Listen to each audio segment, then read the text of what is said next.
Welcome to the Nürburgring for the NLS, the Nürburgring Langstrecken Series. Und jetzt ist das Rennen freigegeben. The red lights are out now. Fans sind wieder da.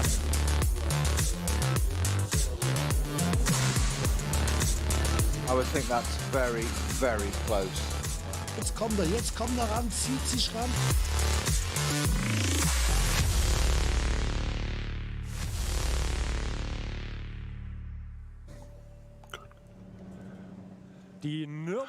Well, good morning and welcome to the Nürburgring for the second part of the Nürburgring 12 hours. 6 hours yesterday, packed with, well, weather, packed with racing, absolutely. And just looking through the results, how cruel is this? You had to complete the first 6 hours and one of the leading runners fell down with a puncture early in what was its final lap, and it finished at 5 hours, 59 minutes and 36 seconds. It was retired at that point. That was the number 24 Lion Speed by Car Collection car. How cruel is that? My name is Bruce Jones. Alongside, I have Peter Snowden. We've got 6 hours of racing ahead of us, and the start is in just under 45 minutes' time. But we had a lot of action yesterday, but that was so cruel for Patrick Niederhauser. Yeah, we commented on that. Morning, Bruce. We commented on that yesterday, didn't we? That it'll get round. It had that incredibly slow lap, didn't it? And it had a puncture. Was it left rear, part way around? All of a sudden, left rear before Ironburg. That's got all that way to come round. That's one of the disadvantages of the Nürburgring. And let's be fair, there aren't many disadvantages to the Nürburgring. But if you get a puncture that early in the lap, that is one of the disadvantages. It's so long to get back. But to fall short of that qualification by 26 seconds. That is just so cruel. I'd have thought there was some kind of dispensation for that. Well, I'd have been go on if it falls in. Maybe if somebody else drops out, they can just take a place in. I don't know. That's a 24 Landgraf. Okay. Mercedes, wasn't it? No, it was the 24 Lion Speed by Car Collection, one of their two Audis. It was the red and white one, but it was hard to pick it out under cover of darkness. However, what we had yesterday was 115 starters. And that was the weather really was changeable. If it was dry at one part of the track, it was wet at the other. And the fact we had 98 cars listed as finishers last night was impressive indeed. In fact, there were areas that were slow zones at certain points, even the odd code 60. But we had some starring drives. Kuba Gimnaziak in car 16 took pole in the wet yesterday. He drove very well. But it was the number 3 Porsche from the Falcon Motorsport duo that came out on top, and at close of play last night had the next closest thing to a minute's advantage over the number 26, which was the Octane 126 Ferrari that Luca Ludwig starred in. The margin, I forgot to mention that, 59.9 seconds. This is a pertinent element because one of the novelties here this weekend is the second part of the 6 hours will be started with the cars released at timed intervals. How come, you say? Do they not just form up on the grid and go? No, they've been kept on the grid overnight. That was Parc Fermé. They're now being driven around to go to pit in, and the lead car, which is the number 3 Porsche, will kick off. That will be with 6 hours to go. That will be at 10 o'clock local time. And the next car that will be released was the next one that crossed it over the finish line last night. It could have been a car that was many laps down, but it's the time you cross the finish line after, the margin in time, after the winning car went across. Yeah, the point you're making is the advantage that the leading car, in this case the Falcon car, does not get dissipated. Exactly, does not get negated. So you start where you finish, not just in position, but with that gap as well. So if you're half a lap ahead, it would be galling to spend 6 hours building up a half-lap lead, then have it completely negated on Sunday. By the way, starting right next to you. Yeah, so exactly so. Good effort. Do it again. So it's worth explaining. And when the cars... It was quite demoralising, actually, as a team and a driver to have that happen to you. So would it ever? I mean, we talked about just things like punctures just really hampering you. But the fact is, the lead car, the next car that finished last night was the number 26 Octane 126 Ferrari. That was a minute down, 59.9 seconds. That will start a minute after. But as the cars go off, it's code 60 condition until every car has made its starting time. And we did some little maths. And we know that if you're running... not our forte. No, it was yours. I didn't want to expose your flank yesterday because I said if the cars are going at code 60, but they said, what if they're still doing code 60 on the next lap? But if everybody's doing code 60, the lap is 25 kilometres long. Do the math at home, children, but let's call it 25 minutes for that. But I was having a quick scan through the results last night, and I think... It's about my lap times then. Sorry? About my ordinary lap times then, 25 minutes. Give or take a few, yes. But what they're doing, so the cars are going around, but they should all be released before the first car has come back round to complete its first lap, but only when the last car has been released from the pit. And I think the biggest margin was about 7 minutes, 8 minutes between the number 3 Porsche, which is now lined up at pit exit, and the last of the cars. It doesn't matter which lap it was on, the last one that came through to complete 6 hours last night.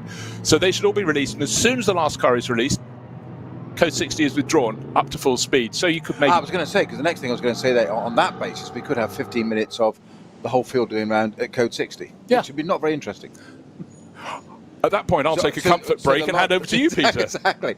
I like after a comfort break. So, effectively, once the last car that finishes released, Code 60 is negated. That very second. Yeah. Yep. And so the marshals so are out. lead car, in this case the Falcon car, they've got to be on their toes there. To make sure you get that. So it's a safety car Code 60 restart, isn't it? Look, if you're the team boss or the tactician, you will have worked out exactly where he should be on the circuit at that time. And I would reckon at Code 60 pace, they should be beyond Arenberg. They should be maybe ex-Müller, there or thereabouts, then up to full speed. So for the last car that leaves the pits, it knows its time on Code 60 is actually 0 seconds, or maybe once they've joined the track. And what we're seeing now is the cars are coming up to sit in position at pit exit. 2 lanes are forming up. Now, interestingly, I just want to say one thing. We've got the real mix of cars, because some of the cars that cross the line immediately after may have been several laps down, but they'll be the next ones starting after that number 3 Falcon Porsche. Driver intel from the pits from guess Mr. Jody Fannin. Good morning, Jody. Good morning, Jody.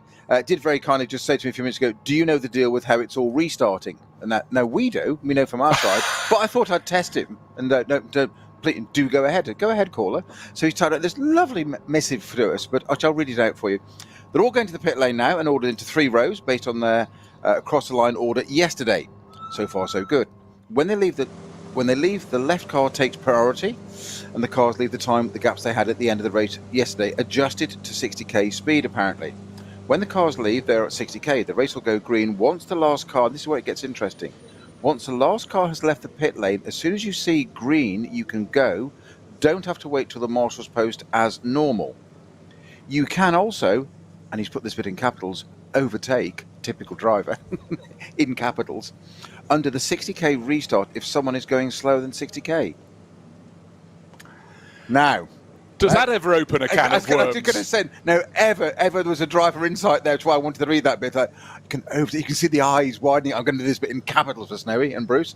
Right. Thank you, Jody. And I know you're not in the car first. Very quickly on that car, this is the Racing One number 39 Ferrari that had all those issues yesterday. It was a brake issue, but they were saying they were bleeding the brakes. Turned out to be they had to take the car out to Parc Fermé overnight, which cost them a 2-lap penalty, by the way, for doing that.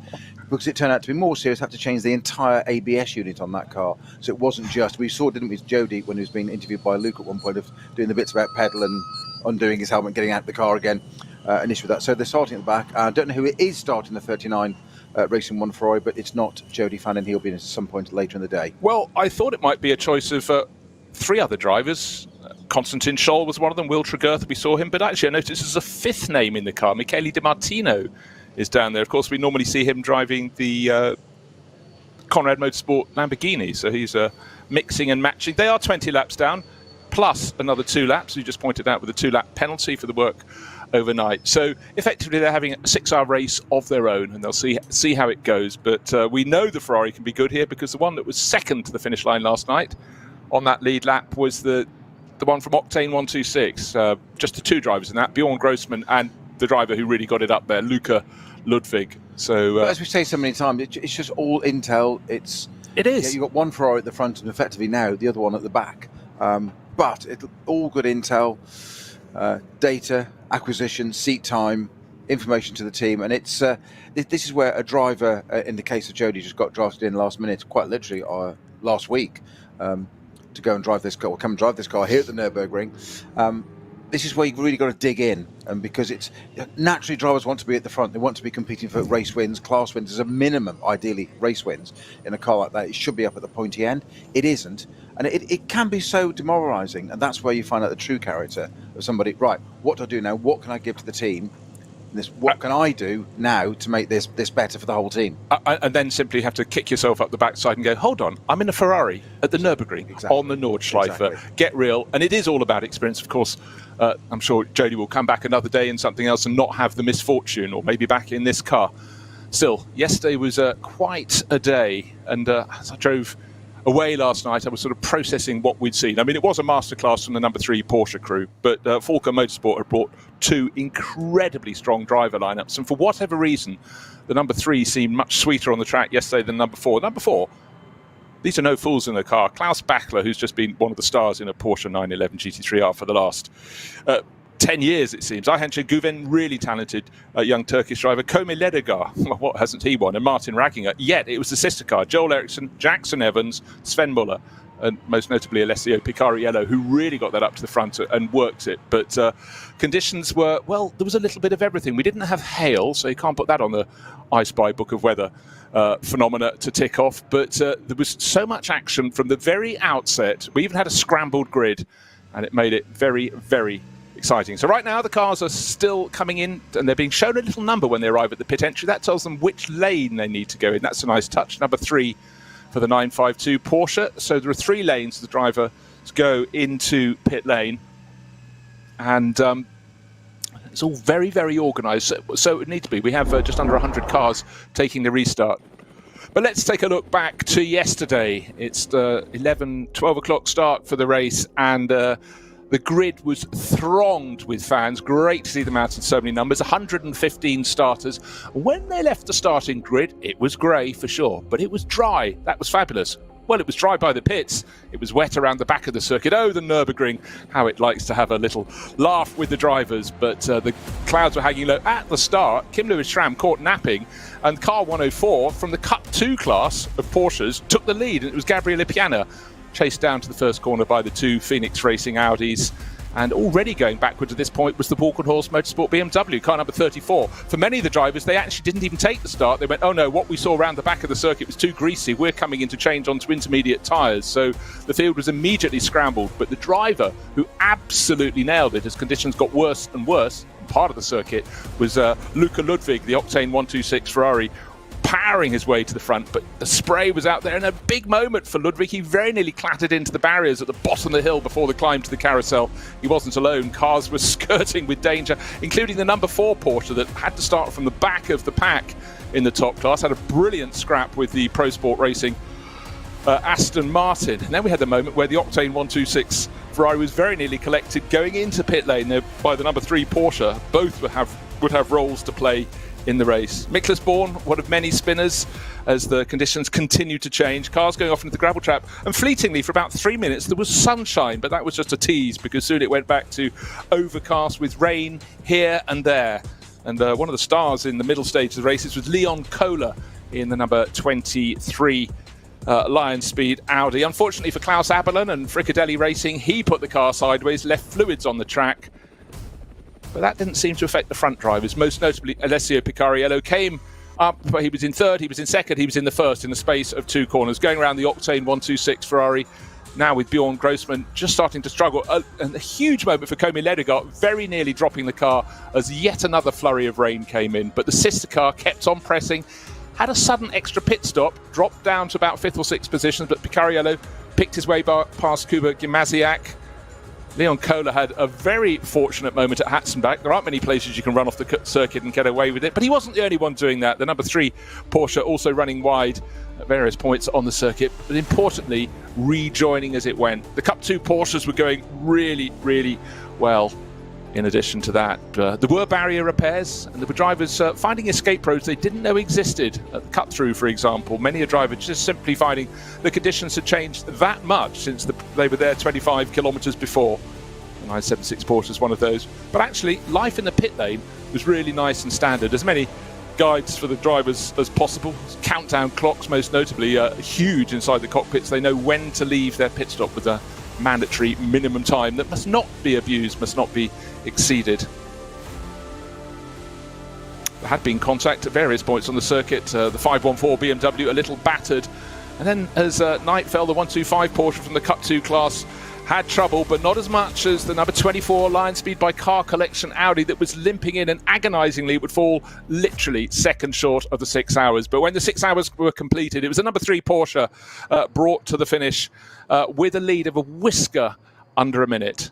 And that is the whisker of a minute that they're going to have to start as an advantage today. That is a huge, huge margin to have in your back pocket. They will be the first car out onto the circuit. The rest of the field is still being guided into the 3 lanes in the pit lane from which they will start. And just to reiterate, the increment of time over and beyond the finishing time of the race-leading number 3 Porsche is how much later they will start this race. If they were 45 seconds later across the line, they will start 45 seconds after that number 3 Porsche. If they were 5 minutes 45 seconds, they will have to wait 5 minutes 45 seconds before they take the restart for the second 6 hours of the Nürburgring 12 hours. And bear in mind, when the cars go onto the circuit, they will not be exceeding 60 kilometres an hour, listen to this, until the last of them is released from pit lane. And then, as Jody Fannin explained, they can go.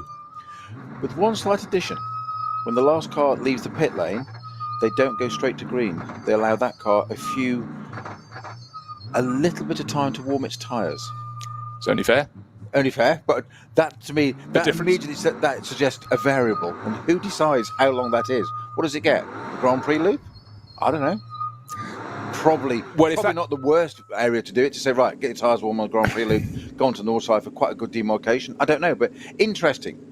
Just the thought of someone being a little too enthusiastic warming up their tyres on the Nordschleife where there is no margin for when you've had a little bit of a twitch. Exactly. Yeah. So we stayed overnight for what? Yes. Yeah. I think that would fall into the walk of shame category, wouldn't it? Yes, having to bring that one back. Yes. You know, you'd have to go for the last chapter of the Book of Excuses on that one. It can only be worse. He's actually shunting it on the way to the grid, isn't it? On the formation lap. Now that's just extraordinary. It's been done. Well, do you remember that San Marino Grand Prix back in early 90s, where both the Ferraris went off in the heaving rain on the formation lap? You could hear the Italian deck chairs being folded up. Monza. Oh, good Lord. That just doesn't bear countenance. So, right, let's just... Charles, are you listening this weekend? Today? Later on? Right, so let's just pay attention, if you will. At the end of play last night, we had the number 3 Falcon Motorsport Porsche. That's a car shared by Joel Eriksson, Jackson Evans, Sven Muller, who started it and finished it, and Alessio Picariello. They will start, just talking about the front runners, the top 10 here, 59.9 seconds. I don't know if we're going down to tenths or maybe just whole seconds. Ahead of the number 26, Octane 126 Ferrari. Starting third will be the car that started on pole yesterday. That's Kuba Gimasiak and Kim Lewis-Schramm. They're sharing the number 16 Shearer Sport Team Phoenix Audi. So we've got Porsche, Ferrari, Audi at the front, and then we have another Audi, also from Phoenix. Same team, Vincent Kolb and Frank Stippler. They're starting 29 seconds behind their teammate. Then, I didn't say the gap between the Ferrari. That's the 126 Octane car. That's 51 seconds clear of 16. So the top 3 spaced out by a minute and 50 seconds. Then 29 seconds back to number 5. Third car in the line will be the surviving Lion Speed by Car Collection Audi. That will start another minute and 4 seconds back. Starting from 6th, another 49 seconds in arrears will be one of the Schnitzelarm Racing Mercedes, the top Mercedes. Marcel Marchewitz and Marek Bockman share that. And then they've got a tidy advantage for nearly a minute over the number 4 Porsche, the sister car to the leading car. And that has a tidy advantage over the next in line, which will be car number 55. Which is the Landgraf Motorsport Mercedes. And then after that, car number 17. That's the one for the Aston Martin fans. Pro Sport Racing. We saw flashes of speed from that, so maybe some good hope. And then the top car in Cup 2 completes the top 10. That's car number 120, Avia W&S Motorsport, shared by Daniel Blickel, Tim Shearbart, and David Jahn, who really was getting that car to fly. There are others that are in the top class, but they are further back down the order. Good to see as the cars are lined up at pit exit. The car closest to pit wall at the front of the right-hand queue as we look into the pit lane is the number 3 Porsche. Number 36 BMW is alongside. Now movement. It looks though the number 24, the car that had the stumble last night, is being prepared to start the race. This was one that would have been brought out at Parc Fermé We mentioned the fact that 6 hours was the race time yesterday, and it completed 5 hours, 59 minutes and 36 seconds. There is still consternation looking at that, but it clearly hasn't been ruled out of the race. So that was a car that showed good pace, but the driver was in, the driver is out. Oh dear. It never rains, but it pours, it must be said. So Milan Donci, who I don't think even got to drive that car yesterday. So that's holding up lane either 1 or 3, whichever one it is there on the outside, but it's actually... It's not yes, it is actually. Yes, it is. It's in I thought that was an extra lane. No, I thought there was 1, 2, 3, and that was the one right in front of the pits, which was working on the cars. You could be right. I could be right. I could be wrong. It has been known. It certainly has. My word, hasn't it ever? What they were looking at was the yeah, it's in the extra lane. Tank. It is, you're right. It's been pulled over to the left-hand side there, or the right-hand side, sorry, in the pit lane itself. But a very disgruntled... who was the driver in that? Milan Donci, the Dutch driver, just came hopping out. And well, we were surprised it was in the race in the first place because it had missed it by that 26 seconds. But I did think there had to be a way of getting that in somehow. I'm not saying suggest that we suddenly... I mean, it's all the rule book out of the window, no. But there's got to be a way somewhere of a team like that where you can't just keep them out of the race. But there is that element where you've got a rule book and you think, oh gosh, they were so close to getting it right. It could be me next time, and how angry would I feel? Precisely. But then there's a margin that a rule is a rule. However, it looks like they've got further problems because we all know that when you drive a car back in that's got a serious delamination and lack of air in any of its tyres, it can shake and rattle a car around, and things may all seem to work until you need to fire it up, and that seems to be the problem at the moment. There are several cars being pushed down that extra lane, which you've got the 3 lanes closest to the pit wall for row 1, row 2, row 3, or lane 2, lane 3, and then a much wider one just in front of the pit garages. I can see about 3 cars just from the halfway point of the pit lane being pushed down that lane. So they're probably going to have... So they're going to be the ones that take well, they're all taking pit lane starts, but it suggests the whole field will go and then they will be released because clearly they're not ready to go as is. The car is ready. The front of the first lane is car number 3. That's the car that led last night by just under a minute. Let's call it a minute. It was 59.9 seconds to the good. Alongside it, but we'll be starting further back because it finished further back, is the 36 Walk on Horse Motorsport BMW, and that finished some way back. In fact, I'd have to scroll down quite a long way down the screens to find it. It finished in 19th place, but it was 6 hours, 5 minutes, 58. In fact, that was the next car across the line. Okay, I've got it now. Right, the next car across the line last night, albeit the leading car, the number 3 Porsche, had 38 laps on the board and only 35 laps on the board for the Walk on Horse 36 BMW. However, it was only 6 seconds after the leading car crossed the line. That would be the second car released. Okay, we got it now. You don't clear one entire lane. You do one front car in each of the 3 lanes. The number 4 Porsche is also one that, count the routes, is that not in any of the lanes? That's in the working lane. The driver's on board. I still would like to find out why that wasn't having the pace of the sister car. It just seemed at all instances, wherever we looked, whichever the driver, it was about, I was going to say a second off the pace. It was more than that off the pace. And at times we thought, were they trying to go a little slower to eke out an extra lap? Didn't really get the full answer on that. But right now, it's blocking the working lane. Just going back to 24 and the line speed car collection Audi as to why it's in the race. If you actually read the rules, under the 18.7.5, repair stroke overhauling of vehicles during part 1 of the race, vehicles that fail in part 1 of the 12-hour race on Saturday after a technical defect or after an accident may be repaired upon written application of the competitor driver to the approval of the clerk of the course or race director. And ideally, if they're in the pit lane when the 12-hour race is suspended, which they were just after, basically, whilst the checkered flag had been presented, they were 26 seconds adrift. Their car came in to have its puncture. So technically, it came in whilst the race was still running. The first car had taken it, but because the others hadn't finished, so the race was still live. So it's not made it on the 6 hours. You know, I've got another little riding clause that I'm going to toss into that, and that is the fact I just got a question where exactly the Lion Speed garage was. If it was before the finish line, but they were in the pit lane, that could be something they're allowed, because I have a feeling they're near a pit in. Yeah. Right, I'm still intrigued at the number 4 Porsche, not in any of the 3 starting lines, but being pushed up towards the end of the extra lane. That's the lane in which closest to the pit garage, in which cars have been worked upon. No work on this one. It's being just pushed by a couple of the Falcon Motorsport mechanics, so one presumes that is okay. I like the fact the cars are still grubby. Of course, they were all parked out on the grid last night in Parc Fermé. And we had the sight yesterday that caught us slightly by surprise. We had the the Lexus LC, the Japanese entry from Toyota Gazoo Racing, came from nowhere, and it stayed out when the track was really, really tricky early on, and suddenly was running in 3rd place. That caught us by surprise. Then we thought, no, it's going better than that. It's going to be pushing for the lead. And then suddenly, do you remember, Peter, the Octane 126 Ferrari came past as though the others were just having a bit of a laugh in the hand, and it was in the hands of Hiroaki Ishiura. That will be the car that starts 3rd today. But again, that's just because it was the 3rd car across the finish line last night, but it lost quite a lot of time. But I remember it was handed over to Kateoka, who just didn't seem to have such a good run of things. And I think it clearly crossed very close to the number 3 Porsche at the end of play last night. But I'm just trying to see how many laps down that one is. It's 5 laps down. It really did lose time. But we saw, particularly with Hiroaki Ishiura, plenty of pace. So it's nice to have something different. Exactly so. Who'd have thought you'd be saying at the start of this race, Porsche, BMW, and a what?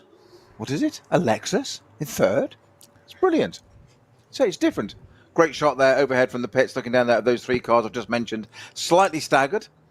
We like that the Porsche, the Falcon number 3 car is slightly ahead, but 3 very, very different cars there. No rush for the Lexus to be going go. Driver's helmet hand device sitting on the roof of that car, awaiting its driver. There's no rush. He's got what? 20 minutes? Leaving the fuel station with your wallet on the roof, really. Well, and more to the point, the filler cap on the pump and the door open, the flap open, going down the road. It's funny enough. You said I was driving along last night, and there was somebody on the roads with no lights on the car. Everybody's flashing away at them, and they're absolutely oblivious. I scarcely do a trip at night without finding someone going into the gloaming. How can you see where you're going? Yes. You can sort of understand it in a brightly lit street, but where I live, we don't have lights. What are they up to? Anyhow, the good news is, and I like good news, the light is reflecting off the bodywork. So it's a brighter day than it was yesterday, where there was a flurry of rain that made qualifying very, very tricky indeed, to the extent that we had a really jumbled grid. We often get it, the qualifying format for Nürburgring Langstrecken Series race. It's short because we, of course, traditionally do all the racing on a Saturday from qualifying. It's a packed day and then the race. But yesterday we had the sight of a Cup 2 class car that you'd normally expect, if we've got 15 cars in the top class, SP9, you'd expect them to be from 12th place back, maybe ahead of a couple of the AM qualifiers. But we had one, Gabriele Piana, starting from 3rd on the grid. Greedy driver, though, racing 2 cars. He's driving 104 and 102. These are all the cars from the Porsche Cup class, and doing an astoundingly good job. So good, in fact, he thought, you're in SP9 classes, but I'm going to take the lead at the start, which is precisely what he did.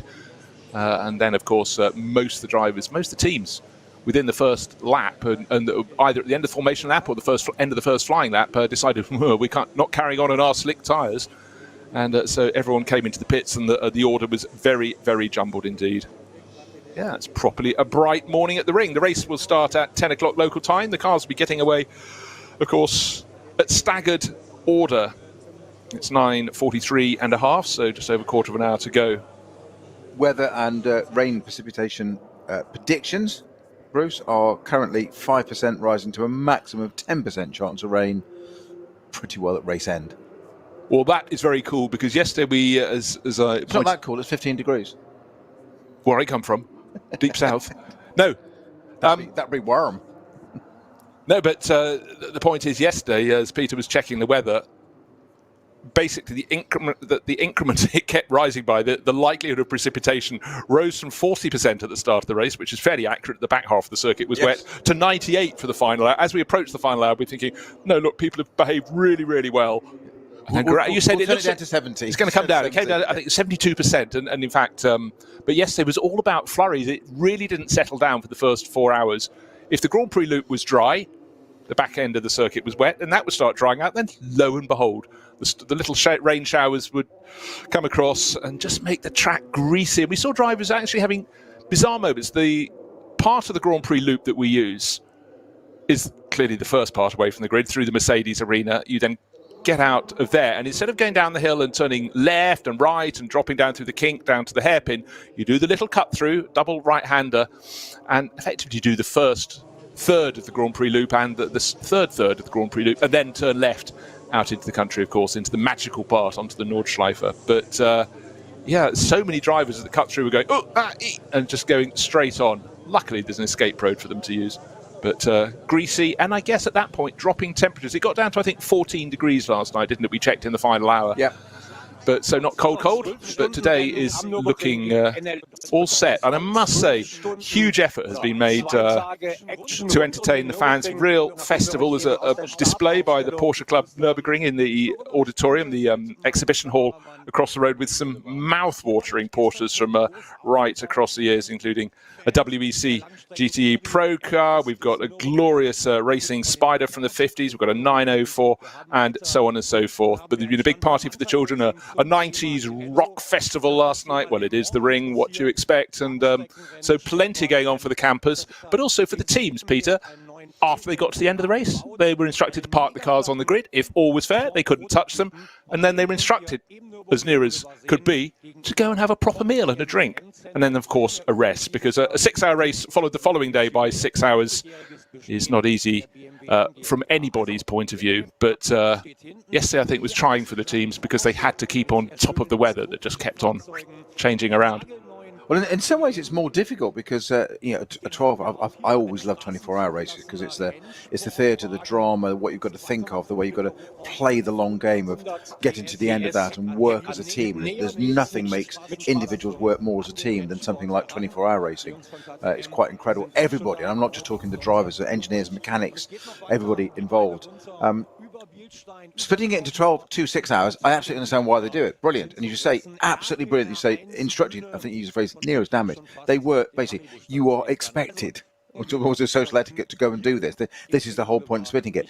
But from a team's perspective, you haven't got that continuity. No. You've got that, okay, we're on Parc Fermé. It's very easy to sit here and say, oh, it's in Parc Fermé, it's grubby, it's dirty, nothing's changed to it. Well, you've seen that can happen. Look at Racing 1. Had to take the car out, not the only one, had to do that. Get the car out, do some work on it. And it's not a 12-hour race. It's 2 6-hour races on 2 days. We said jokingly yesterday, the Saturday 6, Sunday 6. It's 2 separate races. Okay, your grid is formed effectively from day one, but as we said, big gaps between those. That's how it should be, and they start all over again. And it's not the same. The conditions are different. The track's different. Your car's done whatever it's done. Some cars are metronomic, like the Falcon car at the front there. That's going to be the curse now, isn't it? Saying that. Yeah, but look, I must say, the first time I did a split race, it was at Zandvoort. It was a Creventic event. I think we did 4 hours on the Friday, 6 on the 8, 6. That wouldn't be very good. They're doing a 24 at Barcelona now, aren't they? Yeah, exactly. But with the split, that element, I can go back to my hotel and have a beer and steak and frites with mayonnaise, and it was great. But I definitely get the element about, look, if you've got the spectrum of people, every team will have the spectrum of personalities. Some people aren't morning people. They might not have done something this morning that is required. Joe Bradley. Is he up before lunch? Well, better be. Depends who's paying. So, anyhow, the good news is, as I said yesterday, though, tomorrow is another day, but we've got to tomorrow part, and we forget. Easily to forget. Are we starting a new day? No, you're starting the second part of a 12-hour race. You had 6 hours yesterday, 6 hours today, and the weather is going to make them feel very, very different. And I think every single one of the seconds of advantage the race-leading number 3 Porsche built up, that's a huge advantage. If you told people you're starting just a 6-hour race, but, we're letting the car that was quickest yesterday go a minute before the rest of you might think, whoa. But do you remember, in that final hour, that lead came down. It was the best part of nearly 1.5 minutes. But caution, everything was being kept in check. We thought if they could keep more than a minute in hand, they failed. 59.9 seconds. That is such a margin to build on. But the good thing for the number 3 crew, along with all the top crews, there isn't a weak link in them. Of course, when go down to the Pro-Am class in SP9 and the Am class, there will be a weaker link because you have less experienced drivers. But, some of these drivers are competing regularly at the World Endurance Championship level, Porsche Super Cup, top GT crews and championships around the world. So tip-top. And if you've got a driver lineup, I'll just go through it again. Sven Muller, Jackson Evans, Joel Eriksson, Alessio Picariello, and you've got a 1-minute advantage. That's a lovely, lovely buffer to have. And even relative to the sister car, let's just see, number 4, which is seventh last night, that crossed the line 5 minutes, 12 seconds in arrears. Yes, but you say that car's also starting in the right-hand lane. Yes, so it could well be plus. Three or 4 cars behind that. So you said there were some penalties. Yeah. Have you? Sorry, I threw that. Yeah, I don't think that was one of them. No, that was my question. Would that have been one of them? But so, if you just joined us, if you left us last night, the cars took the checkered flag, and in the darkness they drove around the final bit of the Grand Prix loop, and then came onto the grid again and were parked on the grid in Parc Fermé. This morning they've been driven away from the grid around the back of the paddock again last night, or the end of the Grand Prix loop. And then at pit entrance, they've come in and they've been told which of the 3 lanes to get in. The first car, the winning car last night of the first part of the 6 hours, that's the number 3 Porsche from Falco Motorsports, will be starting closest from the pit wall. The first car in the middle lane of the 3 lanes is 3 laps down, but it was the next car to take the checkered flag last night. That's number 36 Walkenhorst Motorsport Am entry. And the third car to take the start was the third car across the finish line last night. It's the Lexus that at one point was running in 3rd position when the rain was at its worst in the opening hour of the race. But that, I think I said, was 5 or 6 laps in arrears. However, they all go off at the number of seconds after the first car took the checkered flag last night. So it's effectively, we're carrying on exactly as we were when the checkered flag fell. The difference is the crews have had a rest, have had a meal, have maybe been to the concert or been to the Haribo party. But I'm sure they'll have heard it. I'm sure they will. Penalty-wise, you just go, there's only a few just for, it's actually times, simply for under minimum pit stop during the race. So they've got to add a few bits on. So quite simply, car number, it's interesting, the top runners though, car number 23, which is the Lion Speed Car Collection Audi, that's got to add a second onto its pit stop. Next one. What they're doing is you've got to add it onto the first stop they do in this race. Yeah, well that's good. So, good rule. Yeah, 24. All right. Which is the Lion Speed Car Collection car that limped in. That's got to add 9 seconds. Okay. 26. It's all the early ones. That's the car that's second last night. That's the Octane car. They've got to add 5 seconds. And 36, which is, if I'm correct, the Walkenhorst car. Correct? It is. Yeah, that's starting second on the track. That's got to add 7 seconds. Okay. Small amounts, but things that will just feel 7 seconds extra and 9 will just feel awful at the time. Every team needs a scapegoat. Who was it? Yeah. What we did see yesterday. Who was in the car? What we did see yesterday on, I think it was the Falco Motorsport Porsches, very, very clear indication, flashing large on the dash. Clues, gear, 0. Can't remember what the right hand was, but it was the countdown clock on the left-hand side of the graphic. And when it got into the final 5 seconds or 10 seconds, the colour changed, get ready, go. And whoever was at the wheel at the time, it was Sven Muller, who was the start driver, but he was doing the final stint last night. The car was clearly moving 0.1 of a second after it went to go, so he absolutely got that spot on. Had he been 0.1 of a second before it said go, then he'd be another driver picking up a time penalty. So Vincent Kolb will be starting the number 5 Audi. Just having a little look as the camera crews are going down the pit lane to see who is on board, which and what. Didn't actually see who was in the number 3, but we'll pick that up. We had a few moments last night where we thought that car's having a really long stint, and that classic element where someone just hasn't flicked the driver ID switch, and then lo and behold, it no longer was Bjorn Grossman, but it was indeed his teammate Luca Ludwig. There was also a key when Ludwig was in the car. It tended to go really very, very fast indeed. Luca's sort of been in and out of this championship over the years, and but just, I can't remember when he last didn't race a Ferrari. He's been a real star since the 488 came to be. Must say. By my calculations on the times from yesterday, the finishing order, this code 60 lap should be, the last car should be about 12 minutes into that lap before when the last car leaves the pit lane. Really? I think it's going to be less than that, because I was having a quick. I think the largest, the latest car to cross the finish line You're being was. argumentative again, aren't you, Jones? No, right. It won't be 12 minutes because the last car. You do for the show. I know. Well, I've got to rise to the bait here. 6 hours 13 minutes 45 seconds. So that's a time deficit of, I've just scrolled right past it now, of not 12 minutes. It's because 6 minutes and nearly 6.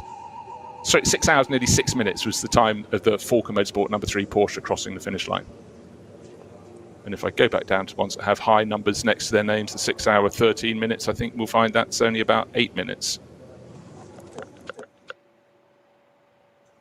Anyhow, We will see. We will see, but I reckon it's going to be About 5 minutes, 5 minutes start of the race. So in 17 minutes' time, I'll be proven right. I love the optimism. I love the eyebrows. I trimmed them the other day, made a doormat. So, yes. So anyhow, we will see. But what we know is the number 3 Porsche is starting with a tidy advantage of an entire minute, and of course, as was the situation last night. The car running second place, the Octane 126 Ferrari, had plenty of other cars on the track between it and the race-leading car, as well as that deficit of almost a minute. I'm just trying to think where And that's that how we will were actually starting. put it on the track. I'm just trying to work that out in my head, so thinking a minute, because we don't use the full GP circuit. We turn back part way through, don't we? So at that minute before the second car goes, it's going to be getting towards the end of the Grand Prix circuit, beginning of Nordschleife, isn't it? Before the second car in the lead is Correct, yes. on the classification. I'm just trying to visualise in my head a minute how far that Falcon number 3 car is going to be physically on the track before the second car is released. Yeah, it's not very entertaining, I know, but it's early Sunday. It works for me. It's in my head. I'm just trying to imagine where it's going to be before that number 36 Falcon Horse BMW is. Hatzenbach, I'd reckon. But don't forget it's 60, code 60. And 60. Yeah, that's very true. So divide and conquer. Well, we'll see. Lawrence Pierce's mantra. Well, anyhow, what we're set for is a very, very different 6 hours today to yesterday. The board is going up in front of the crews. Let them know those engines should start to go on. 3-minute board. You can fire up your engines if you will. But we've got the number 3 Falcon Motorsport Porsche starting from the first row of the grid that is lined up in the pit lane. Have I gone mad? No, you should start from the grid on the track. But no, not here. We had Parc Fermé on the track last night, and then the cars will set off to start their 6 hours, all under code 60, and they will start the number of seconds they were behind that number 3 Porsche when it took the checkered flag after 6 hours, 5 minutes and 52.2 seconds last night. Still a few cars being pushed up to the end of the working lane, but the interesting thing to me is that number 4 Porsche that was in 7th place last night is in that working lane. So all the other cars will have to be released before they can be released. And I think further back down that lane will be the number 24 Audi that limped in the final 15 minutes last night back to the pit lane with a left rear puncture. Or as I called it last night, a right-left puncture. I had no idea what was going on at that point.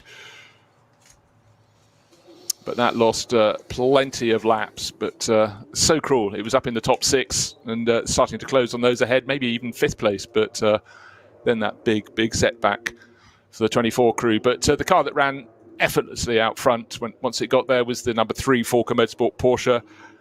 And also looking really, really good, particularly in the hands of Luca Ludwig, was the Octane 126 Ferrari that was mighty in the early stages of the race when the track was very wet indeed.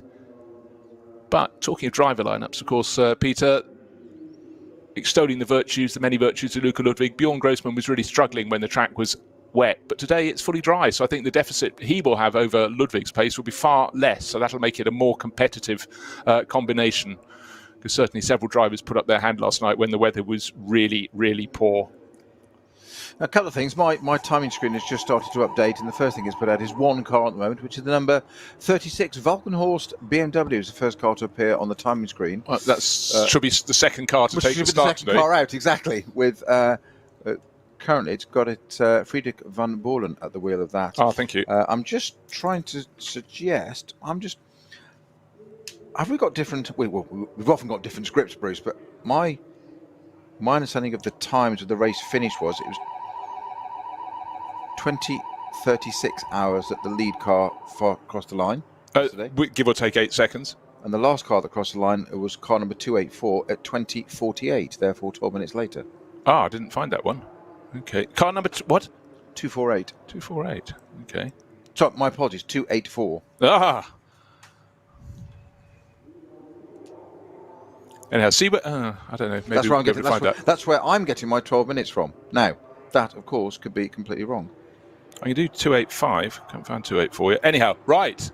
The flag has dropped. The race has restarted. He's not going very fast, is he, that car? Well, he set off at precisely the right moment. And so the Falcon Motorsport Porsche goes out onto the track. Who's at the wheel? Alessio Picariello is the name on the screen. And he will have to go slowly. They'll all have to go slowly as they're released at the carefully timed intervals. And he is going to be running at code 60, as will all the rivals. The thing that slightly concerns me there is the car that was the front of the third lane wasn't the third car to leave the pit. So it's maybe not quite working as I expected. Because the Lexus didn't come out third. No, we've got 883 out already. The Di Martino at the wheel of the BMW 2's M2. Is it fourth out of the pit lane? Okay. So we've got SP. First two cars are SP9 Pro. So 3 and 26. Yep. So Falcon Motorsport Octane, Valkenhorst. Then we have the Max Cruz Racing Vantage, Aston. Right. It's okay. resettling. Just to say, I've found 284, the car you said, but that took the finish 8 minutes, not 12 minutes after. No, it took it's 7 minutes 15 actually. It was six hours 13 minutes. Maybe it's had a penalty. I've got 20 hours and 48 minutes and 12 seconds for that car. Wasn't it right? Okay. 264. Sorry. Now you keep changing the numbers. I know. I'm trying to keep you off balance. Okay, right. We'll ignore that. See, but when you start getting good, I have to sort of just knock it back again. Knock me back. Fair call. Fair call. I learn from the best. However, it looks as though the cars are just being flagged out. This is the extraordinary thing. We're in the race, but the cars are going so slowly out of the pit lane. Of course, they have to go slowly until they cross the white line. However, we are racing. But the cars, the second 6 hours of the Nürburgring 12 hours, this is a very, very clever experiment, is starting under code 60 conditions. And each of the cars, sometimes they're releasing cars really close together. Of course they are. And other times it's more of a gap because they're being released at exactly the time deficit they had to the car that was first to the finish last night, which is the number 3 Porsche. So you could have two cars that cross the line half a second apart. They might be 3 laps apart in reality, but they're flagged off at that very moment. So if they were 1 minute 17 seconds behind the number 3 Porsche, whether they were on the same lap, 5 laps down, 8 laps down, whatever, they start today's second part of the race 1 minute 17 seconds in arrears. That is what we're seeing. It does, though, look almost though the cars are who's quickest to get the ticket out of the toll booth on the motorway, but off they go. So for all the drivers, that drive to Le Mans. yes. Oh, it's dreadful you're in something really low, isn't it? You have to reach up, have another link in your arm, another joint. But right now we've got at least half the field, I would suggest, or thereabouts, has been released. We should have around, let's call it 100 starters, because some of the cars that were listed as not finishing last night, including that number 24 Lion Speed by Car Collection Audi that had that puncture, and we saw that its finishing time last night was 5 hours 59 minutes and 36 seconds, so not quite the full 6 hours. Anyhow, that's been worked on. That will be coming into the race with we saw, who was it on board, Milan Donci, and we'll see how that shapes out. But we're seeing something novel. It's like the biathlon in winter sport events. Sound the fanfare. We have no Opel Manta anymore, but the Dacia Logan, the spiritual replacement, leaves pit exit, all going at code 60. Still intriguing to find out where our race-leading car will be at the restart today with Alessio Picariello. First car out of the pit lane, but it was sitting on an advantage over the next car on its own lap of a whisker under 1 minute. A tidy advantage. So the car that was second on the track last night, Octane 126 Ferrari, has been released. We're now 4 minutes. We should be halfway down the pack. I reckon that the spread of time across all these cars is we worked out just about between 7.5 and 8 minutes. So we're working our way through that. I'm just having the ticker at the bottom of the screen lighting up, which of course we always keep on an eye as a commentator when it goes to code 60. Yes. Of course, it was flashing up madly, of course, because it's everywhere. And it's going Hatson back approach, Nordschleife transition, Tiergarten, because it's a code 60 lap, a whole thing. Well, let's hope we don't see the screen so overpowered with pink warning elements on it. Commentate with pride. Well, indeed. But actually, what this is giving us an opportunity, which is rare, to see the whole group of cars. Good to see the number 4 Porsche has made it from the working lane into the line closest to the pit garage, and that will be released. Don't know why that was in the working lane rather than the 3 lanes apportioned to the cars that finished last night. But anyhow, the number 4 Porsche, the sister car to the race leader, gets going into the race. I've got to say the fact the German flag, which obviously rightly being used at the Nordschleife here, but watching these cars being released from the pit lane, it reminds me of like a special stage at Epping Forest on the RAC Rally or something in the UK in the autumn, doesn't it? Back in the 70s, 80s. Yeah, but they haven't draped the flag over the screen in front of the driver's eye, which I always thought was a remarkably dangerous thing to do. Gets caught in the windscreen wiper or... But the field being released, making its move, and nearly got the whole way through.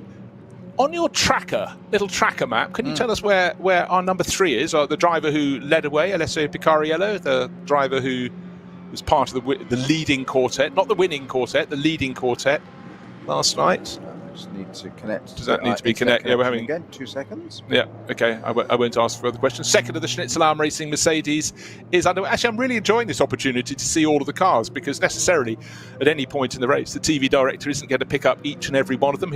Some of them only get to be seen once they've pitched themselves into the gravel beds, but and then we see them as they're being recovered. But certainly the front runners we get to see rather more of. But good to see the cars, many Porsche Caymans. That's the Cup 3 class, the 718 Cayman.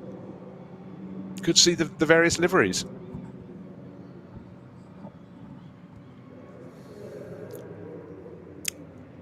But it's a gift that keeps on giving.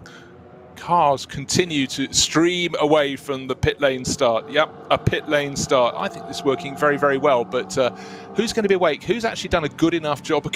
Where I was thinking we must be onto the final dozen cars to be released, another angle shows us we have still another 30 to 40 cars in the pit lane. Well, that's very good news, but we're now 7 minutes and 10 seconds after the flag was lifted in front of Alessio Picariello. So he didn't blast away, he ambled away because it's all under code 60. I noticed the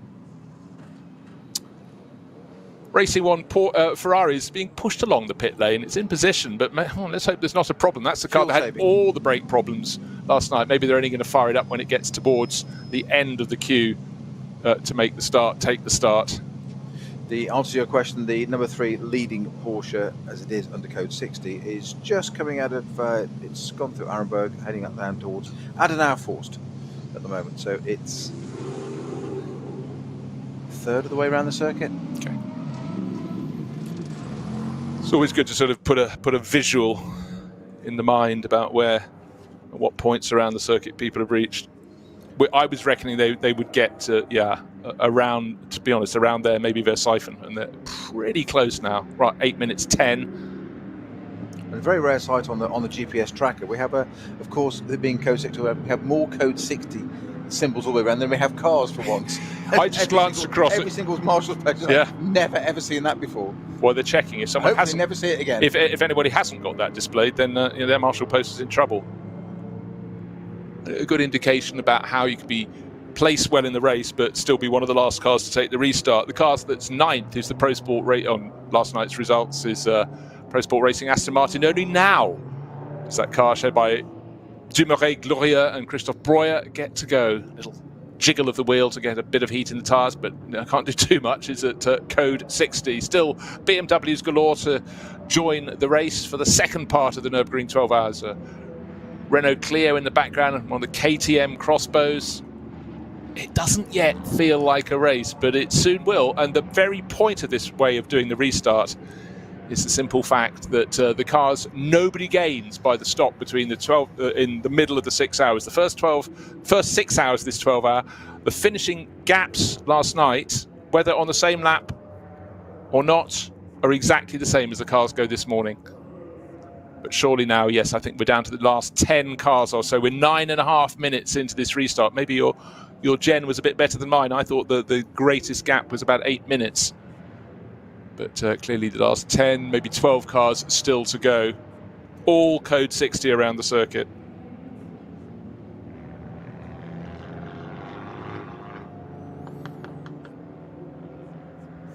Quite hard for the drivers. Such a different way of doing things. In fact, the ones who probably suffer the least in terms of they'll get on the circuit and they'll be able to get going are the ones starting last. But they've been sitting there stewing, feeling as though they're in a handicap race because they've just got to wait and wait and wait. And these 7, 8, 10 minutes now must feel like an eternity. Right, riding on board now, looking around the track, it's always the sight of that. You've got plenty of time to look at it when you're running at code 60. But the good news is, unlike yesterday when they got round to the back of the track on the formation lap, the track's dry the whole way round. Yesterday they had been sitting on the grid for about 45 minutes. They set off on the formation lap, all completely standard. They left somewhere that was very, very grey, but completely dry. And suddenly went, oh, good grief. Why didn't we fit those inters before? Why didn't we guess there was going to be rain around the back of the circuit?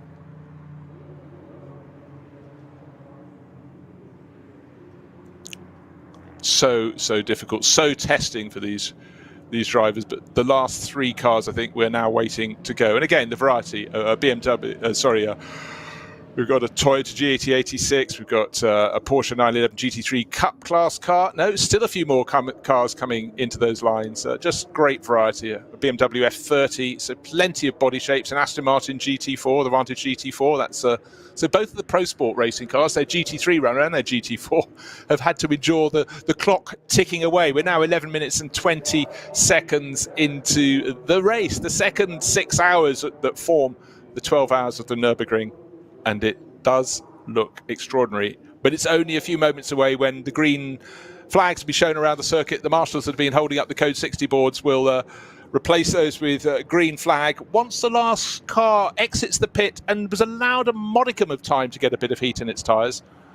And then, of course, it will be go. And at that point, our race leader will be able to pull away from the cars immediately behind. And the cars immediately behind were not the cars it was racing with. These are several laps down, most notably the car that's... race leader is the correct term. Our code 60 leader.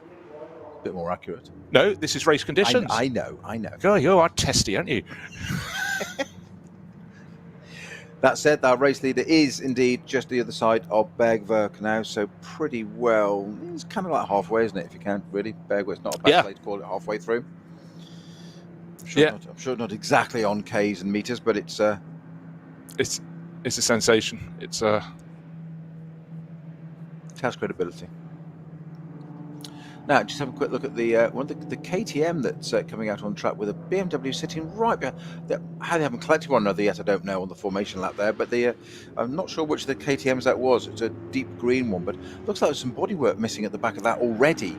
I'm hoping that the white M2 or whatever was behind it, or it might even be the 330i, by the look of it, was sitting so close. It's almost like it collected it. We saw this on pit entrance yesterday, didn't we? Which is understandable when you come to the 60k mark, you stand on the brakes. If the car in front stops less, because we always think you come down to 60k's, yeah? If the car in front comes down to 45k's, you're not expecting that as a driver. No. But you've still got to avoid it. You know, natural things to avoid an accident. Extraordinarily so. Frankly, I think it's probably almost easier to have an accident under code 60 when you're just, particularly if you're, it's not a regular code 60 where your car is already up to temperature, your tyres are up to temperature. This is one where you're having to work your tyres to get some heat into them. Gives that excuse. I was looking at something. Right, still waiting for the last few cars to go, 13 minutes on the board. Now I think the last one has left pit exit, looking to see when the thing at the bottom of your screen suddenly changes colour. That means the last car has been allowed a handful of corners, perhaps, to get some heat in its tyres. But for the rest, they're waiting, looking for the signal. Which is the Adrenaline Motorsport Cayman S Porsche, car 396, 101 number on the list. So 101 cars starting the Sunday 6. So a whole theory of who started and where came in 12 minutes late. So it It's about 12 minutes in, isn't it? It was nearly 13 minutes. So you were spot on. So whatever I was looking at wasn't right. But anyhow, it was the sentiment as to what it is. But riding on board with the number 2 Schnitzel-Arm Racing Mercedes, waiting for the signal from the marshals. But the cars are still running under code 60. But I honestly feel within the next 10 seconds or so time, we should be going racing. Of course, the car that was first to the finish line last night after 6 hours and 6 minutes was the number 3 Porsche. There'll be no one in front of him, and he'll be able to absolutely nail it and get going. But for some of the other runners in the top class, they have many cars between them and that number 3 Porsche, just as they did last night. This is the whole point of it. When we got to the 6 hour point, at the point at which, after 6 hours, the race leader, the number 3 Porsche, took the checkered flag, where the cars are exactly scattered around the track as they would have been there. That's the plan. It seems to be working very well. But come on, let's get green. Let's go green. We're still under code 60. Next marshal's post I can see up ahead, still the pink code 60 board with the 60 in the middle, the white circle and the effectively the Saltire cross. Right, through the carousel, now riding on board with the driver at the front of the queue, waiting to see when he gets away from 60, but the 60k still running at 60. Next marshal post, still holding a code 60 board as he works his way out of the carousel. Style Strecker, and then of course moving on towards one of the highest points on the circuit, Her Act, still at 60 kph. It will be a flash. And you do slightly, still code 60 up ahead, but it's the ones in the middle of the pack who I think will have to be careful as they're reacting, because at least for Alessio Picariello, he can just drop it and drop the throttle and know exactly where he's going. But for the others, they'll have a speed differential. They have to just recalibrate their brain and pay attention. Good to see a little graphic on the screen saying he's running our race leader at 59 kph, just on the safe side of 60. Always set the limit of 1 below, just in case. Galling enough for other things to go wrong. 60k now exactly as it's going uphill, would you believe? Yeah, well, he's just got to watch now. So or maybe it's sort of 59 and a half and it can't calibrate the difference, but race leader still waiting, still code 60. So we wondered how long it might be that the last car was allowed to leave the pit lane and then warm up its tyres a bit, because otherwise everyone else under code 60 would have got some heat in their tyres, and the car starting last would have a further deficit on top of the time deficit. But what a great way to start the lap. This goes very shortly. It's cars. Number 3 is at Wipperman now, so it's going to have that great run down through Brunchen and Flansgarten, Scharfenfranz, and all the way down through Galvenkop onto the Dottinger Höhe. What a way to start your lap. What a way to start your Sunday, absolutely so. I understood this was a minute countdown, but it seems to be a very, very long minute, Mill. Just watching this onboard footage of our leading car, number 3 Falcon Porsche. It's still sitting at 59k. I'm staring intently at each of the marshals posts on the way around. As you say, Bruce, it's still code 60 signs out, which is, I have to say, it's not that waiting on the start line, isn't it? That interminable wait for the lights to go out and everything's getting hot, and you're just champing at the bit here to get going. Yeah, it's what we can report though is it's a. Sorry, I thought for a tiny. I was just about to say it's a beautiful autumnal morning. Then just the angle of the camera and the light on the screen, I thought, oh my gosh, starting to get a flurry of rain. We are not. It's a lovely morning, but for these drivers, it's a case of well, look, we're already effectively the race when it starts. We have what 5 hours and 40 minutes or thereabouts. We're getting through the time. Doesn't matter. It'll be a safe restart, but nobody would have gained or lost by the break in the race. That is the very point of the way this has been worked out, and the fireworks will begin very shortly. But actually, with a lap of 25.7 kilometers, I'm very glad you don't have people who just managed to stay on the lead lap but were running, that far behind, effectively 8 minutes behind. Well, what was the best lap we had last night? It was about 8 minutes and 3 seconds, 8 minutes 2 seconds, wasn't it? Yeah. So nobody has managed to steal that much of an advantage. Very galling. We're going to see a big difference in times today, I think. Yeah. It's hard to over-egg how difficult it was for the drivers yesterday. Just pointed, we're looking at the number 2 car here, and I wonder if this is the issue. This is why we're taking so long. This is the Schnitzel-Arm Mercedes. On board with that, now we've gone back to the leading Porsche at the moment there, but as we're looking at the number 2 Schnitzel-Arm on board footage there, marshals on the right-hand side were gesticulating to move the cars over to the left-hand side of the track. So I wonder if something's broken down on the code 60 lap, as it were. We're still under code 60. We're back with our race leader now, which is obviously number 3 car. That's already at Flansgarten, still under code 60. I'm very surprised we haven't got this going yet. Frankly, I'm sure for Alessio Picariello, who's working his wheel very hard, he doesn't really mind. He's got a margin of a minute. That is the point. We've picked up where he was at the end of In Darkness last night. And he crossed Green, go, now go. we're going, oh, fabulous. That was an amazing demonstration of just how fast these cars, the SP9 class cars, GT3 Porsche leading the race, and it was night and day, tootling along, warming the wheels. What, 3 seconds ago he was working the wheel just to get heat in the tyres. Now he's working it because he's attacking, just coming into the Kleiner Carousel, Schwalbenschwanz, around he goes on the inside of the track, up towards the high side, then getting the car position going. This is rather nice, dry track, no one in front of me, I can attack. But with that spread of cars around the track, under code 60, he'll be catching the tail end a bit like they do in a regular NLS race start, where after what, a lap and a half, they start to pick off the cars that started at the back of that third batch of cars. But the beautiful thing as the car goes along the Dottinger is the bright blue sky ahead, and still weaving to get heat in the tyres. I was just going to say, Bruce, we've been treated to some fabulous onboard footage of that number 3 car, that Alessio Piccarella, showing his art of the driving there. But you just said before it went to green, you're trying to get some heat into those front tyres. But never mind the camera pointing forward. I was looking at the camera pointing at the driver, Alessio working that. All through those first corners at Schwalbenschwanz, he was having to jiggle and correct the wheel because it's still, those tyres, there's not enough heat in it. And he was literally one massive oversteer moment in the middle of Schwalbenschwanz as he's got the power down, got going, green flag, off he goes, and all of a sudden the car wants to go off. He was fighting there to get that car, as you say, down the Dottinger, weaving to get some heat into the tyres. Crossing the line, and he's still coming across the main line now, and he's still weaving to get heat into those tyres. Really, I'm quite surprised he's still having to do that there. Well, Bjorn Grossman is in second place on the not on the circuit, on the sort of overall rankings, and he's absolutely having a flyer too, picking his way through traffic. And that whole element that Peter was talking about of getting heat in the tyres, some people will be caught out. They think, but I did it for half a lap. Yeah, but you were doing it at 60 kph. That is the huge factor that I hope doesn't catch people out, but some will. One of the Porsche Cup cars already going into the pits. We've still got a couple of cars being held at pit exit, so they must have had problems waiting to take a late start. Or have they got other penalties? But actually quite a few cars diving into pit lane. Why? It's not raining? This weaving of the car to get heat into the tyres, it's not just the slick surface of the tyre that you want that gives you the grip. You need to get the heat into the sidewalls to get the sidewalls compliant so the tyre moves and works in the way it should. That's the big issue.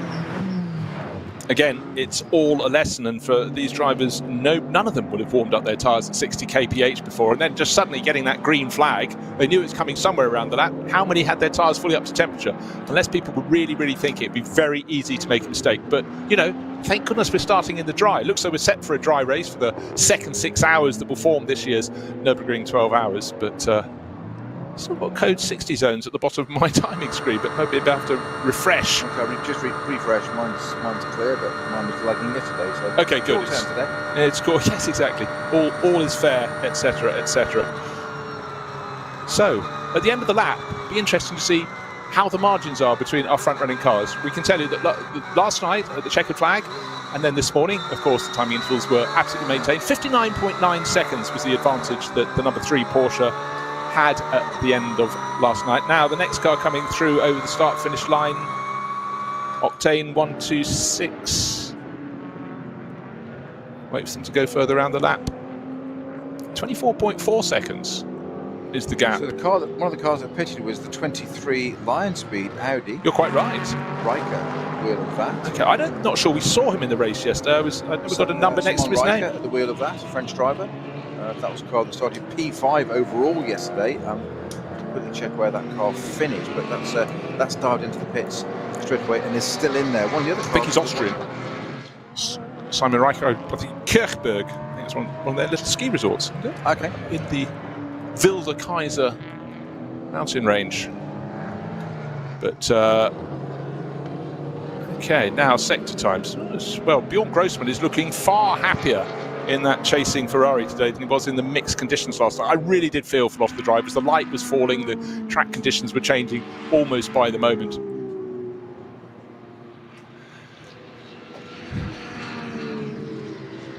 So let's run down the drivers who are in the lead cars. Alessio Picariello leading. If you're running down drivers, that doesn't sound very healthy. Well, fair enough. We build them up. Run down. We build them up. We knock them down. Bjorn Grossman in second place in the 26 Ferrari from Octane 126. The number 16 Audi running third is Kuba Gimnaziak. That's from the Phoenix camp, as is the sister car, Vincent Kolb. He shares that with Frank Stippler, but Kolb takes the start. But yes, from 5th place when they came round was the leading Pro-Am car in the SP9 class, Simon Reicher from Austria, bringing that one in. Then Marek Bockmann, the number 11 Schnitzelam Racing Mercedes. Klaus Bachler in the second of the Falcon Motorsports Porsches. That's car number 4. Complete the top 10. Julian Apostolos in the Landgraf Motorsport Mercedes. Guido Dumoulin in 9th place. And I think we've had a delayed start for car number 120. It's listed as out. Did it just dive in? It came into the pits and it's gone out again. Out again, yes. Okay, that was car 20. So that will elevate K. Kramer Racing. Yeah, car number 120. David Garner at the wheel of that. So, for a lot of the drivers, they are in traffic, but of course the driver that started front, he's got nobody ahead of him, and that's Alessio Picariello. So it'll be interesting to see what sort of lap pace we can get. The fastest lap, quite late last night, was 8 minutes, 2.56 seconds, and that was Kuba Gimnaziak. He's running in 3rd place. I don't think we'll get down there just yet. The cars that stopped on that first lap were, as you pointed out, 2023, the Line Speed car collection car. 120 we've just mentioned, which of course was the via WS Motorsport Porsche. We just saw that into the pits. 107 also came in, the Team Nathol Racing 911 GT3. We also had 36, which is the Valkenhorst BMW. Friedrich von Berlen pitted as well. And much further down the field, of course, with the 900 numbers, 969, and also came into pits on that end of that first lap. 969 being the Schmickler Performance 718 Cayman from that class there. So they all came to the pits on that first lap. We've still got 23 in the pit though. Right, in answer to a question you haven't asked, how many cars took the start today? 101. Last night we had 98. We had 98 listed as finishers, but of course that number 24 Audi has been allowed to continue because that had fallen. I love that. Theoretically. So more cars started the race than finished yesterday than started yesterday. Magic is a wonderful, wonderful thing. So clearly, whatever dispensations were required have been met. We started yesterday with 115 cars, and frankly, with the weather changing as frequently as it was, I did begin to feel that we wouldn't see that many getting to the checkered flag at the end of the first half of the 12 hours yesterday evening. However, all seems to be going well, and I was really deeply impressed with the quality of the driving yesterday. I thought there was more than a few opportunities to get things a little bit wrong. But for Alessio Picaria, let's take a little look at the pace that he's starting to get around the lap. He's not rocketing away at all, because Bjorn Grossman is doing a much better job in the Octane 126 Ferrari. What was the gap for the number 3 Porsche race finish yesterday? What was the leading gap to? 59.9 seconds. And you might ask why it's 24 seconds. I'm trying to get my head around that. Me too, that's exactly why I was asking the question. Yeah. It's almost as they didn't show the green flag to the race leader as soon as they showed it further back. But you know what? A point I was about to make a while ago, surely there's someone within that mix of drivers who goes, well, I'm not staying, I'm going to gain loads of places. A bit like someone who just fancies a bit of a jump start. However, no cars on the track in front of our race leader. And for Alessio Picariello, that's exactly what he wants, to lay down some quick laps now in conditions they didn't enjoy very much yesterday. They didn't really get many times. It's only in about the 5th hour they ever got a completely dry track, but even so, at that point it was a little damp offline. We all know that in NLS races that you're often going offline, well, many times per lap to overtake the slower cars. But right now for Picariello, the driver who really basically had his racing education in the Far East, a Belgian racer, is now bombing clear. He's running down the Dottinger Her. He's got it to himself. Got it to himself. He's going towards the Tiergarten complex at the end of the lap. And just trying to look at his timing intervals as if he's pulling clear. Yeah, he is pulling clear for Bjorn Grossman, but not by the margins he was yesterday. But right now, he'll be enjoying his lap, opening it up, nobody in front of him. But soon, in fact, we could look on the tracker, but it will be within this next lap, I would suggest, he'll catch the tail of the last cars that started the race, or even more, probably the first ones he'll find will be the ones who had those pit stops.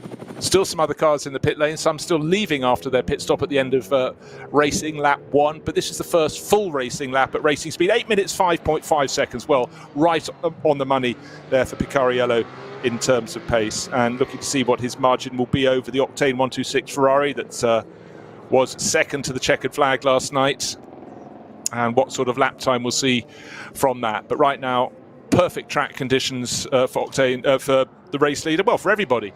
Yesterday was mixed. It was wet, it was dry, it was dry, it was wet, and then you just shuffle those around a few more times. But looking good at the moment for Falcon Motorsport. And just to go through the lineup in that leading car: Joel Eriksson, Jackson Evans, Sven Muller, and the driver at the wheel, Lesso Picariello. He's already caught a driver, the 516 BMW, keeping out of it, the 506, I beg your pardon, out of the way. So we thought it'd be on the second lap, and it was before he even left the Grand Prix loop on the second lap.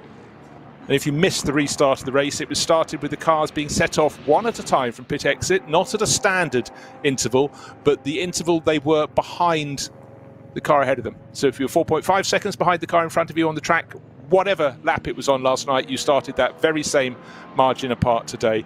And right, timing differences, 8 minutes flat for Kuba Gimaziak. I was just going to say, almost into our seven minutes straight away. So we commented on this stage. First three cars across line. Alessio Piccarella in the Falcon Motorsports, 8:05. Grossman in the Ferrari, 8:07. Kuba Gimaziak, I can better that. Tell you what, I'm going to wipe off 5 seconds off that and almost do a 7:59. Kuba's on massive form. The thing that's going through this weekend, he always is anyway, but this weekend he's that. But the thing that's going through my mind is, how has our race leading car lost more than half a minute on that restart? That should not have happened. I really can't get. There is no way. I mean, he's driving at code 60. No one should gate anything. We did see he was sort of driving at code 59 for a tiny little bit of that, but that's not enough to warrant losing that much time. Not half the time, no. So. And certainly, having seen his pace on the board at the moment, more than competitive, he is stretching his advantage. But at the end of that first lap, in which most of it was code 60, he was only 24 seconds to the good. It should have still been 59 seconds, if not more than a minute, because he's marginally faster than Bjorn Grossman. So there's one we've got to work out. Oh dear, we talked to the Lexus, and it's back in the pits and having work, maybe just tyre change on it, but don't understand. It clearly was, as soon as we started looking at the weather forecast. It was a gloomy morning here, but it was brightening up, no chance of rain. But I don't understand why people's tyres aren't in the condition. But then again, the cars were in Parc Fermé last night, weren't they? Yeah. That is the point. So, okay, I've answered my own question just about. Gabriele Piana's just dived into the pits. So again, we had a lot of the drivers coming in and doing a tyre change pit stop with about 2 laps to go last night, didn't we? Because we were wondering if any of them could have gained an advantage by going all the way to the finish. But of course, that is the very point. So anybody who manages to squeak it to the finish, their tyres don't have much life in them last night. If they did an 8-lap stint and got to the checkered flag, those tyres necessarily needed changing almost immediately. Whereas for most of the front runners, they should have another 5 laps today on their tyres in this race. Because 2 laps around here is 20 minutes roughly, so it's not a question of you do get those tyres scrubbed in, which gets them ready for today.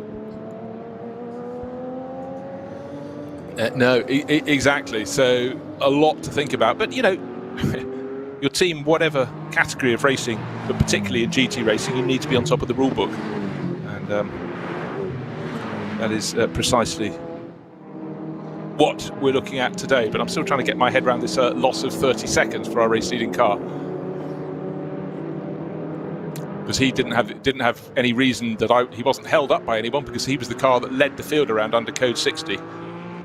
I'm sure there's an answer. I will try and apply my brain fully to get there. But around the circuit, of course, it's looking very even actually between the first couple of cars, looking to see how much is being gained. Yeah, Kuba Gimaziak is really starting to chip away. Just remember this, at the start of this lap, he was just under 14 seconds down on Bjorn Grossman. So that number 16 Team Phoenix Audi, clearly on the move. Is he going to go under 8 minutes? Anything under 8 minutes around the Nürburgring is very, very impressive. And it's looking at the moment, he could do that. Its teammate right behind the number 5, Vincent Kolb, that did an 8:15. 15 seconds quicker. He's also just set the fastest Sector 2 time, has Kuba Gimaziak. Race so far. The race so far. I say we're only just over half an hour in. 5.5 hours ago. 5 minutes 26 minutes to go. Looking Did to the 23 car actually leave the pit in the end? Yes, it is. It's out. Yeah. Line speed is out. Just going to see how long that car spent in the pits, because it was quite a while. Then at this point in the race, if you're changing the tyres, it's, you know, I think the pit stop seems longer right at the start of the race. When you look at it, everyone else is still racing. But when everyone's coming in, you know it's going to be pretty equal because, of course, there's a minimum pit stop time. Round this lap, he could be going under 8 minutes from Kuba Gimasiak. He set the fastest second sector, the fastest third sector. In the shorter of those sectors, sector 2, he gained 6/10 of a second on our race leader Picariello. In the next one, sector 3, which is longer, he gained, it's very nearly 2 minutes, he gained another second. So pressing on. It'd be interesting. Sector 4 of the sector times for me is the longest one. Cars take more than 3 minutes in that. They're not evenly spaced around the circuit, the sectors. But clearly, Gimasiak has got his car where he wants it. And yesterday it looked very nimble when the track was wet, and the Audi always does. But Gimasiak has been the head and shoulders best driver. Well, obviously in that car. The sister car, of course, has got Frank Stippler in, but Gimasiak's had that little bit more pace. Traffic being dispensed with very easily by our race leader, Alessio Picariello. Drivers can afford to touch the curbs yesterday, whereas yesterday, Peter, touching the curbs you did occasionally, but you didn't want to do too often because they were wet, they were dry, they were always slippery. But today you can afford to have a little rub against them. But the Nürburgring curbs are ones you don't want to take too much. Some of the curbs you can. You've got to know, and this is part of the knowledge of the place. You know, if it's a nice chamfered angled curb, yes, you can ride up it. Some of the exit curbs are actually flat, so you can run wide and over and back. But you've got to remember which ones you can and cannot, because you get it wrong once and it's a high curb, it can just damage suspension, it can damage the sidewall. More to the point, it can actually fire you off, and all of a sudden game over, you're in the barriers, and it's literally 0 to 0 in the space of a turn. And that moment where you feel your car's starting to maybe go a little bit wider than you want, so you've got several choices at that point. Brave it out, brazen it out, or get it wrong and take the consequences. But right now, not having to cut corners, not yet, even though Gimasiak is starting to close in. Beautiful day on the Nordschleife. Always welcome. I think the later you get into the year, once you pass summer, the more and more grateful you are when you see the mountains in the distance, the forest, the Nürburgring Castle, because we've done many a race here, Peter, where Nürburgring Castle, where's that? It's near you, but you can't see it. But now it's full sunny Sunday morning. And again, I totally praise the camera work that you get from the Helicam here. It's not a dull circuit to film, is it? I mean, everything just looks so spectacular. Right, latest lap time, an improvement. In fact, that car's fastest lap, 8 minutes 3.492 seconds for Alessio Picariello. So he's stretching his legs. Bjorn Grossman in second place, unfortunately caught a gaggle of cars as he now turns through the Tiergarten sequence that ends the lap.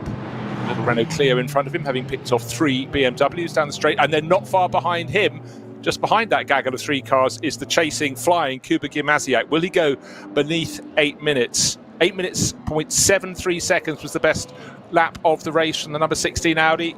Snaking one way, snaking the other. Will he beat that this time? Crossing the start-finish line any second now, just waiting for the timing screen to catch up. Down to the first corner, picks off three of those BMWs. Now he's trying to dive past the Clio. Doesn't quite make that, but certainly flying there from Kuba Gimasiak. Still waiting for the timing screen to tell you, has he improved? It's not letting me know that as yet, but the clear thing is he's catching hand over fist. 8 minutes 3.372. Oh, my timing screen's gone completely berserk. It suddenly moved Vincent Kolb ahead of him. Kolb's in the sister car from Team Phoenix. So I'll just keep a wait to see if it recalibrates. 7 minutes 57. It couldn't believe how fast it was. It lost Kuba Gimasiak for a second. So would he get beneath 8 minutes? Would he heck? Would he get beneath 7:59, 7:58? Yes, he has. He's almost below 7 minutes 57. So he's just 5 seconds in arrears now of the Octane 126 Ferrari, which is all but matched the pace last time around of our race leader. He's 26.8 seconds down on Alessio Picariello. So in the early stages of the second 6, the Sunday 6 as we call it, before the Nürburgring 12 hours, the car that is starring with the driver who's starring, it's the number 16 Team Phoenix Audi, and it's Kuba Gimasiak. He's picked his way through traffic. Our race leader didn't have to worry about that for the first lap, but Alessio Picariello is now having to do the same. He had the free run, but he did somehow lose 30 seconds of his minute advantage at the start of the race.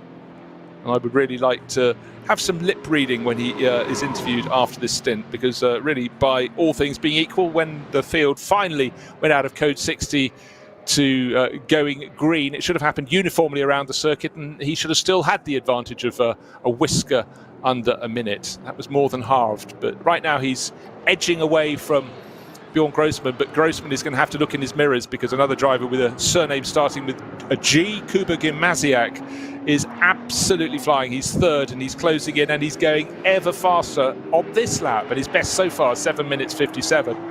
How low will he go, Peter? Well, what we really want to see, and I'm always worried when I say this, you highlight two drivers in different cars you want to see back then. And whenever I do that, I always feel it's unfair to the other drivers in those cars. And it's not what I mean at all, but I'd love to see Gimasiak in the Phoenix Audi having a real old ding-dong with Luca Ludwig in the Ferrari. Just I'd like to see those two together on track at the same time. And no disrespect to Grossman in the car at the moment, or anybody else, any of the drivers in that lineup at all. Not what I mean. No. Just the two people that have been a bit stellar in each of those cars. You want out on track at the same time. You want to see a battle. You want to see some racing.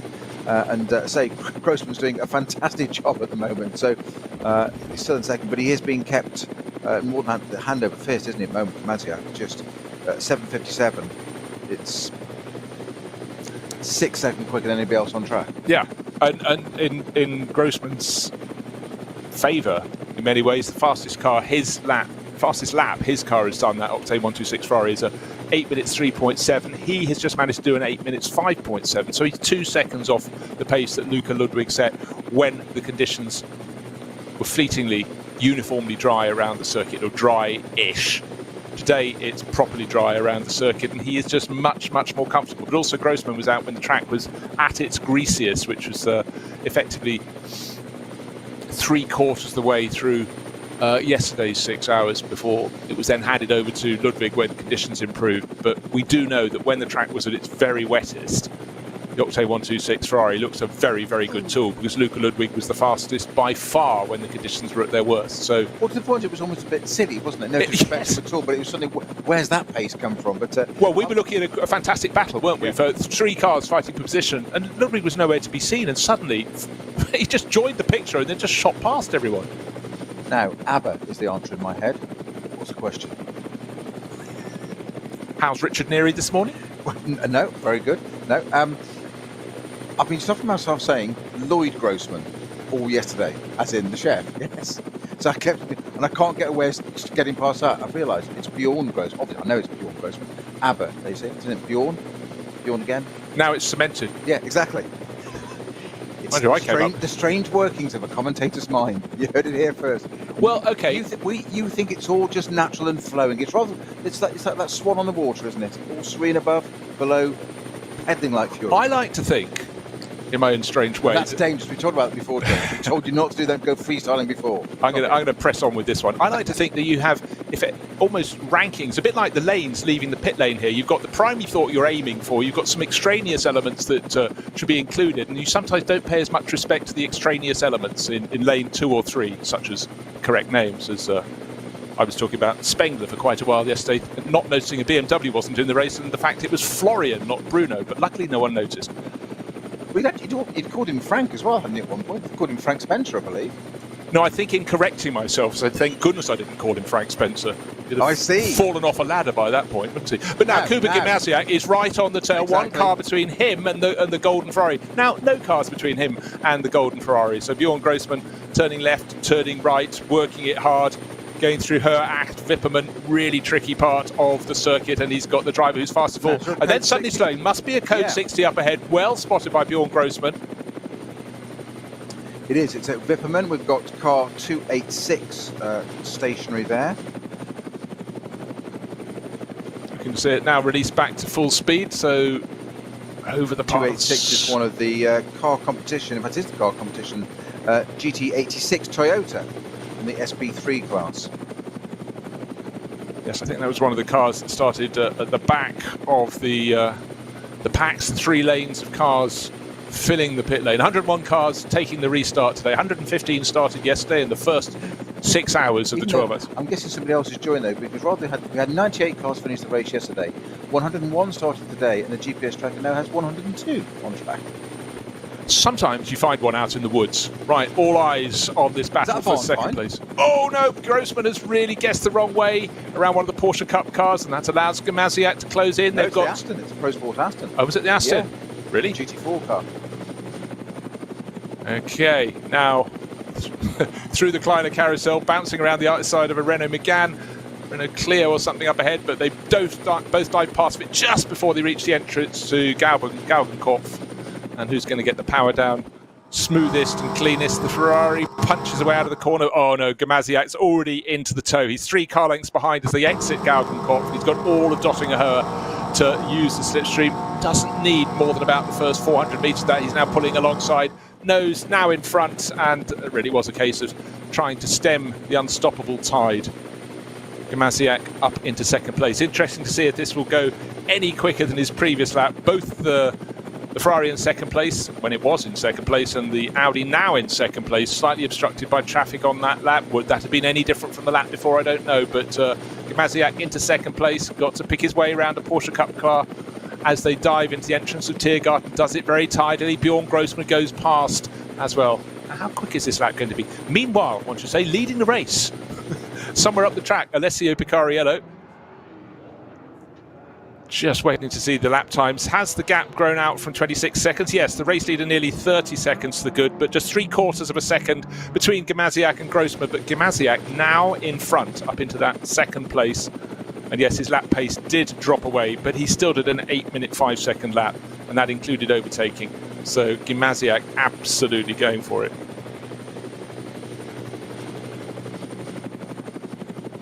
Now, how much will Gamaziak pull away once he's got into second place? Grossman's going to hang completely off the track. Conditions dry, race restarted, new race format worked out.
Können wir progressiv beschleunigen.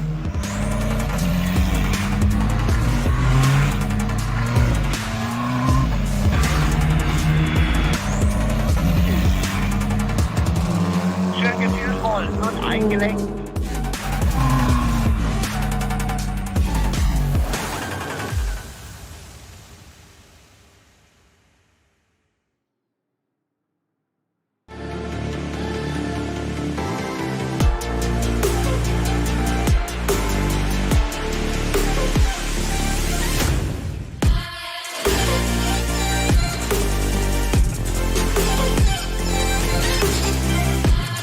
Reifen.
Liebe Fans, Besucht unsere Social-Media-Kanäle Von Facebook, Instagram, YouTube, Twitter und TikTok. willkommen zu NLS.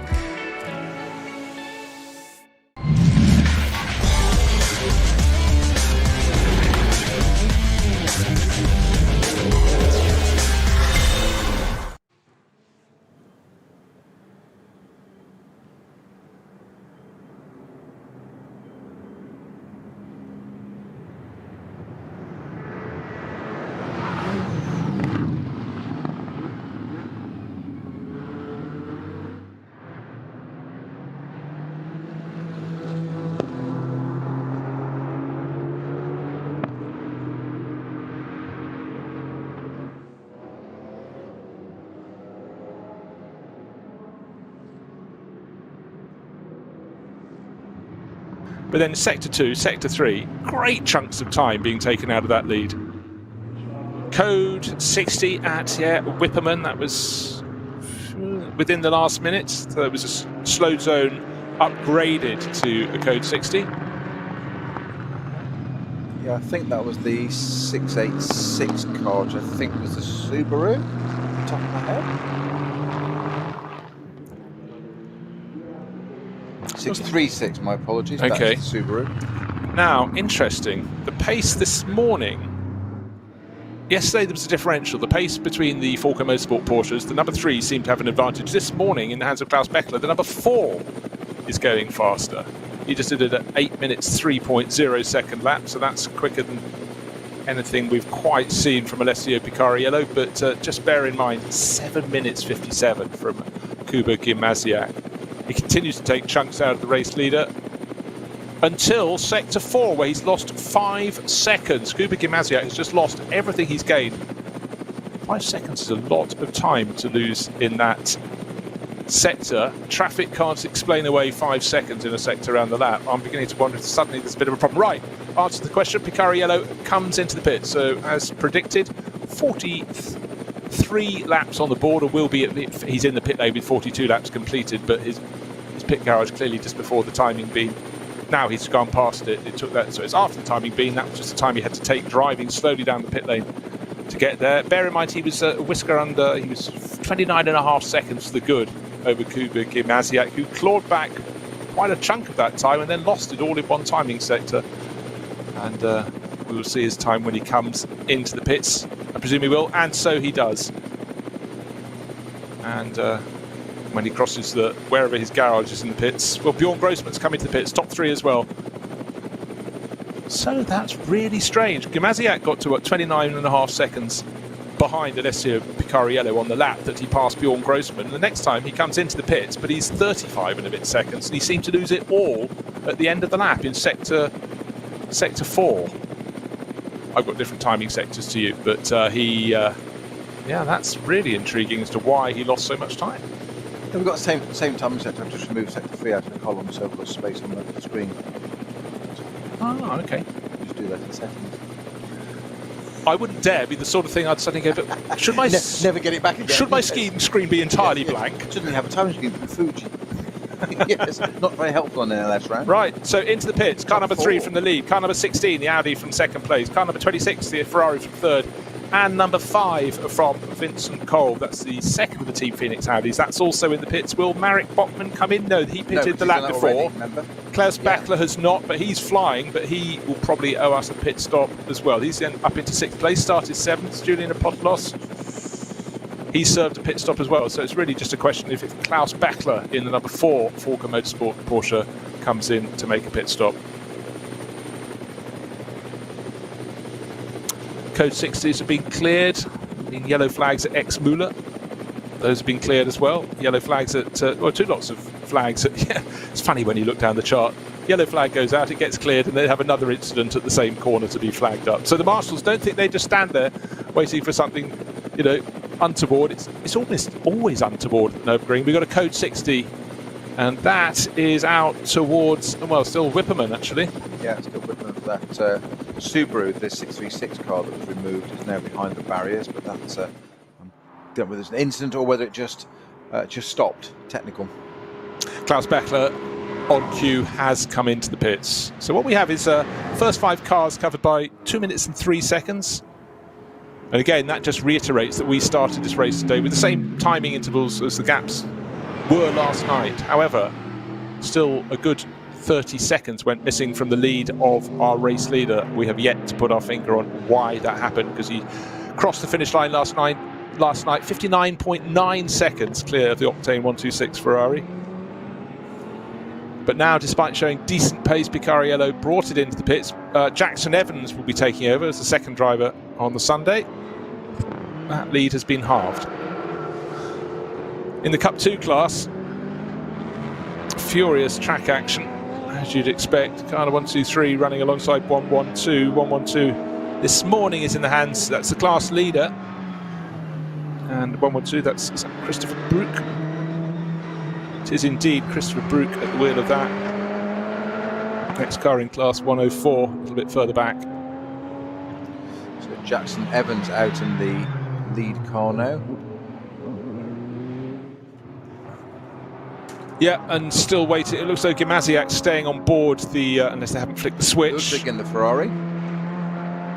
And will we suddenly have a change? Well, no, it's still listed as Vincent Kolb. He started the number 5 Audi, but Frank Stippler's being allowed a bit more of a lie-in this morning before he takes over to do the further stint. Just waiting to see if Klaus Bechler stays on board, or will it be Ahenchen Gouven, Komi Ledegaard or Martin Ragginger taking over the number 4 Porsche. Just waiting for that to leave the pit lane. Bear in mind it came in 2 minutes behind the sister car. That was the first one of those to pits, and it's Klaus Bachler staying on board. So basically all the SP9 class cars at the front of the field, the top 7 are all SP9 pros. They've all served a pit stop this morning. Track conditions clear, certain, which was something of a luxury. They didn't have that yesterday. Of course, it was Kuba Gimasiak, was it not, that set our pole time yesterday of 8 minutes, 19.589, yeah. I think. Yeah. Oh, 189, shoot me now. This I wasn't even trying to test you there, but very impressive, Jones. So much space to Take fill. 2 house points. So, the flurry of visits to the pits now seems to be abated. I do believe we've got through those.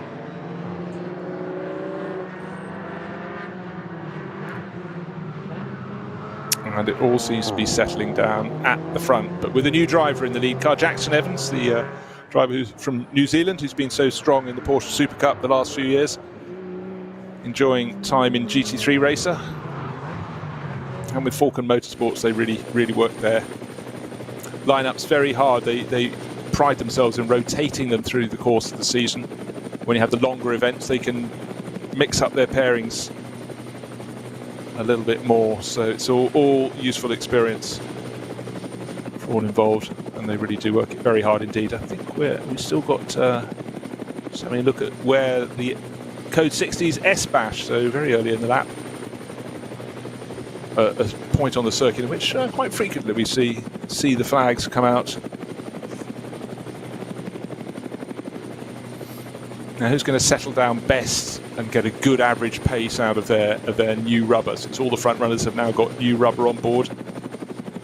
Bear in mind the fastest lap of not just this morning, but of the entire race so far. So we've got the 6 hours yesterday plus, well, good grief, we've already got an hour into this race. Of course, is certainly Kuba Gimasiak. 7 minutes 57.13 seconds. 113 seconds. That is by far the fastest lap of the race. Bear in mind that some of these are quite hard to come by, simply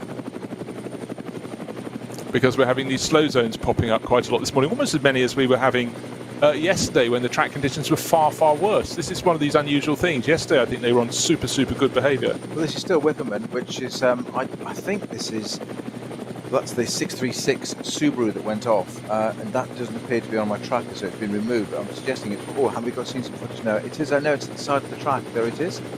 And that's the 286 Toyota. Actually, that's another one. No, I thought you said that was the one. I thought it was. At one point, maybe that was a previous incident. You said that number had been mentioned. So various points today. The sun is shining, the Eifel forest is looking magnificent, the track is in perfect conditions, but we're having a few fallers. Yesterday when track conditions were super difficult because they were changing the whole time from dry to slightly wet to very wet to not so wet to dry again, and so on and so forth. The drivers did a really, really good job, but you know, sometimes that just happens. You get the dry circuit and people aren't taking as much caution. Maybe today they are doing that thing I was saying you don't dare do in the wet, which is touch the curbs here. Maybe that's what's causing the problem. Who knows? Maybe they didn't get a good night's sleep.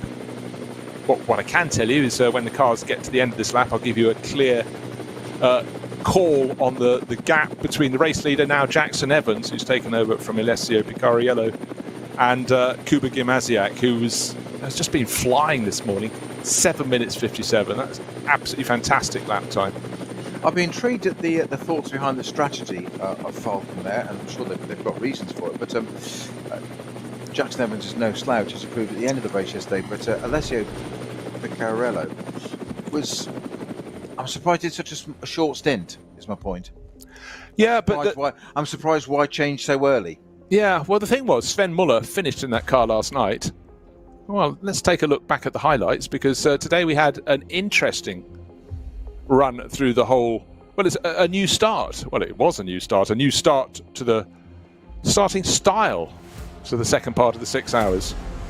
Oh, sorry, the second 6 hours that form the 12 hours. And the car that finished nearly a minute clear last night, Alessio Picariello, went out first from the pit lane. Everyone else released at timed intervals thereafter, according to how far behind his finishing time they were last night. But somewhere, when the cars were running at code 60 and then released, our race leader lost 30 seconds or thereabouts. Suddenly his lead was down actually to 24 seconds. Since then, he's built it back up.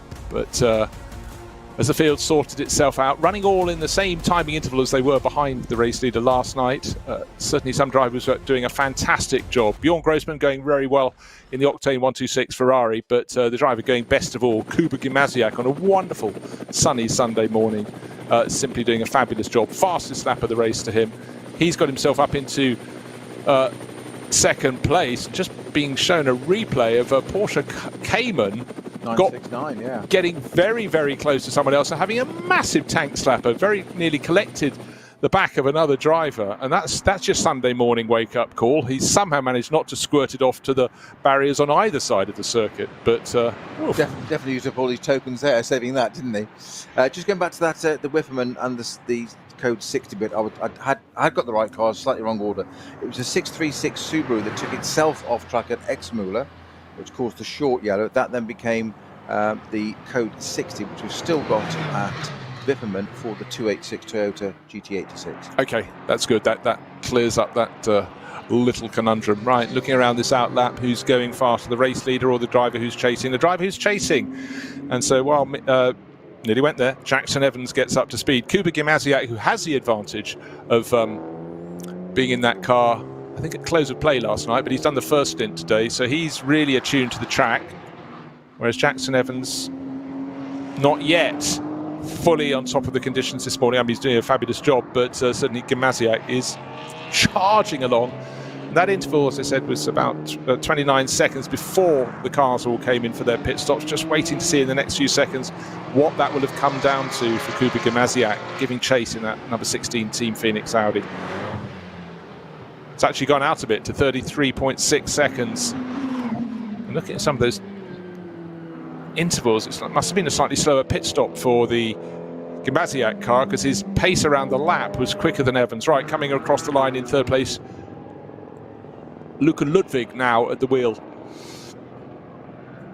of that Octane 126 Ferrari, and he's taken that over from Bjorn Grossman, and yeah, lapping very comfortably as well, but he's now best part of 54 seconds down on the race leader, so that has gone away a little bit. But right, without too much traffic in front of him, let's see what pace Kuba Gimasiak can work his way down to on the first flying lap out of the pits. Of course, he's already had a lot of lapping since leaving the pits, because it's a long lap, but of course, when you try and look at their pace on their out lap, you can't really tell what it was unless you know the time they spent in the pits, because it includes their time in the pits.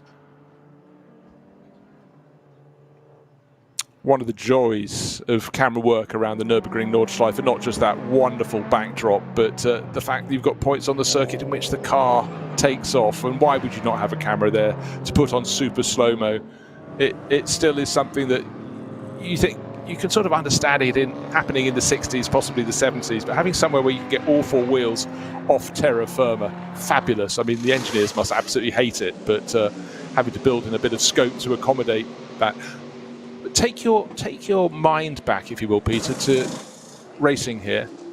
How much height do you reckon you got in whatever you were racing, and how much did you try to avoid it where possible? 2 questions, 2 answers. You're quite right.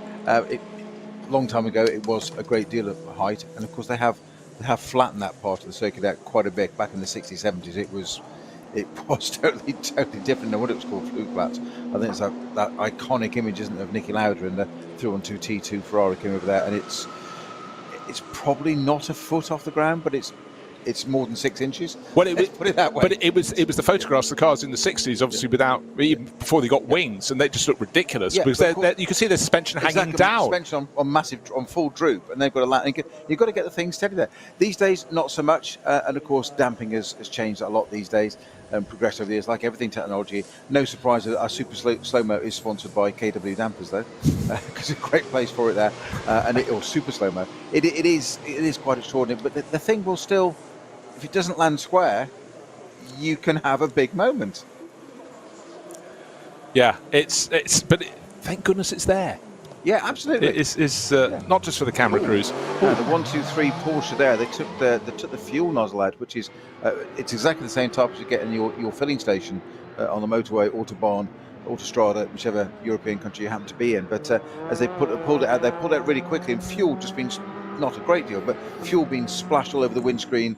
Whatever that car, so I have to get the 123, I have to get its wiper on there to get that cleared. Right, about to have a place change, one would feel, because Marek Bachmann in the number 11 Schnitzelam racing Mercedes, one of the 2 from that team, is holding 5th place, but only for now, because the Falcon Motorsport number 4, the second of the Falcon Motorsport Porsches, is right on its tail.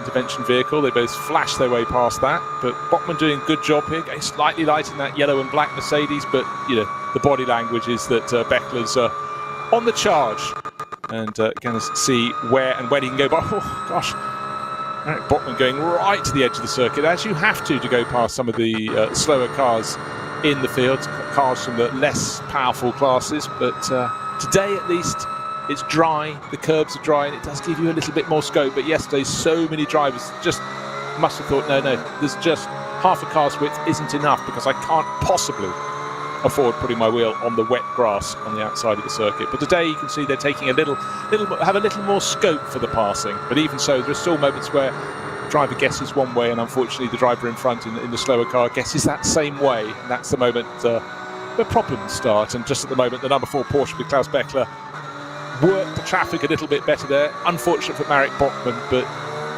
it's when, not if, isn't it, this passing manoeuvre?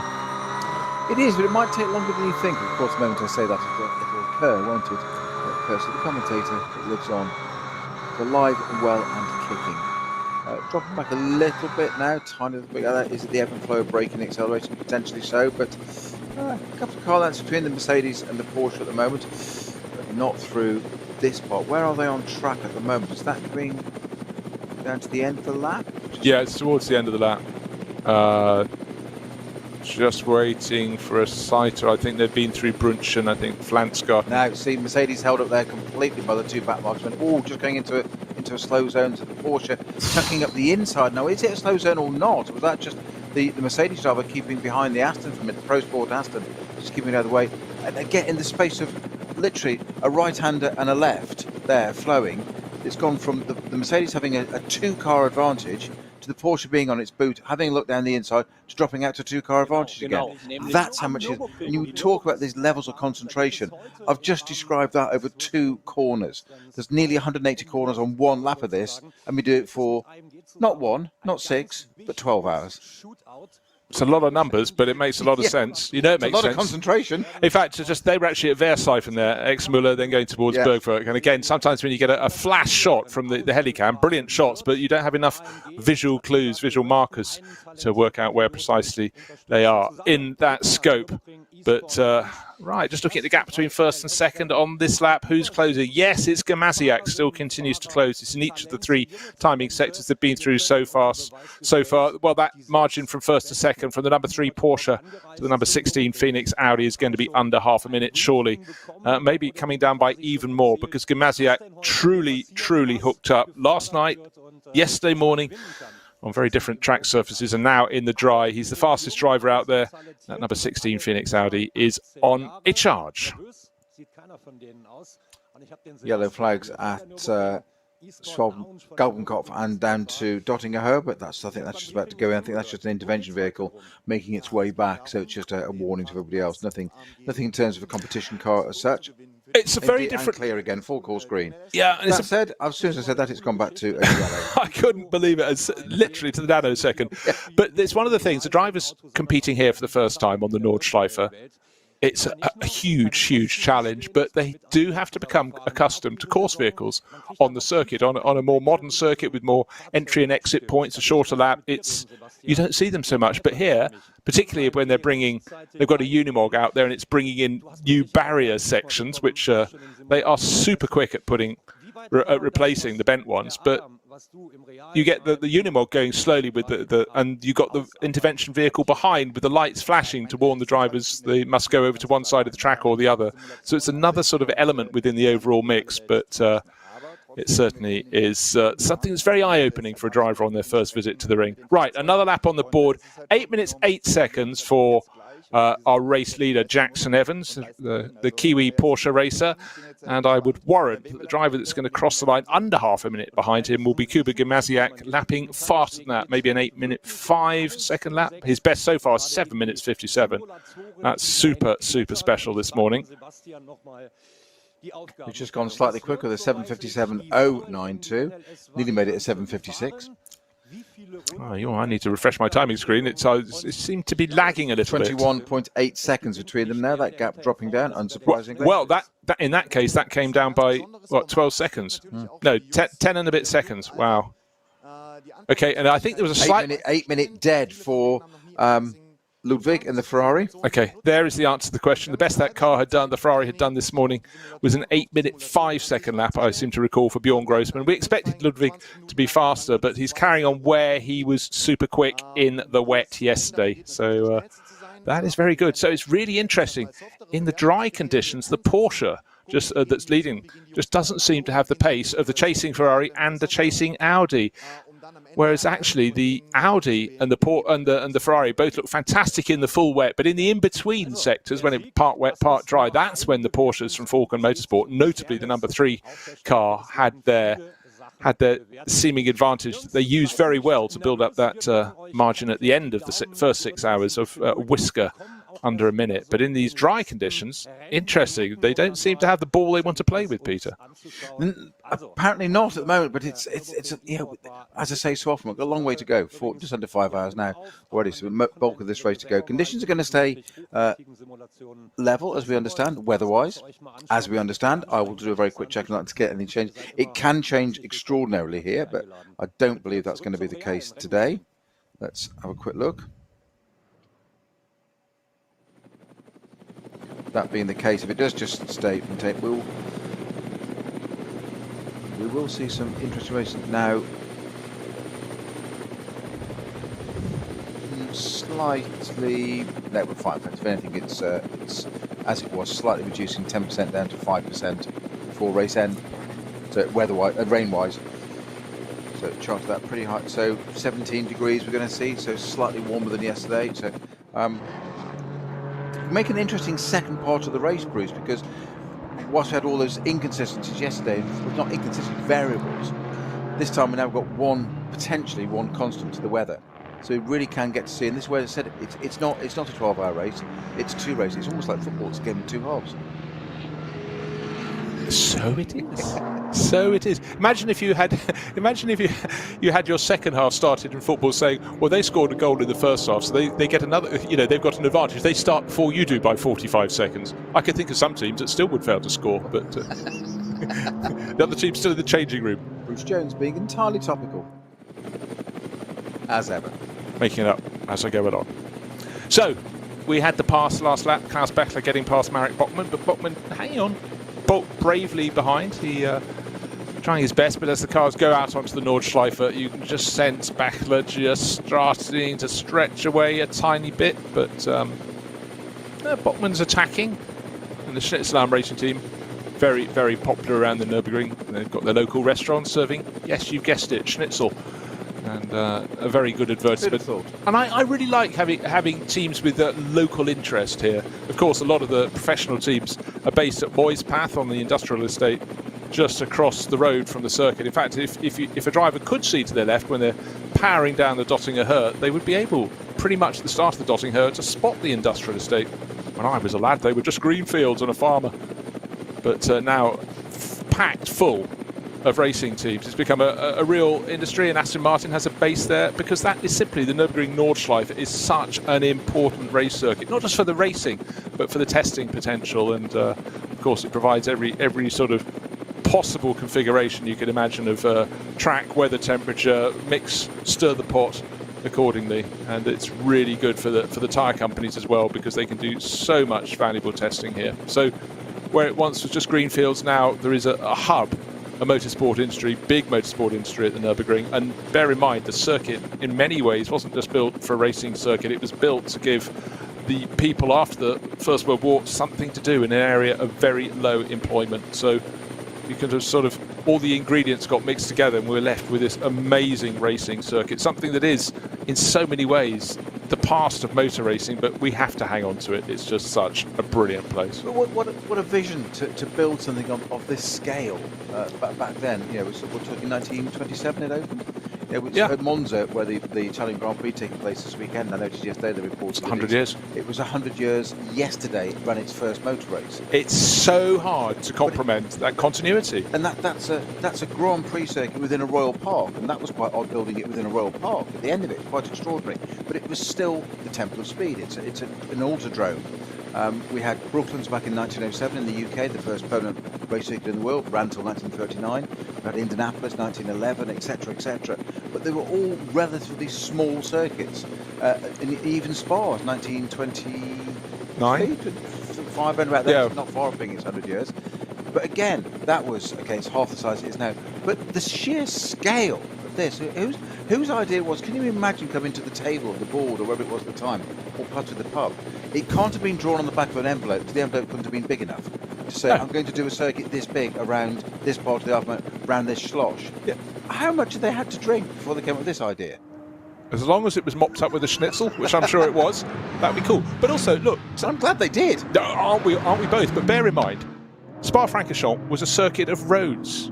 It used the roads in the local valleys, you know, down to Malmedy. This was exclusively a racing circuit. It wasn't like they did. That's where the enormous difference lies, and it's just all the more extraordinary for that factor. And it had the Sudschleife as well, back in the 1920s, maybe in the early 30s. I can't remember when the Sudschleife part was first used, but that was an awful lot of spare tarmac they had in the back of the truck.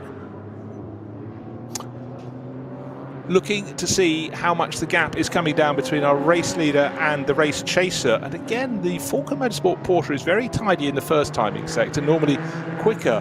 But as soon as the cars go out onto the Nordschleife itself and the twists start to come at the drivers thick and fast, that's where the Audi from Phoenix starts to close in again and take great chunks. At this rate of change,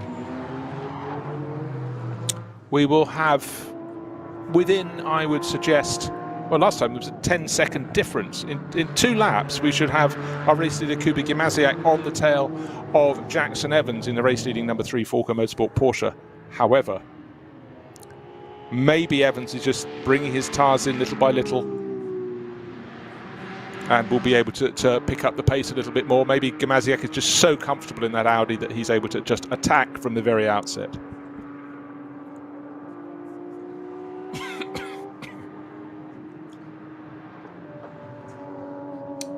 In the Cup 3 class, is an enormous advantage for the number 949, leading the Cup 3 class by 6 minutes and 45 seconds. So that is, they've had a very good 6 hours to kick it off with and continue to build on that advantage. And the Cup 3 class, one of the best supported classes here, 12 cars in that class. But that is a huge advantage. Best part of 7 minutes, right? Another lap going on the board. 8 minutes 21. Now that wasn't too quick from Jackson Evans. And I was suggesting he might start to ramp it up, get down to the 8-minute 5s was what was going through my mind. So that's going to play into Cougar Maziak's hands, isn't it? Okay, 8 minutes 11. He's gained another 10 seconds. So clearly we've now got code 60 at Galgen Kopf. Maybe they both just about got caught in that. No, they should have got past that. There was a code 60 as well. So they're both slowed by 10 seconds. Yeah, didn't you say it was 12 seconds on the previous lap? Now another 10 seconds. That's 22 seconds in 2 laps. It was 10 seconds and 10 seconds, which takes us down to 12 seconds now. Okay, so regardless of slow zones or otherwise, he's taking 10 seconds a lap. That's quite a nice square number. End of this lap's going to be quite interesting. It certainly will. But however, there's always a however clause. But, you know, the trend is very much in one direction.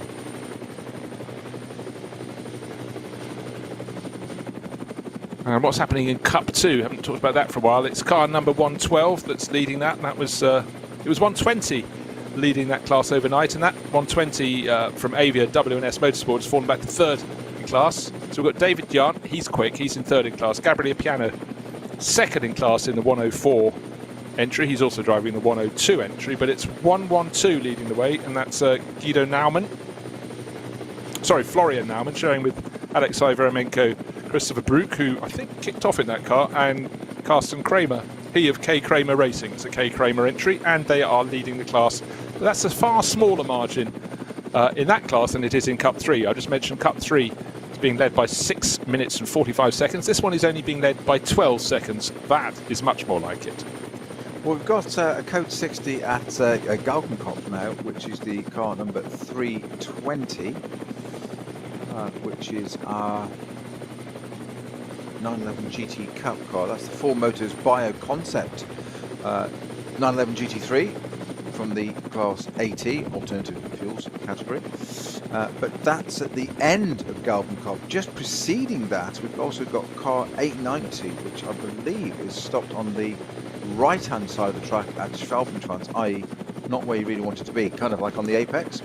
Yeah, not ideal. That's one of the BMW. It's the BMW M2 CS Racing class, BMW M2 class. That's Peter Larsen, Johan Rosen, and Christian Albinger. But whichever one of those is driving it is not on a bit of tarmac that he wants to be on, I would suggest.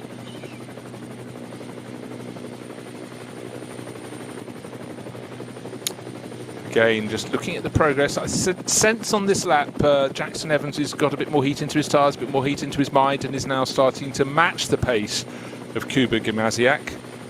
And let's take a look. Certainly the gaps aren't coming down by such enormous chunks, but the sector in which Gimasiak always would take the biggest margin clearly is the longest timing sector, and that's one of the ones coming up. So wait to see how much that gap is coming down. But well, Jackson Evans did rise to the occasion yesterday, didn't he? When required, he was putting in nice, consistent times, nothing wrong. We were to the point that we were saying, it's not quite on the pace. And obviously, he got the wake-up call, the message, the phone rang in the car, picked it up, obviously hands-free, and just you need to get a press on a bit. Yeah, that was the point in the race in which he was sitting on a lead of about 1 minute and 26 seconds, I seem to recall, or thereabouts, and then it started coming down by about 6 or 7 seconds a lap for several laps. Then they had the pit stop. Sven Muller got in, stabilised it at just under a minute, but it does seem in the drier conditions, the chasing Ferrari, the Octane 126 car that's in third place, and certainly Kuba Gimasiak's number 16 Team Phoenix Audi have got the legs in these conditions. Well, it's going to become a visual soon. We're getting great shots from our Rover Helicam, got just at the carousel there. Of course, the part of the circuit that kindly gives us the logo for the NLS series, the Nürburgring Langstrecken series creates the logo, facing the other way around. But let's have a quick look at the cars here. Now at Bergwerk is our race leader, Jackson Evans, and he's just exiting Bergwerk now. And I said this to you yesterday, didn't I, Bruce? When you get a visual, so when Kuba Gimasiak suddenly gets eyes on that aquamarine and blue Falcon Porsche, something happens. You're not driving slowly, you're not driving incorrectly, you're doing nothing wrong, but there's something greater comes from your boots, and all of a sudden, I can see it now. And it's quite bizarre feeling, because you know it and feel it instantly. And I've had it in a situation where you've done that and you suddenly start to pick up the pace, and you sort of part of you almost puts you off, because you think to yourself, where did that come from? Why was I driving like a sloth before? And you just find that little bit extra. And obviously around the Nürburgring Nordschleife, 25.7 kilometres, so that's a lot of lap. However, there aren't that many points where you have a long line of sight. Certainly around the back part of the Nordschleife, it's twist, turn, and you could be 5 seconds ahead, and until you get to any straight part, invisible to the car that's chasing. But it is like a little magnetic force field, isn't it? Starting to draw you in once you've seen the car that you're chasing finally come into view. That eternal piece of elastic Yeah. that Evan Flair all. However, and I'm going to toss this one in here, is the fact that first few sectors of the lap, pretty even Stevens between Jackson Evans leading in the number 3 Falcon Motorsport Porsche and Kuba Gimasiak giving chase in the number 16 Team Phoenix Audi. And then they get to sector 3. Nearly 4 seconds gained in that sector alone. The gap was 12.3 seconds between our race leader and second place. So clearly that is coming down all the time. And not so long ago, Luca Ludwig took over the Octane 126 Ferrari that had started today in second place, was passed when Bjorn Grossman was at the wheel, and now the gap for that, he's fully 35 seconds behind Gimasiak, and that was the start of this lap. But now we've got a code 60 at one point. We've got a car going extremely slow to the point where 4 cars have just gone past it. 3 Caymans by the look of it in line astern, blue and white, yellow and an orange and white one, with I think a Toyota at the back of that group. Now we've got 2 cars. We've got well, car facing backwards. Never good when a car's facing the wrong way on the track, is it? Drivers can get confused, but while we're just looking at that, trying to get the foot of why something is off at, I think it's Hurrain, is suddenly just at that point, the fastest middle sector of anyone, which is sector 3, no longer Gimasiak, suddenly Klaus Bachler, the number 4 Falcon Motorsport car, is clearly able to pick up the pace at this point. So it's ebbing and it's flowing. Yesterday it was ebbing and flowing because of the weather and also the timing of the pit stops. You saw people with the experience like Frank Stippler staying out when others just couldn't afford to risk another lap on a drying track or one that was becoming wetter. But with his experience, he was able to keep his cool, keep his calm, and stay out as long as possible to give the team as many options as possible. But today, the variable is not the weather.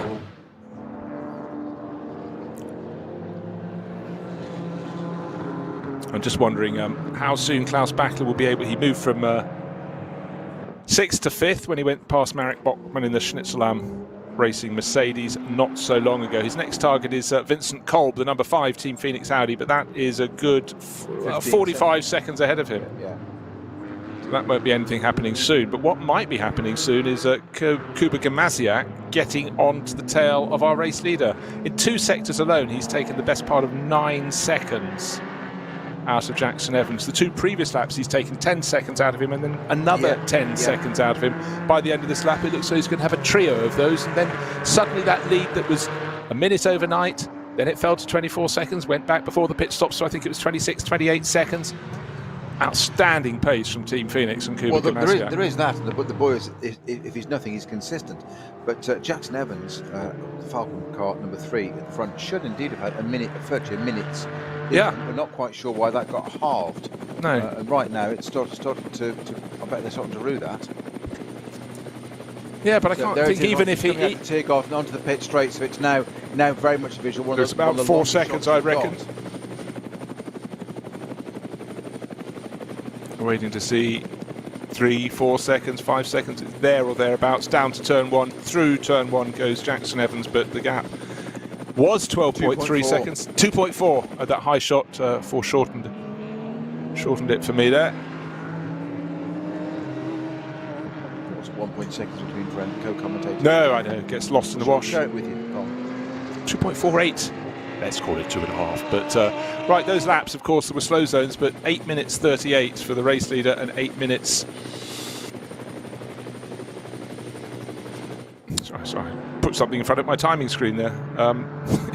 8 minutes 29. So it was 10 seconds gained, 10 seconds gained, and then 8.5 seconds gained. So that is hugely tidy. That's why the lead is down to next to nothing. So, but look at those times. As you say, 10 seconds. It's there. It's in the evidence. Kuba Gimasiak in the Phoenix Audi at 3:29. Not exactly a fast lap, but of course we've got slow zones, haven't we? Jackson Evans in the Falcon Motorsports Porsche leading 8:38. What you can have in that, the variables would be where the slow zones were if anybody else was hitting them. But the simple fact is, whether with slow zones, whether without, and certainly 2 laps ago it was clear. The previous lap, one lap before this one. There were interruptions, but it didn't matter if it was a slow zone or not. There was 10 seconds being gained, so it's been 10-second gain, 10-second gain, 9-second gain. Gimasiak, super comfortable, just attacking all the time. Car not looking too leery, in fact, beautifully well balanced. So Team Phoenix, well, they've been here, seen it, done it around the Nordschleife. And gathered many a win over the years. But, you know, we've had times when the Audis haven't been on the pace at all, but in the NLS they've been good sometimes and poor at others, and they just have to go for the average across the course of a season. And don't forget, of course, we have every weather form through the course of any season here, from spring through summer to autumn, and sometimes winter seems to arrive bit early. And Phoenix, Kuba Gimasiak shared with René Rast in the third round this year at the end of June. Yes. And that was their most recent win. But in fact, end of the previous year, Frank Stippler and Vincent Kolb, they're the two drivers in the other Phoenix car. They won the last round last October, so one win in each of those years. And in fact, I think their greater days were rather earlier in the history of the championship. But they've always been there or thereabouts. But right now, they seem to have the right car at the right time. Creeping ever closer, Kuba Gimasiak and the Phoenix Audi starting to. That visual has worked now for him. He's got the back of that Porsche really into his sights now. It's in line with him. He's not far off catching. I'd say that's probably about that's less than 2.5 seconds. Certainly, I would say it's probably about not much of a second, a bit over a second between those two now. But no cars between them at the moment. So certainly Jackson Evans will be looking for some cars from the slower classes to put between him and try and find half a second. But, you know, he was so far clear when he took the car over. When he came out after his pit stop, there was a slower pit stop for the Phoenix crew, and the gap went out from 29 seconds, I think, before the pit stop to 33 seconds between first and second afterwards. But since then, it's come down and down. And of course, Jackson Evans struggling with those tyres on that Porsche, I would suggest. No disrespect to Falcon, make them all and make it the team. But suddenly, Kuba Gimasiak's all over the back through the sweepers there. So the fast set to the circuit down. Where are they now? Coming up to Exmüller. It's just gained hand over fist, that Audi. It just seems so much better, sure-footed. Little bit of traffic there. One of the is that a Ferrari? Yeah, it's the 39 Ferrari, the blue and white one that had all the braking problems yesterday. And they passed that with ease. Now a couple of cars up in front, and Jackson Evans having to think about it, and that has allowed the gap to come down to just one car length, half a car length. He's guessed wrongly, and around the outside, Jackson Evans got that completely wrong. A TCR class car stayed to the right hand side of the track, and he decided to go there and then had to hit the brakes, or certainly come off the power. But in a flash, Kuba Gimasiak said, well, the whole left hand side, the track was perfect for me. He flashed past, but it was going to happen come what may. So how many laps has Evans done in this car now? Be about 4 laps, I think. This might be the 5th lap since their pit stop, and the same number of laps as Gimasiak has done, but of course Gimasiak was in since the start of the race, whereas Alessio Picariello started the race in the Falcon number 3 Porsche. So you're right, he's done 4 laps in the car. Now, the big question, I suppose, from my point of view is, will Gimasiak do a further stint beyond this? He's in a 2-driver lineup sharing with Kim Lewis Schramm, whereas of course Jackson Evans has 3 teammates. One's already had a go in the car first thing this morning, Alessio Picariello, but he's got Sven Muller and Joel Eriksson more than happy to take over. So Gimasiak's been pushing really hard, has got that fastest lap of the race, 7 minutes 57.0, which beat his previous one, which was 7 minutes 57.1. So not only fast but consistent. But we saw that yesterday. He seemed to just, regardless of traffic, be able to lap so close to his previous lap almost every lap. I think he did 4 laps in a row, covered. The difference was about 0.1 of a second, which was extraordinary yesterday.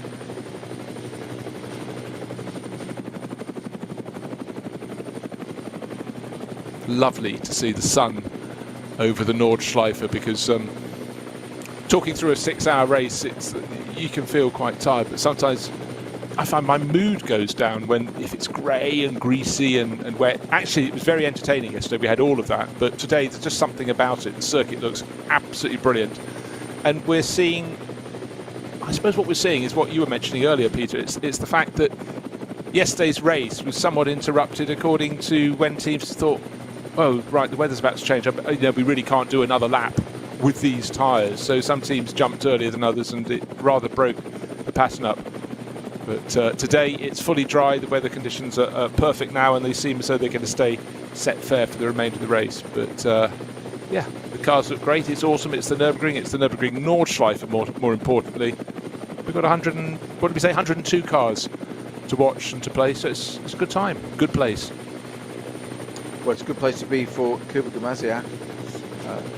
Extraordinary drive there, no matter what you say. Jackson Evans did a great job of raising his game yesterday when he needed to, but it's got to be a tyre issue, because Totally. There's nothing wrong with his abilities. His skills with that Falcon car. It's prepared perfectly, but it just unable to defend that position at all from the charging Gamaziak. Yeah, and Gamaziak's on Michelin's, and obviously the Falcon tyre is what's on the Falcon Motorsport car, and you just have to go with what you have. But in the mixed condition yesterday, the Falcon tyre was absolutely fabulous, as shown by the pace, particularly as Sven Muller, the Alessio Picariello, the track was very difficult. Good to see, actually, as Kuba Gamaziak, now in the lead of the race, he's pulled alongside the number 24 Lion Speed car. This is the one that should have been in the top 6 yesterday, but right at the end, a left rear puncture had it limp in, and it's way down the order now. But a question of what might have been for the 24 crew. But they're out. They've got 6 hours to play, but they just simply started very much on the back foot.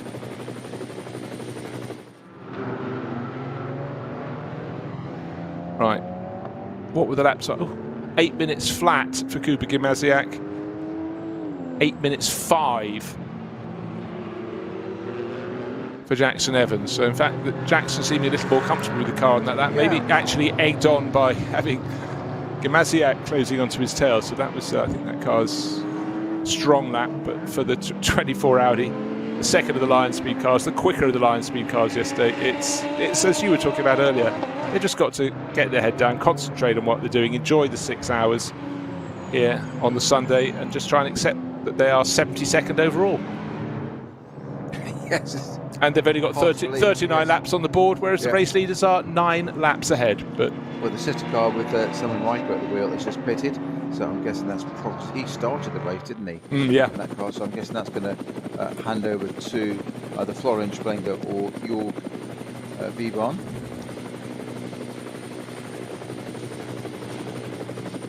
Yeah, Bruno can't be with us today. So I'm waiting for the date, the driver tag to update. It looks like it's got Riker at the wheels still, but yeah, I think it probably is, because I didn't notice Riker. I must confess, we had 115 cars to look at yesterday. I did say towards the end, I don't think we've had Riker in the car.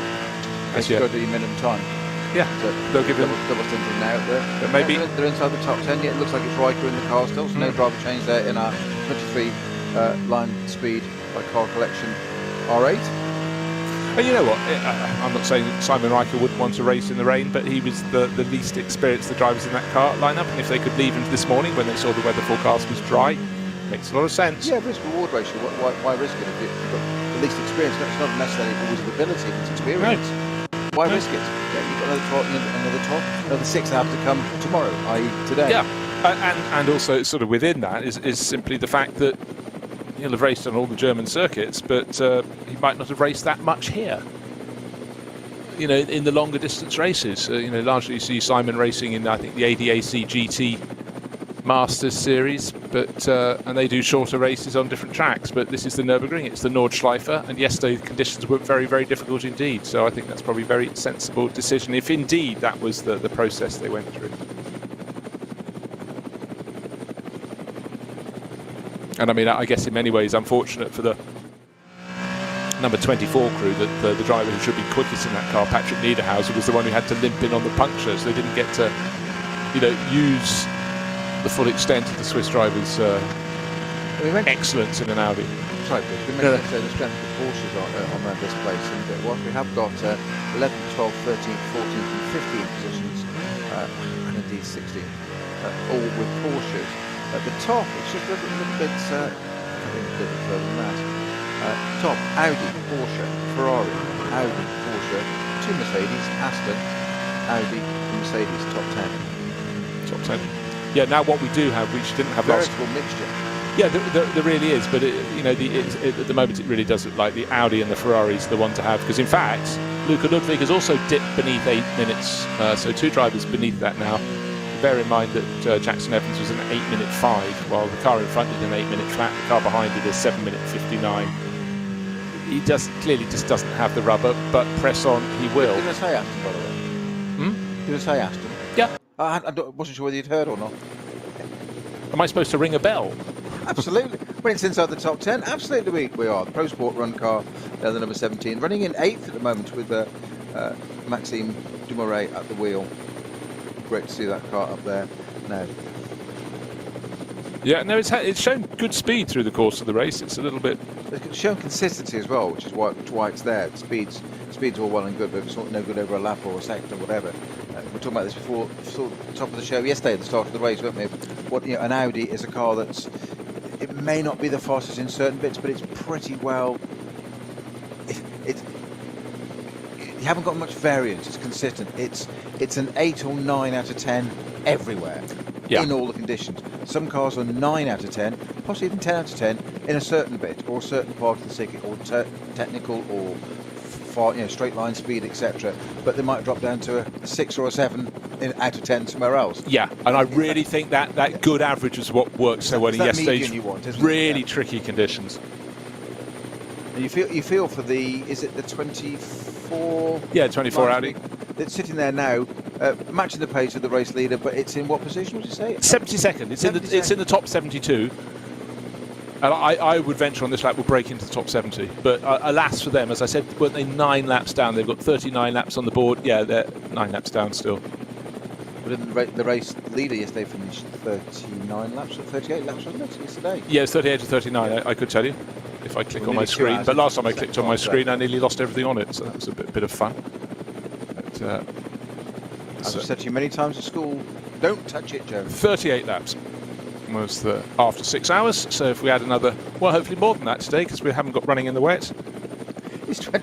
Talking the 24 Lion Speed car collection car, he said, are they actually going to unlap themselves? Pride is a wonderful thing. Absolutely. You've got to admire it. So Vincent Kolb at the wheel. Patrick Kolb. Patrick Kolb, my apologies. The other brother. The other brother in the other car. Yeah, with Milan Doncic, Dennis Vetzer, Patrick Niederhauser, who had to limp it home, and Lorenzo Rocco. Great to see the sunshine, though.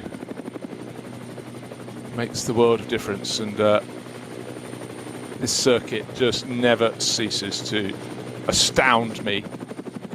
If it was twice the width, it'd be half the circuit, I think. It's the narrowness that really makes it so magical. Yes, the topography is fantastic, but it just emphasises it so much, the precision required to achieve what you need to around these 170 plus turns, plus the weather.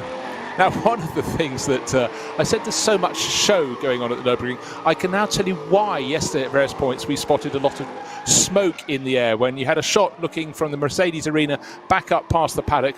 It's the Falcon Drift show. You've got assorted shapes of BMWs being able to pick them out. They're going around the cone, super sideways. And this whole element of drifting has become so big. We really enjoyed it at the Goodwood Festival of Speed in particular, when they come up a very narrow hill, a bit like a half-width Nürburgring, if you will. But here on the Nordschleife, next to the entrance to the Nordschleife, so just to the right of the driver's right as they turn into the first Sabine Schmitz curve, we've got the drift zone, and clearly that is why there's a lot of tyre smoke up there, rather than, as we thought, people being overzealous, setting fire to setting alight their barbecues in the evening. Big group of fans taking a look. Oh, and it's a drift race taxi. Does that mean you can be... How many people are going to come coughing and spluttering out of the back of that, blinded by the smoke? Certainly our presenter down there is looking as though he'd rather like some fresh air after a face full of rubber smoke. But there at the back of the paddock, at the end of the paddock, some people being disgorged, slightly, probably discombobulated, I'd reckon there, Peter. From the back of the course. Yes. That's another word with dis, isn't it? We'll try that one later. Yeah. Disarming the skill, isn't it? What is interesting, Falcon tyres, obviously Falcon Motorsport, Porsches, but the drift cars are all BMWs. But bear in mind, last year their other race car was a BMW M6. So True. And they're actually using an M6 here. I don't think it's one of the old race cars. No, certainly isn't. But people who are climbing out looking suitably reshaped. Used. Yes. Well, just described as an experience. I think that's exactly what they're experiencing. You want that experience, but actually fairly soon you want it to stop, I think is the case. That moment, like on a roller coaster, if you suddenly lose your bearings and you can't react to what's coming up ahead because your head's lolling in the other direction. Like a dear friend of mine that had an incident on a VLN race years and years ago in, would it be Zolder? We ran a VLN race at Zolder? Some of that. Anyway, one of those sort of races in a Opel. Okay. And he did barrel roll it, which was most unlike him. It was at the start of somebody else's accident, but had to avoid something. Hit a curb, as you say, and it picked it up, but unfortunately it went bonnet to boot. And he was absolutely fine. The car was destroyed, but the everlasting memory of the video inside was that very quickly put his hands across his chest because he knew it was there. And it was about 2 rolls in of about 5 or 6 when all he could hear on his own, please make it stop. That's all he could hear. A very, very wise person indeed. But great to see the happy faces, the slightly confused, and drivers needing to recalibrate the passengers in the car from those drift cars. But a great show, and now at least we have an answer as to why we had all the tyre smoke off in the distance without any reports of any accidents or drivers going off. Well, we looked at the ticker. We accused the barbecuers, didn't we, of starting early? We had all sorts of conspiracy theories going on, Bruce. And as you said, in the end, it was the Falcon Drift Show. That's all it was. Frankly, there was nobody we didn't blame, but that's just how it goes. So Kuba Gimasiak having a wonderful run, just getting a little bit held up by a Renault Clio round the back. Neither one of run up the back of a Clio there. That was quite close. Yeah. Well, his margin over Jackson Evans was 6 seconds. It didn't go out by much because Jackson Evans did an 8:07, so responding to the pressure, but the Ferrari behind and the Audi in front were both quicker. So Jackson Evans is still sitting on a tidy advantage over the third place Ferrari, 35 seconds, but with each lap it's coming down, and with each lap our race leader is pulling further clear. That's Kuba Gimasiak. I don't know if he's going to do a further stint beyond this or make it a treble stint for him at the start of the race. He only has one teammate, Gimasiak, sharing his car with Kim Lewis Schramm, but that green, red and white Audi has looked quick in any conditions when the track was wet, but particularly now the track is dry. Goes past the other Falcon Motorsport Porsche. Just double checking that's correct. There is a third car with Falcon livery in a junior class, which I think is one of those. Class, not the number 4 car, is it? No. Nope. Number 4 car being driven by Klaus Beckler. Yeah, he's lapping at a better pace today than the sister car, whereas yesterday it was all about the number 3 crew, but today the number 4 911 seems to be hooked up far better for these drier conditions, whereas in the changing conditions yesterday, certainly the sister car, and we couldn't work out why, but there was a notable difference between them in terms of their lap pace. Didn't matter which of the drivers were in any of those, but it always seemed the number 3 had the answer to the question. But today it's the number 4, but they don't have as good an answer as Kuba Gimasiak has in that team Phoenix Audi. It just seems on top of all the conditions at all times. So Gimasiak and Evans both done 6 laps. Evans' fastest lap 8:05, his average being at 8:16, whereas we know Gimasiak's fastest lap is a 7:57, and his average of his run so far is 8:08. So 8 seconds quicker on average of his stint, 6 laps apiece. Well, that sort of tells a story, doesn't it? So what can be changed? Nothing needs to be changed. I'm intrigued as to where that 30 seconds went at the beginning, and I don't want to keep banging on about it, but we said they should have started effectively a minute 59 seconds apart. As per, we waxed lyrical about that for a while, and it just didn't happen. They started, was it 24? At the end of the first flying lap, it went down to 24 seconds. Then it started going out a little bit. Picariello was gaining. Then we had the pit stops, and then thereafter, it's just gone backwards. But yeah, if anybody can find the missing 30 seconds, please hand it in at race control. Lap pace. No reward whatsoever.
Er wird progressiv beschleunigen.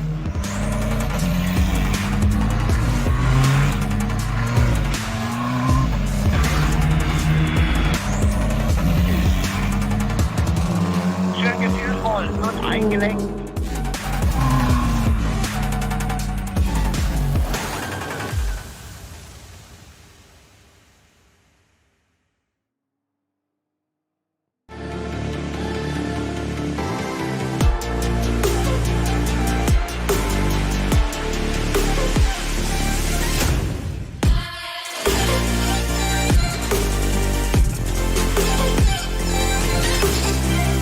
Faltenreifen.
Gesangverein.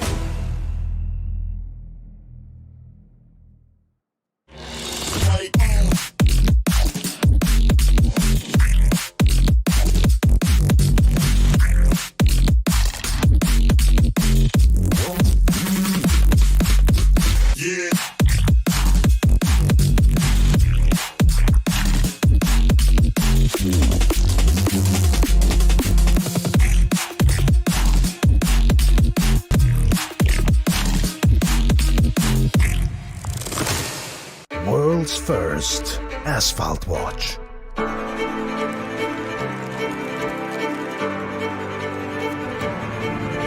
Die ersten Zifferblätter aus echtem Rennstreckenasphalt. Auf dem Asphalt wurden Legenden geboren und magische Momente erlebt. Cobbler.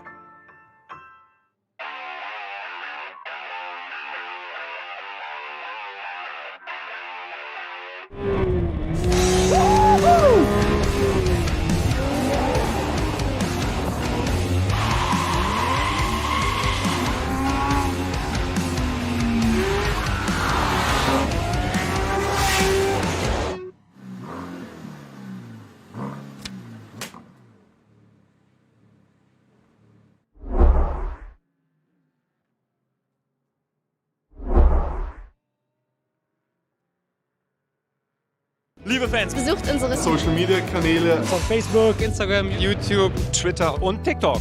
willkommen zu NLS.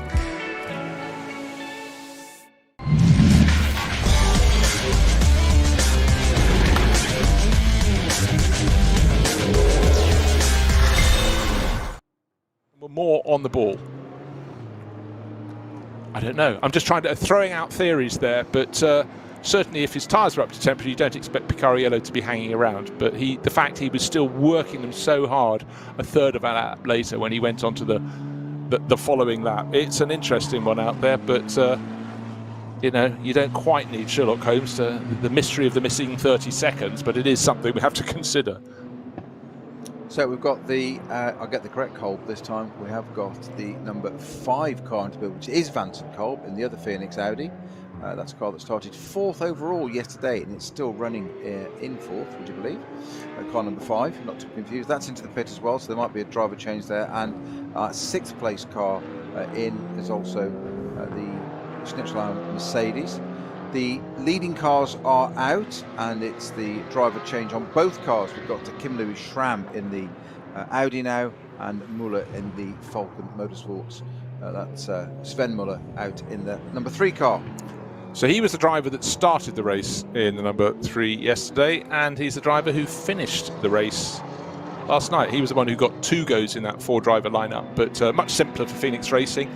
Kuba Gimasiak and Kim Lewis Schramm are the only drivers in that car. It's a 2-driver lineup, as is the sister car, which we will now call the continuity car. The number 5 Audi, you mentioned it started 4th, it's running 4th, and you know what? It finished 4th at the end of 6 hours last night. So very, very consistent. But when that gets wound up, when we get, so that's quite I'm just waiting to see if we'll get get Frank Stippler hopping aboard that number 5.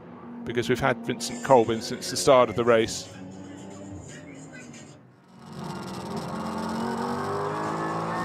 And we'll have to see the sort of pace that Kuba Gimasiak had run. He got down to 7 minutes 57.0. He also did a 7 minute 57.1 second lap. That was astonishing. What sort of speed his teammate Kim Lewis Schramm can wind it up to, we'll see on his first flying lap as to how comfortable, how soon is in that car. And if indeed Sven Muller can ring a little bit more out of the Falcon tyres on the number 3 Porsche in second place. Bear in mind, they're 11 seconds apart at the moment. We'll see if the gap goes up or comes down. Of course, don't forget, this is the first 12-hour race we've run at NLS. We've obviously had the 24-hour earlier this year, which isn't part of the NLS series, but it kind of is. It's not officially. It's not part of the NLS Championship, but all those first few rounds before that, 1, 2, 3, 4, however many rounds are before, it's the one that everybody goes for. It's the big one, and that's proven by the fact that people tail off after us. We've got no Manthey, no Grello this time. A few of the cars haven't got front car running cars we have normally early in the season, but we have got 3 rounds of this series to come still after this, running up until November the 5th. Remember, You've absolutely spot on with all of that, but I really also think I see this 12-hour as something very, very different. The way they've made it so it's not a 12-hour bash all in one go.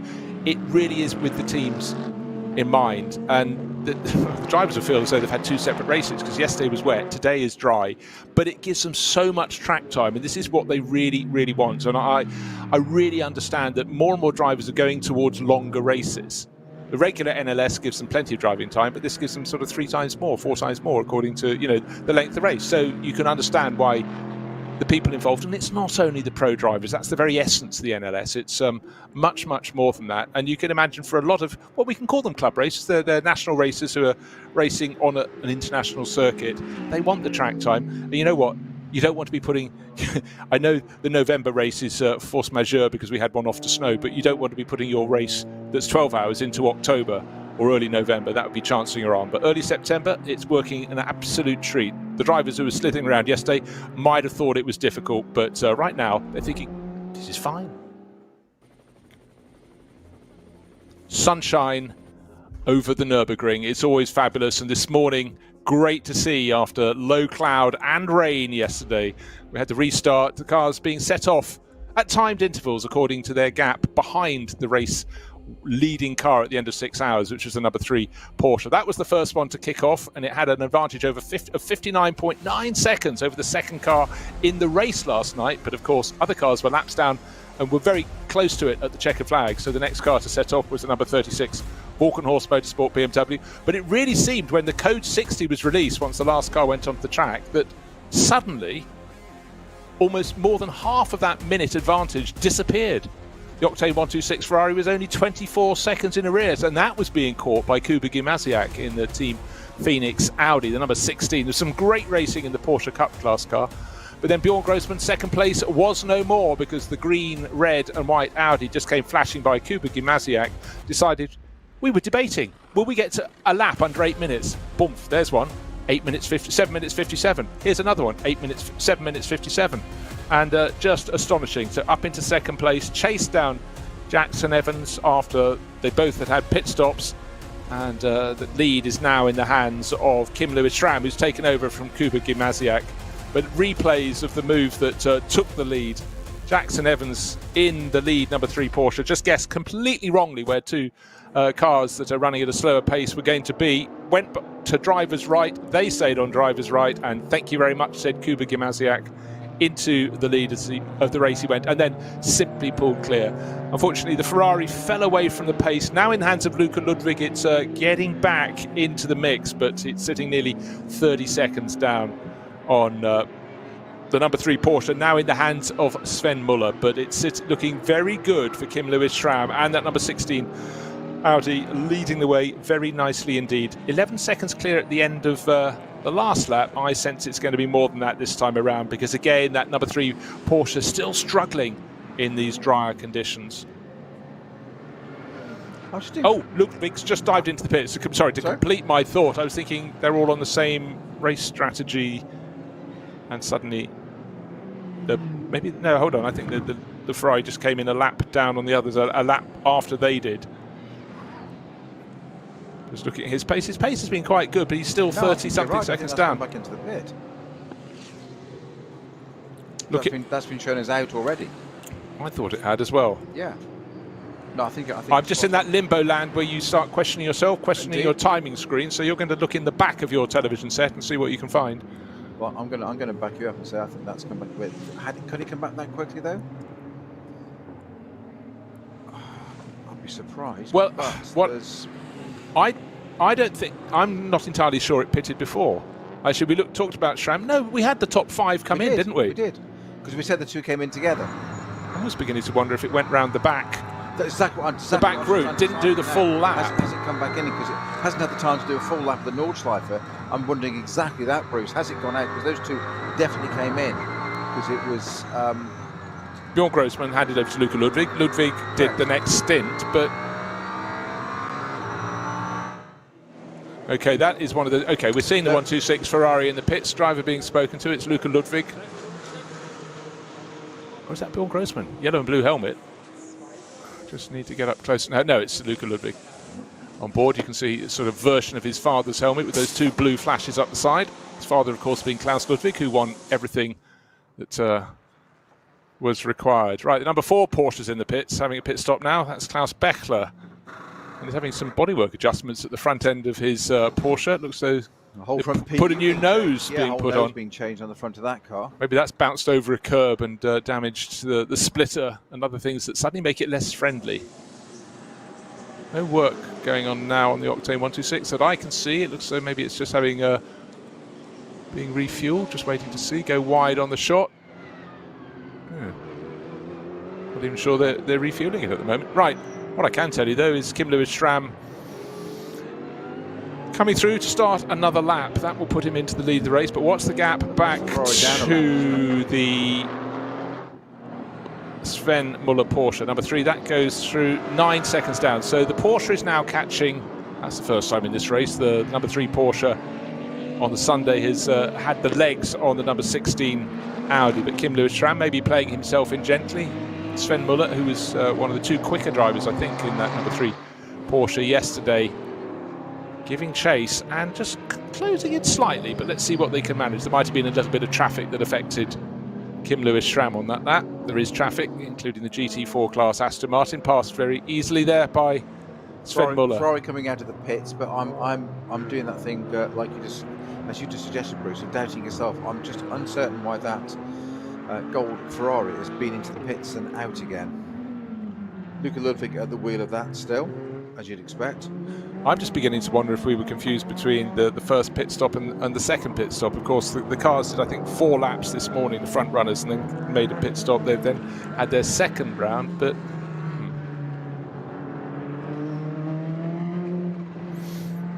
Now, let's look at the claiming that Ludwig's done 8 laps.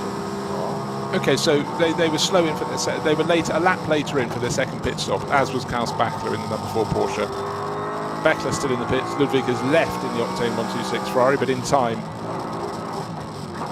we will see who goes out in the number 4. But Klaus Bechler started that this morning, so I think he will change over to any of Ayhan Changuven, Komi Ledegar or Martin Raginger. Just waiting for that to leave the pits, but obviously it came in a little while after the number 26 Ferrari.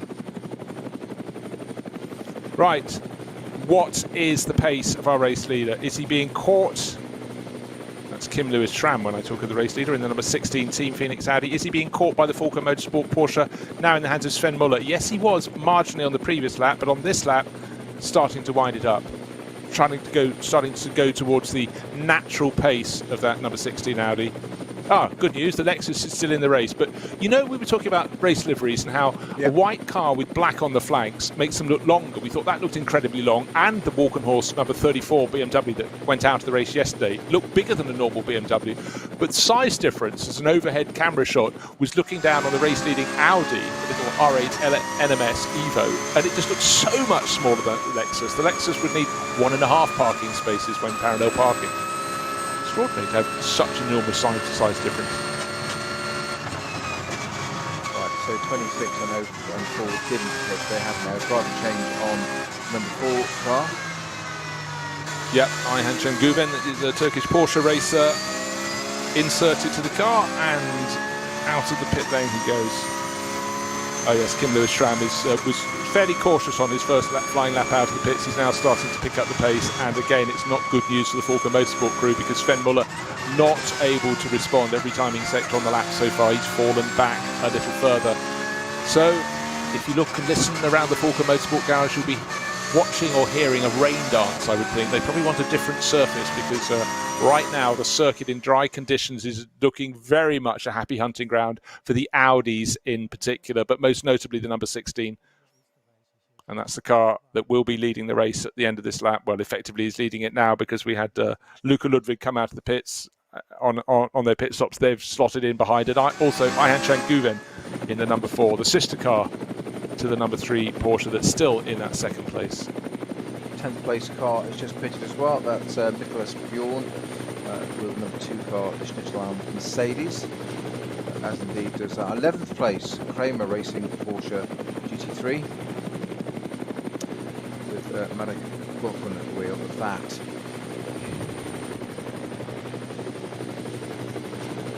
So it's this unusual circumstance when many cars in this field started with effectively half a stint to do this morning, because that's where they were. They were halfway through their stint last night when we reached the 6-hour point in the race and the checkered flag was waved. The tyres had to stay on the car. The cars were in parc fermé or parked out on the grid. So another 3 or 4 laps for them this morning, and then they've run to their more normal stint length of 7 or 8 laps, the front running cars, and come in again. So it's you might think, why did they only do half a stint? That's why, because they'd already used half of their tyre life in the final few laps last night. But it does, I mean, you could say yesterday that tomorrow was another day. It most certainly is, but I do feel as though we're seeing 2 races. I know they're all part of the 12 hours, this experimental and I think very successful Nürburgring 12 hours thus far. But one was in rain and glossy weather today. Beautiful. So we've had a 6-hour race earlier this season already in this series, so 6, 12, and of course standard 4 hours. And so you alluded earlier that the drivers like these longer races, the drivers and the teams prefer these longer races. Who'd have thought a 4-hour race of all places at the Nürburgring would become a short one? A short one, and I know. We'll use that to test for the big races, shall we? You know, it's just showing the evolution of a championship, and when you run a championship where you expect and where you expect 120 something cars at every round, but some of the big ones you have 160, you've got to listen to your customers, and your customers are the one who are coming to play, and you can see the evolution. And one thing that really impresses me is the simple fact that with the Nürburgring Langstrecken Series, much like the VLN as it was before, they listen to their clients and they evolve, they think about ideas. The way they kept the racing going through the pandemic was remarkable, and they came up with brilliant ideas to make sure it could happen. It's not like they just had to have a 20-car field. You've got space for those. They had to think in the days of social distancing how they could make it work. Brilliant idea. Have the line under the pit building, through the paddock, snaking around past your refueling points. That kept the spacing for this super packed field of cars, and for so many people that was sort of the highlight of the last couple of years, that they could keep racing on their favourite circuit. I hate to repeat it, but it gave us the template. Totally. Of how to go back to racing. And just thinking that if you just do the maths, think it out there, in just a 10-minute lap, roughly, call it 180 corners a lap, that's just over 1,000 corners an hour. Never mind gear changes. That's just direction changes of the car. No wonder they go through tyres. Yeah. In a 4-hour race, let's call it 4,000 corners. It's an odd way of looking at it, but or a different way of looking at it, but it makes you think. It also makes me think which drivers you wouldn't want in your cars, because some of them can't manage a 12-corner lap and have an uncanny ability not to understand the circuit map. But that is part of the business, aren't you, Jones? Always thinking of business. But the appeal of the Nürburgring Nordschleife, it's universal, and that's why we've got several all-Japanese crews here, because they love the challenge. And also, when the rain falls, Japanese drivers are no strangers to heavy, heavy rain. And I always, when you used to have the European drivers in particular in the 80s through to the 90s, so many racing in Japan, they all came back as better drivers. They all came back as drivers who could work on many different sorts of tyres and understand the spectrum and range and performance of those tyres. And certainly you can understand drivers who came from countries that don't have a great deal of rain. Well, it used to be lost as out part of accordingly. the licence video when it was MS UK, it is MS UK, and when it was MSA, the governing body of motorsport in the United Kingdom, part of their video for getting your basic entrance level licence, your National B, part of it was, I think it was Steve Deeks at the time that fronted it. Shout out to Steve. Used to be the speed instructor at Silverstone. Your socks remind me of Steve Deeks' helmet, actually, his helmet livery. Multicoloured. Rather grubby. But it was one of the phrases he used. It's, if you're going to race in England, you're going to race in the rain. And I always remember that. It's so true, similar to Japan. Japan would have the monsoon conditions. You say there was no stranger to. Wasn't a bit of drizzle. We'd have that in the UK. But I mean, I remember doing a race at Donington years ago, where it was I think trucks were the big movement support race to the trucks. But it was so foggy you couldn't see the marshal post apart, therefore they couldn't run the race. So what they did was they were going to lead us round. No, they couldn't even do that for qualifying. So what they did was very simply just said, right, the grid is determined by championship positions, not last race or anything you've done here. Championship positions, which was great for us because we didn't have to turn a wheel. We're on pole. It was great. It's like, brilliant. Everything saved. Win-win. And in fact, that's another element you learn about here. We've had races where we just simply couldn't start on the Nordschleife because of fog. And you mentioned fog at Donington. I remember doing attempting to do a Jim Russell Racing School Formula Ford race there, but the fact we couldn't see the hands on the end of our arms meant that we had to wait and wait and wait, and then eventually, you can't start saying, no, it's fine, we can go. Yes, it's improved, but you still can't see more than 50 metres ahead of you, so it's ergo not safe. And certainly one of the elements here, and it has been very frustrating when the fog has become too bad, you simply have to stand and wait. That's all you can do. But again, it's all about learning this amazing circuit. It's all about experiencing it in all its glory, but it has some pretty gnarly glory as well, the sort of glory you don't want to be near. But that's part of the package. That's why I have lots of drivers in the lineup, so they can all have a go when the conditions are really foul. Right, front of the race. Fulco Motorsport, gaining or losing? Last time it gained. 9.2 seconds is the deficit. So Sven Muller matching and slightly exceeding Kim Lewis-Schramm. They're going faster and faster, but only half a second clawed back. But is that the turning point for Fulco Motorsport? It was all going the opposite way. Their lead overnight of a fraction under a minute is now second place, but it's not extending. It's going back in the opposite direction.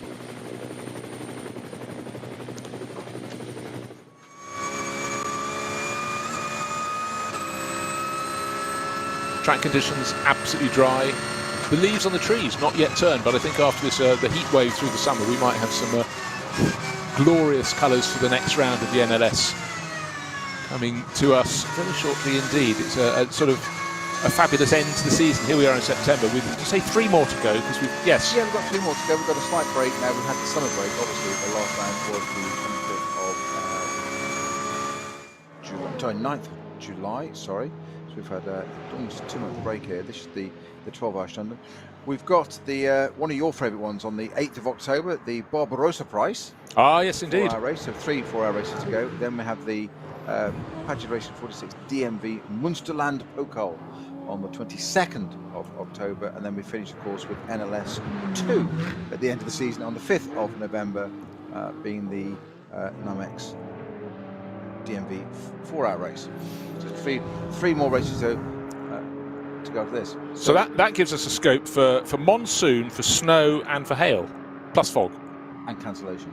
Nah, they'll just run it in December for the Brave. That's all right. That's okay. We don't mind that. The equivalent of the Boxing Day battle for the plum pudding race, wasn't it, at Mallory Park? It was. For those that simply couldn't face looking at the Christmas jumper they'd been given, a chance to get out of the house.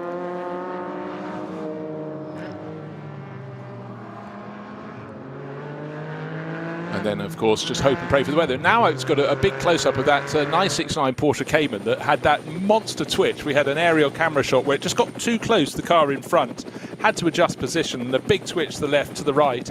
That's a team that's very well placed in the championship because Mauro Calamia, even Giacomo, sharing with Kai Rima, and Roberto Pampinini this weekend. But Calamia, Giacomo and Rima, I seem to recall it from my notes, they're third overall in the overall championship, which is, it just doesn't matter which class you're in, it's how many points you scored according to your class position. And they, I think, are either second or third. I need to find that piece of paper. But yeah, I think they were second overall. But we've got one crew that has won each of the rounds so far, scored maximum points. So they're the outstanding leaders. They're from the VT2R class. Ah, that piece of paper over there, he said, shuffling around. So it's Oscar Sandberg, Sindri Setsas and Daniel Ziltz who are the overall championship leaders. And yes, that pink Porsche Cayman of Calamia, Giacomo and Rima is second overall. So that could have blotted their copybook if they dropped the car, and it was easier to fail at that point than to succeed, as the car was snapping left and snapping right about half an hour ago. So they stay in the overall hunt, but as Peter pointed out, with 3 more rounds to come, there is plenty of scope for positions to change. But the hardest thing isn't just scoring points, it's making sure you do so in every round, and that's always the story of any particular championship. But the fact that only one crew has done that so far, maximum points in each of the rounds, that is why they're leading overall.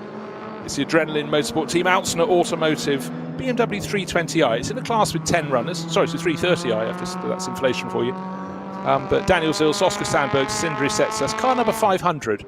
I'm just going to see how they're faring in class. Last time I checked yesterday, they were leading the class. Newsflash, they're leading the class today, 35th position overall. Next car in their class is 42nd, and more important, it's on the same lap, but a nice tidy advantage in terms of time there. So excellence, it runs across the championship. Whichever class you're in, it's about speed, it's about consistency, it's about not making mistakes.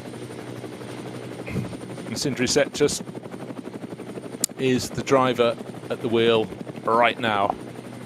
Sindri, I seem to remember, did very well in some of the digital NLS races when we couldn't go racing in full metal, and did so, to my eye, by far the best of the digital platforms. The graphics, the accuracy of this amazing circuit just really did take my breath away. And the reality, the realism, the fact that I noticed after 5 minutes I hadn't even thought about the fact anymore that it was digital racing.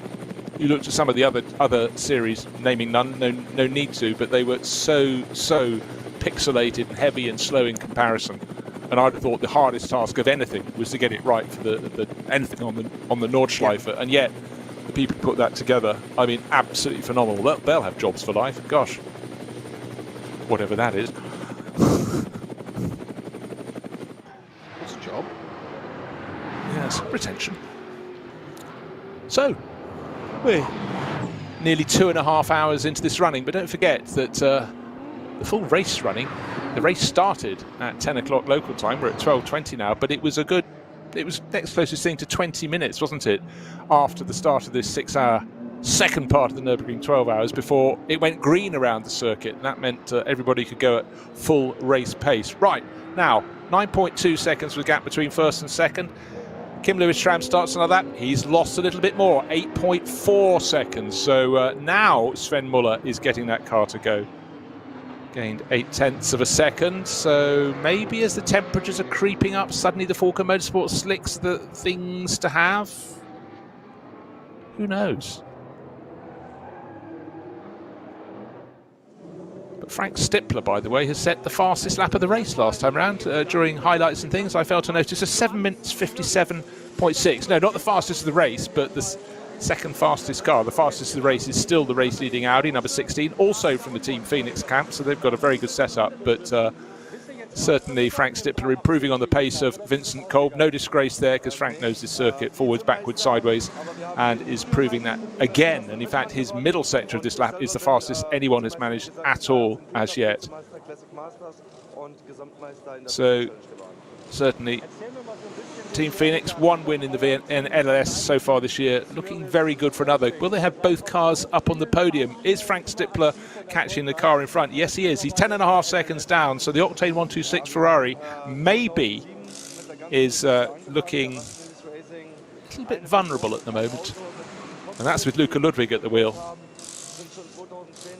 8:05, perfectly acceptable lap. Right, Frank Stippler at 10.5 seconds in arrears, and gaining with every sector around every point of the lap. So Frank just did a 7:57, listen to this, Peter, followed by a 7:59. I said he knows his circuit, knows what he's doing, but clearly the Phoenix Audi is just the perfect tool today. Well, we said it yesterday, didn't we, that it was a car that was probably not necessarily the fastest, but the most consistent across any situation you could throw at it. And the Nürburgring always throws variables. Weather, corners, traffic, multi-class, intervention vehicles, unimogs, still being carried around in the back of barriers in the back of a truck on the unimog. You name it. Apart from wildlife, which is one of the things you've never seem to get at the Nürburgring. We've had it on other circuits, and certainly bizarre places like sort of Bathurst. You get roos on the track, mate. Oh, that's that fabulous shot taken about 3 years ago. The car coming over the skyline with I think it was an Audi R8 LMS, and alongside is a roo silhouetted against the sky. But where else do we get wildlife? You get, of course, the Montreal circuit. You've got those little marmots or whatever they're called that stick their head up. But why not here? There must be so much in the forest. Again. Yeah, and tomorrow. Appearing all week. Yeah, on show. Oh, dearie me. Frank Stippler was in the outside of a sandwich, which is better than the middle part, because you had 3 cars. He was on the outside, and Porsche Cayman going up the inside, and in between, unfortunately, was a BMW that got squeezed. But Frank, there he is, charging in 4th place, did not want to get caught out, but you know what, sometimes being on the outside is the better place to be. So just one of those Nürburgring Nordschleife moments. I'm still going through wildlife. I did go for a little walk around the Irangatu Katai circuit when I was in Madras, or Chennai as it's now called, and someone said, did you just walk out through that long grass? So it's the slithery variety. Now looking at the replay, 2 into 1 often doesn't go, but 3 into 1, and there was a full side-on swipe. The 677 BMW couldn't get out of the way because it had a yellow Porsche Cayman trying to dive up one side. Frank Stippler going around the outside. And that is not the sort of thing that helps cars, but it was fully side-on-side, so at least that does reduce the impact. But the car in 4th place may not look quite as pristine as it did before. Well, that put the 952, didn't it, onto the track, off the track, which I think has... Oh, it's got a puncture. It's got a... Well, no, I'm not sure it has. I think it's done since with the tracking. I can't see a puncture on it. It's always hard. Why are tires black? They're so hard to pick out. But or we should paint the colour, track a different colour, shouldn't they? But the 952 is now travelling very slow. This is the GT4S CS Cayman. I think Rink. Christopher Rink, who's multiple championship winner, along with Philipp Stahlschmidt and Francesco Malini. But that's coming home slowly. So unfortunately, that's what we talk about, how out of nowhere a moment can come that can affect your race. Fortunately for them, how far around the lap are they? Very selfishly highlighting Frank Stippler there, highlighting Frank Stippler having an issue there, but also it's affected Rink as well. It's put them out of race, and he was entirely innocent of that. It was the BMW couldn't get out of the way, and if anything, tried to move slightly to the right out of the way of the Rink Porsche to let it through. Therefore, just tapped the Audi. That then came back, and all of a sudden he had to move the other way, and then took the Porsche on the grass. So it's one of those cause and effect. It was only 1, 2, 3, and it's had that effect. And the Porsche now, that's really changed the face of their race. Frank Stippler having a moment on the grass there, getting it all together again though. Are my eyes deceiving me, or is a certain Mr. Muller closing down on... He is. On Schramm? No, he has. The last couple of laps, I said a short while ago that the tide, is it now turning? And it certainly is. Whether it be turning if we still had Kuba Gimasiak. So I thought that was a weather report when he said the tide was turning. Sorry. I think you thought I was doing the highlights yesterday. That was the tide across the track. I thought you'd moved into a new area and doing shipping forecast. Dogger Bank. So... Better than the other way around. It is 8.5 seconds, the gap between first and second. Looking at the time intervals this lap, it ebbs and it flows, but the general change in the tide is the fact that Sven Muller is indeed continuing his charge to go back closer. Jackson Evans just was losing it. Gravity. Right, let's have a little look at the He's classes. thinking but couldn't get anything, so he's carried on. Trying to keep it as a family show, keep it clean. Yeah, well, there is always that, yes. SP9 Pro, Show me later. of course, it's Kim Lewis-Schramm leading in the number is this 16. they're just showing the 514 BMW, I think that's a 330, 320 to 330, depending on inflation, going through the arena area. But that's got a big tire mark on the side. That's from that Porsche. Yeah. And when it collected the Audi, wasn't it? The Phoenix Audi. So that's that'll want a dual skin, to say the least. You did say it was completely side on side, but Yeah, it's car art, as they call it. it could, yeah, well, Andy Warhol, eat your heart out. It could have been so different for all three of those there. At the end of it, I wouldn't have liked to be in any one of those cars in that situation, to be honest. We've talked about this before, but there are certain points on the circuit where the curbing is really at an angle, and they almost got enclosed in 2.5 cars width with 3 cars in it. You can see the cars are out on both sides bouncing off the curbing, but the nature of the beast was that the Audi was the That's fastest. exactly the point. You said it can change in the blink of an eye, but it then has the knock-on effect of you just get put on the grass there because somebody tries to move out of your way. You've got no choice. You're entirely innocent. But it can be at a place of the track, and we were describing earlier, curbing, as you said, where it's chamfered, smooth, or not. It has to be a place where you wouldn't normally go. You would never think of being there, but all of a sudden you hit it. Over you go. You can do dampers, you can do toe links, suspension, sidewalls on tyres, and just trying to keep out of an accident. The logical thing is you always try and avoid other cars. Don't care what drivers say, you should avoid the accident. You think, oh, I'll go across the grass, it's a straight line there, I'll nip over. But then you realise the curb isn't quite as gentle as you thought. And then the team are going, well, why did you do that? I was trying to not hit the car in front. I was on track right, then I was on track left, moments later, bounced off it right. Again, you know what I love in a timing screen, you can see where people are, you can see their timing intervals, but when it changes colour, that means someone's improving, and suddenly a really quick lap from Landgraf Motorsport, running in 7th place, Julian Apostolos, 8 minutes 2. That's one of the quickest laps we've had in the race. Yes, still the gold standard is Kuba Gimaziak, 7 minute 57. The only other car that's got below, 2 other cars have got below 8 minutes. Luca Ludwig in the Octane 126 Ferrari that's still in 3rd place, but being hunted down by Frank Stippler, who's also got below 8 minutes, 7 minutes 57. So 3 crews have got beneath so far. Time of plenty in dry track conditions. Last lap was at 57. Yeah. Which is the interesting thing there, because He did a 57, then a 59. Yeah. No, so I think we've got some footage at the moment. Just see it's rare to see it out in this race so far. That's the 39. No, of course, as soon as I mention it, it goes into the pits, doesn't it? So, that's the 39 Racing 1 Ferrari that's had Jody Fannin bringing that in. They're 27 laps in arrears, but almost all of that was yesterday. The fastest lap at 8 minutes 13, so they've still got pace to find. But if you're not confident with your brakes, and the track was wet track, not confident with the brakes, that was last night, not a good combination. But hopefully for them, they'll get some proper lapping in today. 6 hours can provide plenty of entertainment.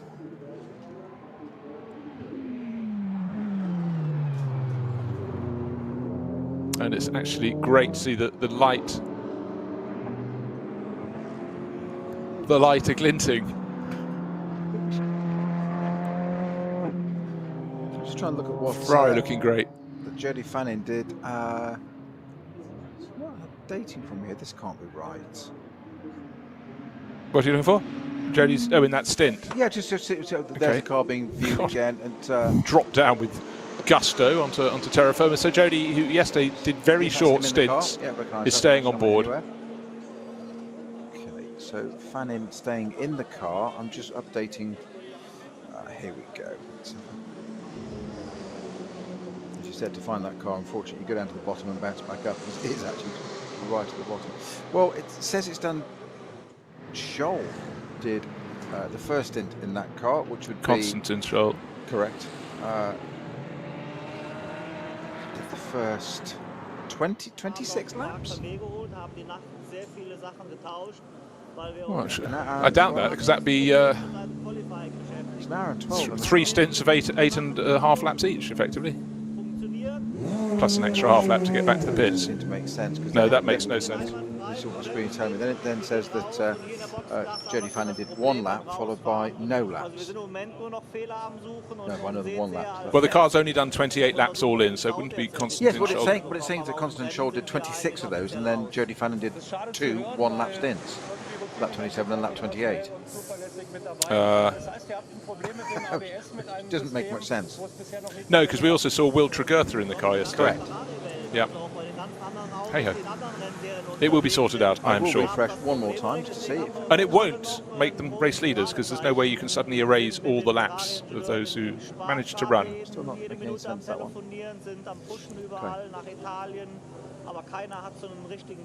So we're rattling through. We've got under 3.5 hours remaining, and don't forget it's not two 6-hour races, but it's just not that really. It's a 12-hour race with a break in the middle, and the cars were restarted at the same timing intervals they were apart at close of play yesterday evening. And we started yesterday in what we thought were dry grey conditions. We discovered on the formation lap it was wet at the far side of the circuit. The next 4.5 hours of the 6 hours it was changeable weather, to put it mildly.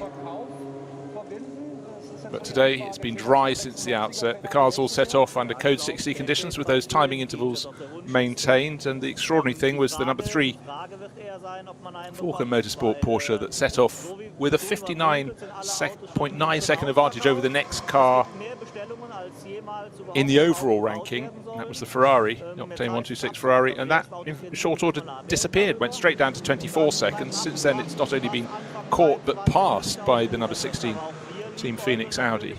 So things have changed an awful lot. They changed very quickly. It's certainly rather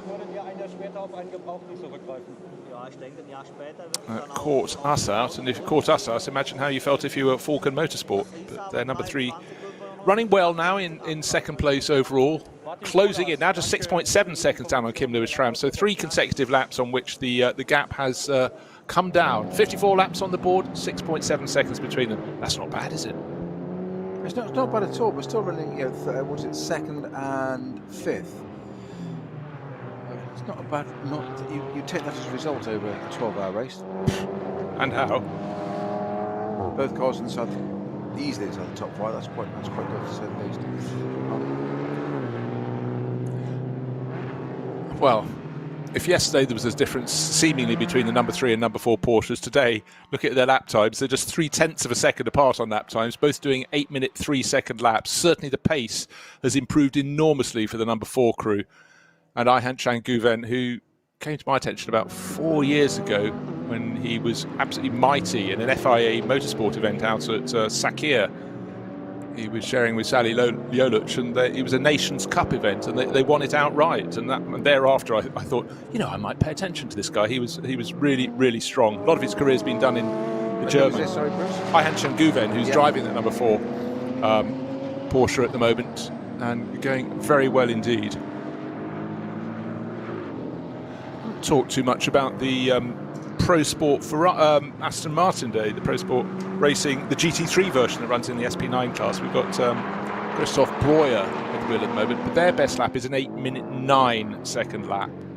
They're running at the moment 8:16, so that's Christoph Breuer, but we put the car in the hands of Jean Glorieux, expect more fireworks than that. But the fact is we've now got 3 cars that have proved they can lap on this dry circuit under 8 minutes. That's impressive, and I'm sure we'll see a few more if the conditions change a little bit. You say Ayhan Şengüven there, just going looking through his history there. Porsche Benelux, as you say, he's only 24 now. But Porsche Benelux, FIA MSG, PCC France, Le Mans 24 Virtual. Guess what year that was? 2020. 2020, Per exactly. chance, yeah, he did a lot of that. Yeah. And in fact, Turkey has quite a history of drivers because they've got Cemboluk Bazi, who came straight out of virtual racing, sim racing, into car racing, and he's now competing in Formula 2, And they run by Richard Bradley. So it's extraordinary. Who? Richard Bradley. Never heard of him. No, your mentor. Edek? Yes, by any chance? Yes. Yeah, I mean, look what he's done this year. Go back to Guven. DTM, Spa 24 Hour, ADAC GT, GTWCE Endurance and NLS. He's getting some seat time. Have isn't helmet, he? will He's travel. Exactly, he's getting some seat time. But you know, this is the beauty. If you Gold imagine standard, by the way, as well. you were Gold a racing. young racing driver, cast your mind back a very long way, Peter, and you now That do was kind just before Brooklands closed. exactly. You'd been gutted. You just wanted to race at Brooklands and they closed it.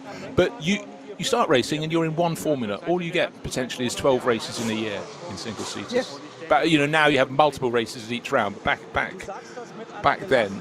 But now, if you prove yourself handy in a car with a roof, in a GT class car, you can be very, very busy indeed.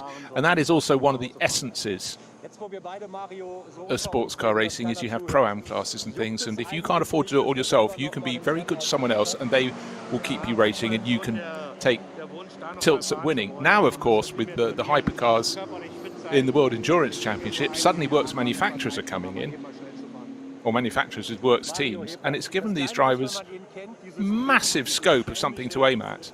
And of course, anyone steps up, there is a gap behind them. So I think it's phenomenal for racing. And 15, 20 years ago, you could count on not too many hands how many people across Europe were professional racing drivers actually being paid a wage to go racing. But now it's really changed. How's it going for you, Snow? Yes, slowing at the moment, but it's one of those things, ebbing and flows.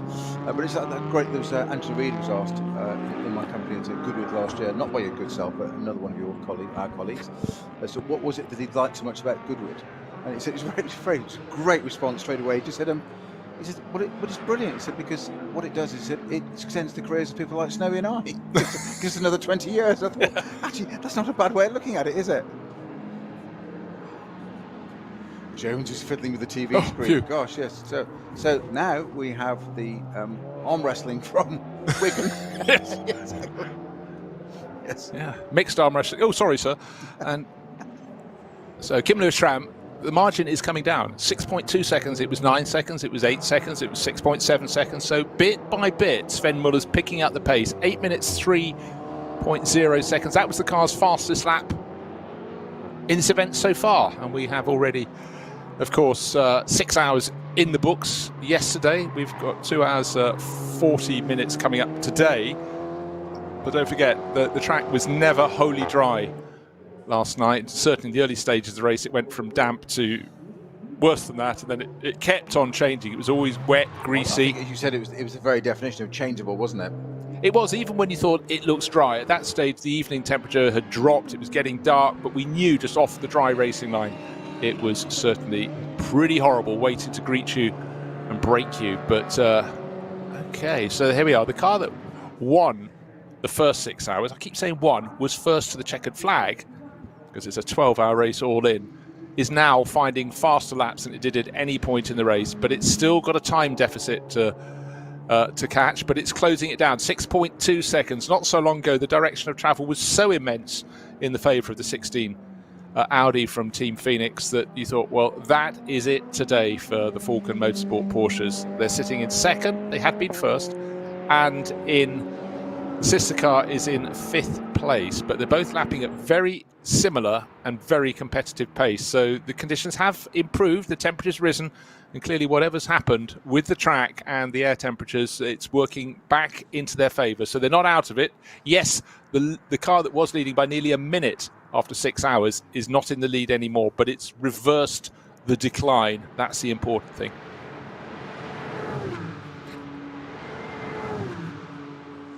So sector times for these first leading cars, 106 and 106 for Schramm and Muller, 104, 103. So it looks like Muller is continuing that little bit of a march. It's only the first parts of the lap, I grant you, but it just keeps eroding in there. Lap times, as you said last time, 803.5 and 803.0 for Schramm and Muller respectively. And the car in third place, 803.3. So the first three cars, you know, a blink of an eye in terms of the pace, but the gaps between them are 6 seconds. And then back to third place, another 47 seconds. Yeah, so it's the first two. Being the fastest lap for that Falcon car all race, though. Yeah. No, entirely so. But then again, you'd expect something on the dry track to be better than it was last night. But the fact of the matter, we're nearly 2 hours 40 minutes into today's 6 hours, and only now have they improved on. And the track's been dry since the very start this morning, so it's amazing. You could understand the others all doing it in the first 3 or 4 laps once they went out, but the track temperature's rising, and I'm just intrigued it's taken so long for them to start making those strides.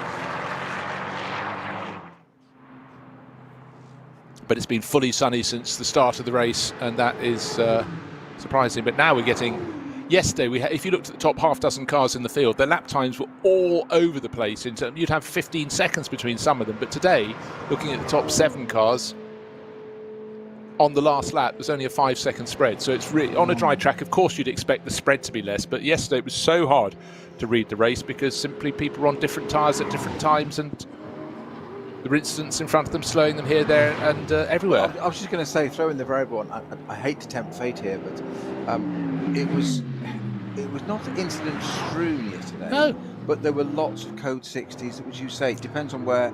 There were lots of short ones. Yeah, they were minor ones. Going off and out again. So you get a short flag, a yellow flag becomes a 120, becomes a 60, disappears again. Yeah. Some slightly longer ones. If it's a long one, it's fairly consistent. It tends to work out for everybody. If it's a short one, if you get caught in it and the car behind doesn't, you can just lose because you're not doing 200 k's, you're doing 60 k's. Well, but and also in that incident, if you hadn't spotted there being an incident, you go, why has their lap time gone from an 8-minute 11 to an 8-minute 21? But yet they chopped and changed, but it was how they handled all of those.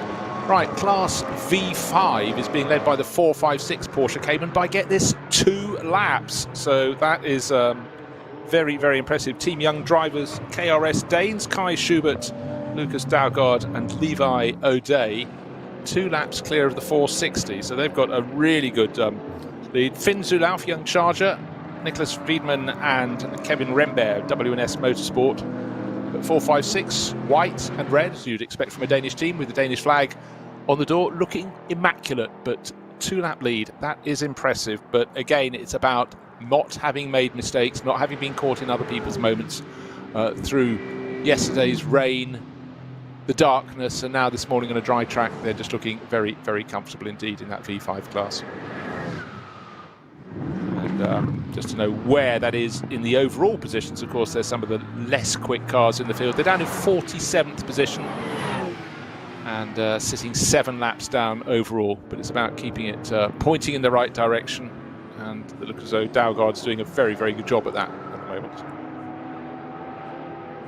In the Cup 2 class, it's the 104 Porsche. That was the one that fleetingly charged into the lead of the race. Yes, yesterday with Gabriele Piana, and he also doubles up. He's in the 102 as well. So may I apologise. There were certain times when I'm sure I mentioned 102 when I meant 104. But so good is Piana in any Porsche, but it doesn't matter if it's a Cayman or a 911 Cup class car.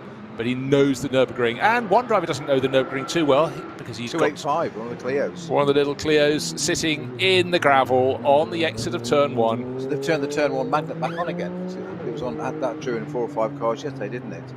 Yeah, so always a point of busyness around the circuit. Anyhow, that is how things sit. Racing entry. And that's probably beach. We've got a close up on there. I've been sitting in the gravel there. It's how.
Können wir progressiv beschleunigen?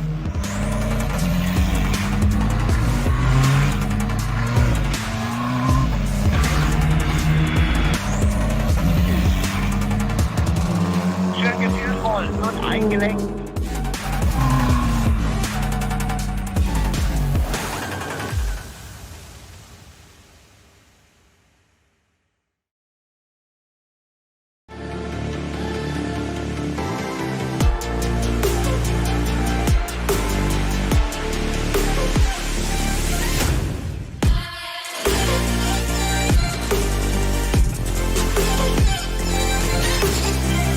Faltenreifen.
Liebe Fans, Besucht unsere Social Media Kanäle. Von Facebook, Instagram, YouTube, Twitter und TikTok. Willkommen zu NLS.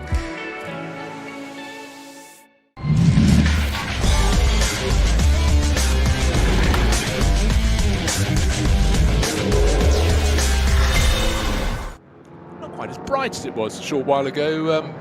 Maybe a little bit of cloud coming over the Grand Prix loop. The trees in the background are lit with this autumnal sunshine, something of which we could only dream yesterday. But the most important thing for all the drivers concerned, snow, is the fact there is no snow and it's dry on the circuit. Yeah, I was going to do a very quick weather update. I'll just check again. Not an update, it's going to check, see what anything has changed. Yes, I can tell you it has changed from 5% to 3% chance of rain, so it is getting better. It might be not as bright, as it's slightly overcast, but the chances of rain are decreasing, it would appear. Well, that is good to hear, good to know. Right, Gap still waiting for the first two cars to come through. The number 16 Audi from Team Phoenix, with Kim Lewis-Schramm being chased down by the Sven Muller Porsche, but maybe the chase is slightly abated. Maybe Kim Lewis-Schramm is starting to react. Will it be still 4.5 seconds? Will it go up? Will it go down? One sense is it may just be going down, but not the rate of gain as great as it had been in the previous 3 laps or so when Sven Muller brought it down from 9 seconds to that 4.5 seconds. Again, traffic will have its role to play, an eternal element here on the Nordschleife, certainly when you start with 100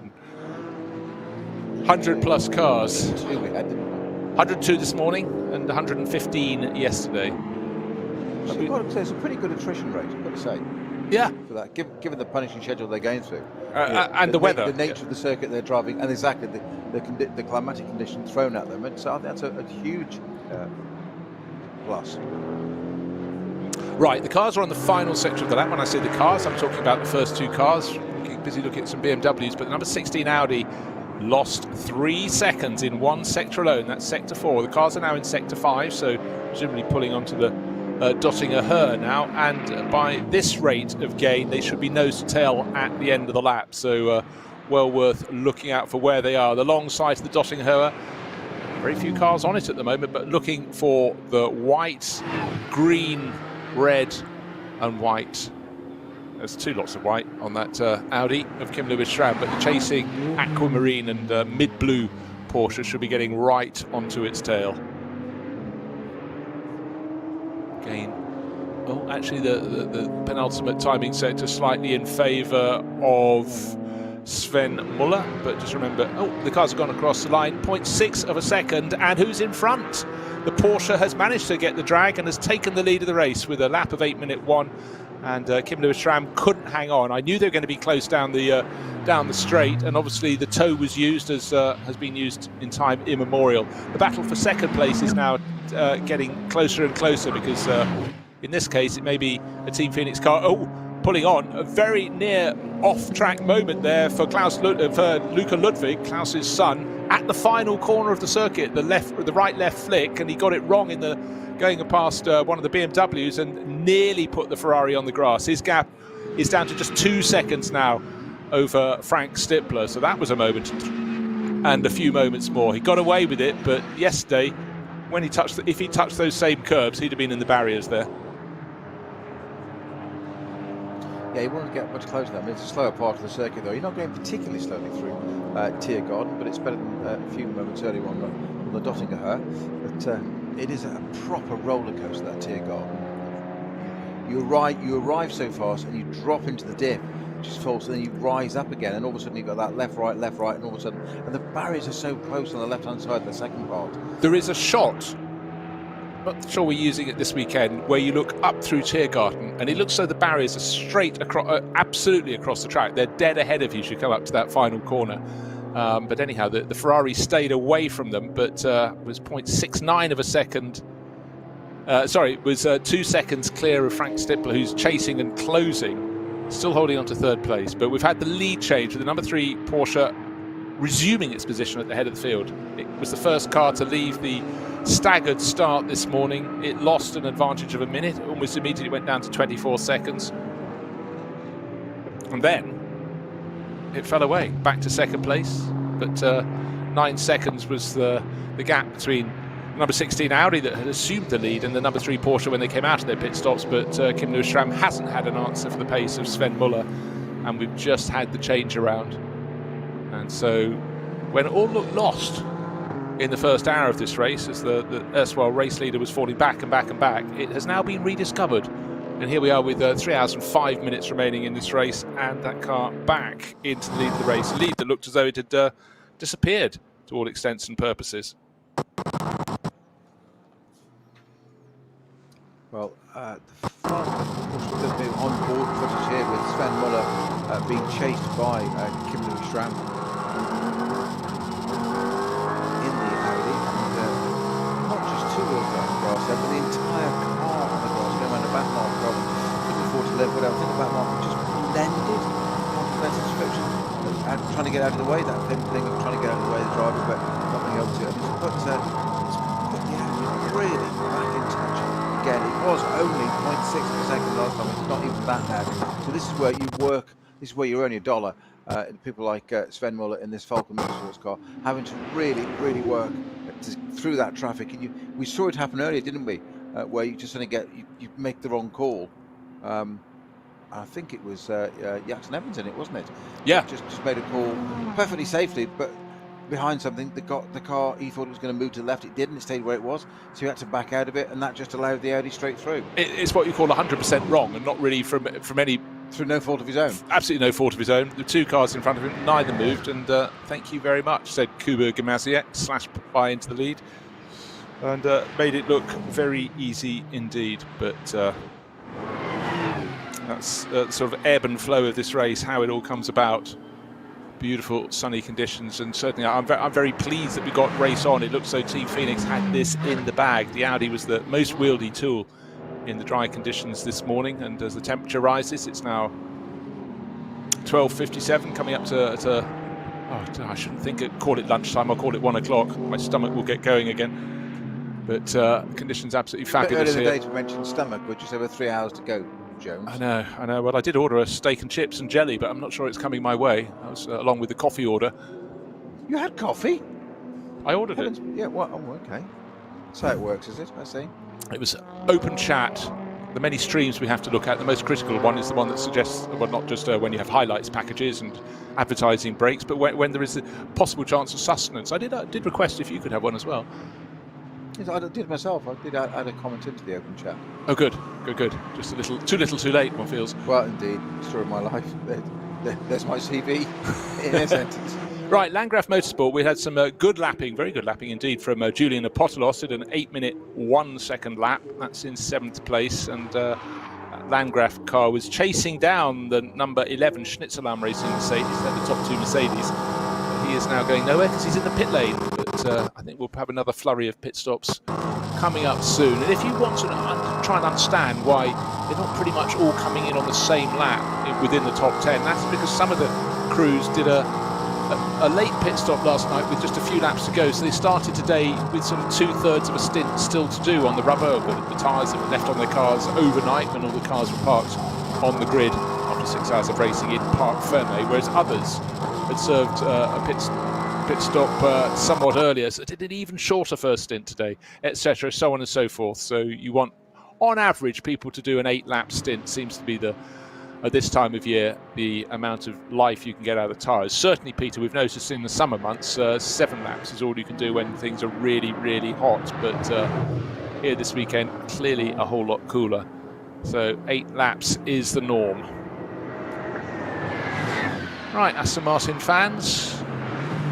Jean Glorieux, we spotted him taking over from Christophe Breuer, and he is lapping the number 17 Aston Martin Vantage. Just come out of the pits not so long ago, but he's in 8th place overall. But expect some good times to come from him, because we've certainly seen some sort of cameo moments where they were looking very competitive indeed in the early stages of the race, able to take the battle, most notably to the number 4 Porsche from Falcon Motorsports in that first hour or so of the race yesterday. So good to see one of the sister cars, number 175. You completely threw me there. You talk about the 17 car. Look at thinking, that's not a GT3 Aston, it's a GT4 one. Break it. So happened dual commentary was allied to an entirely different picture. Break it to me gently. The Pro Sport Racing, the Belgian team, have brought 3 cars, the GT3 car and the GT4 car, but at the start of the race, all was fine. And that was a case of dry weather. Cars still being worked on. One car we were very pleased to see was the number 24 Audi from Lion Speed. We thought that car had failed with what we thought was 20-something seconds to go, having limped in and not reached the end of 6 hours, 5 hours, 59 minutes and a handful of seconds.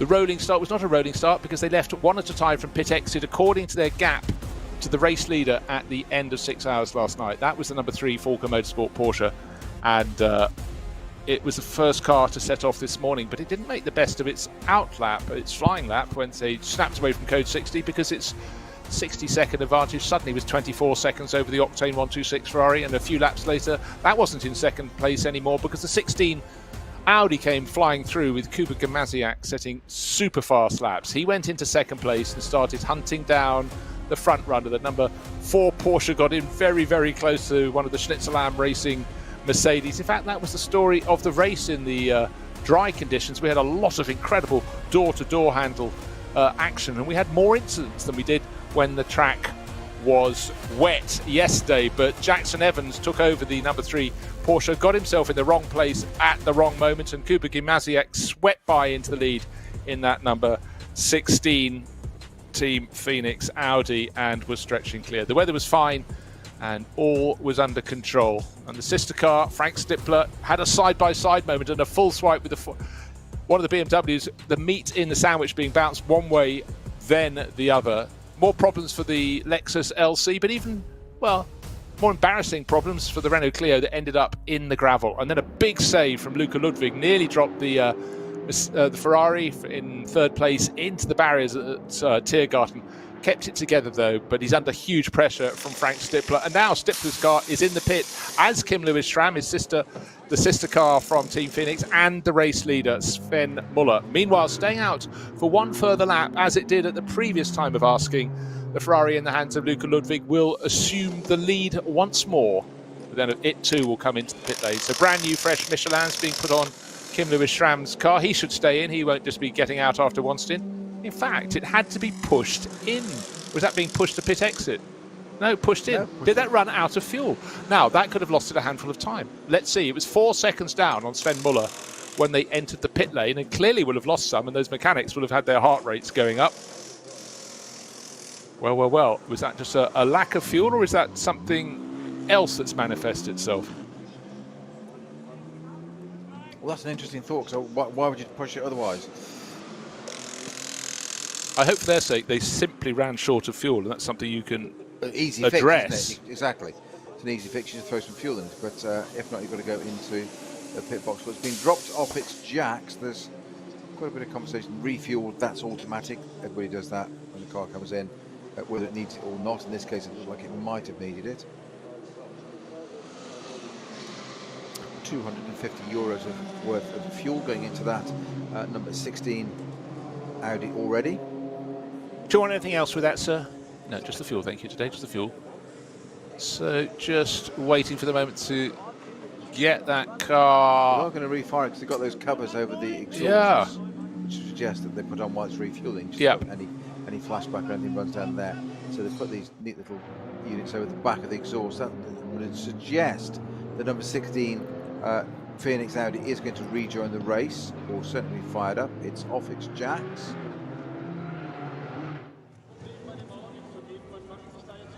That's requiring a push start. Now this is clearly some form of ignition problem occurring. Did the car cut out as it came into the pit lane, or did it run out of fuel? There's the question. From their sake, I hope it's just having a problem with the fuel, but it's not going. This is the car that took the lead of the race. Yes, it had just been passed by the number 3 Porsche, but suddenly, from going, look as though it had this one in the bag or thereabouts, particularly once Kuba Gimaziak gets back on board.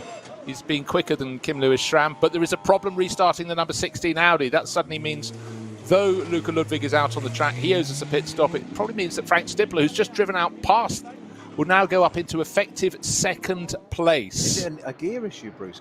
I think it could be. I think maybe he came in and stalled or something as he came into the pit lane and couldn't get the engine fired up, but now it gets going. But that's got a lot of time. But I was just, that was some kind of gear issue. Yes. Hence, but you've got no drive or something, more to the point, that electronic reset. And when they were trying to push it there, what they couldn't do was they couldn't move the car at all. So it wasn't like they were push starting it. They couldn't get the car moving down the pit lane. So I suggest the driver, is it Kim Lewis Schramm will stay on board. He has. Couldn't select a gear. So they leant in and took the fuse out, put the fuse back in, metaphorically, but something, these gearboxes, we saw it, didn't yesterday with Jody Fannin's Racing One Ferrari, long brake pedal. It wasn't bleeding brakes, it was the ABS unit. It's something greater depth. Yeah. So they leant in, did something, the driver sits there and goes, put your arms out the way, I'll let them get on with it. It's quite disconcerting when you've got a mechanic leading right into the groin area there, fiddling on the car. They are working on the car, they assure you.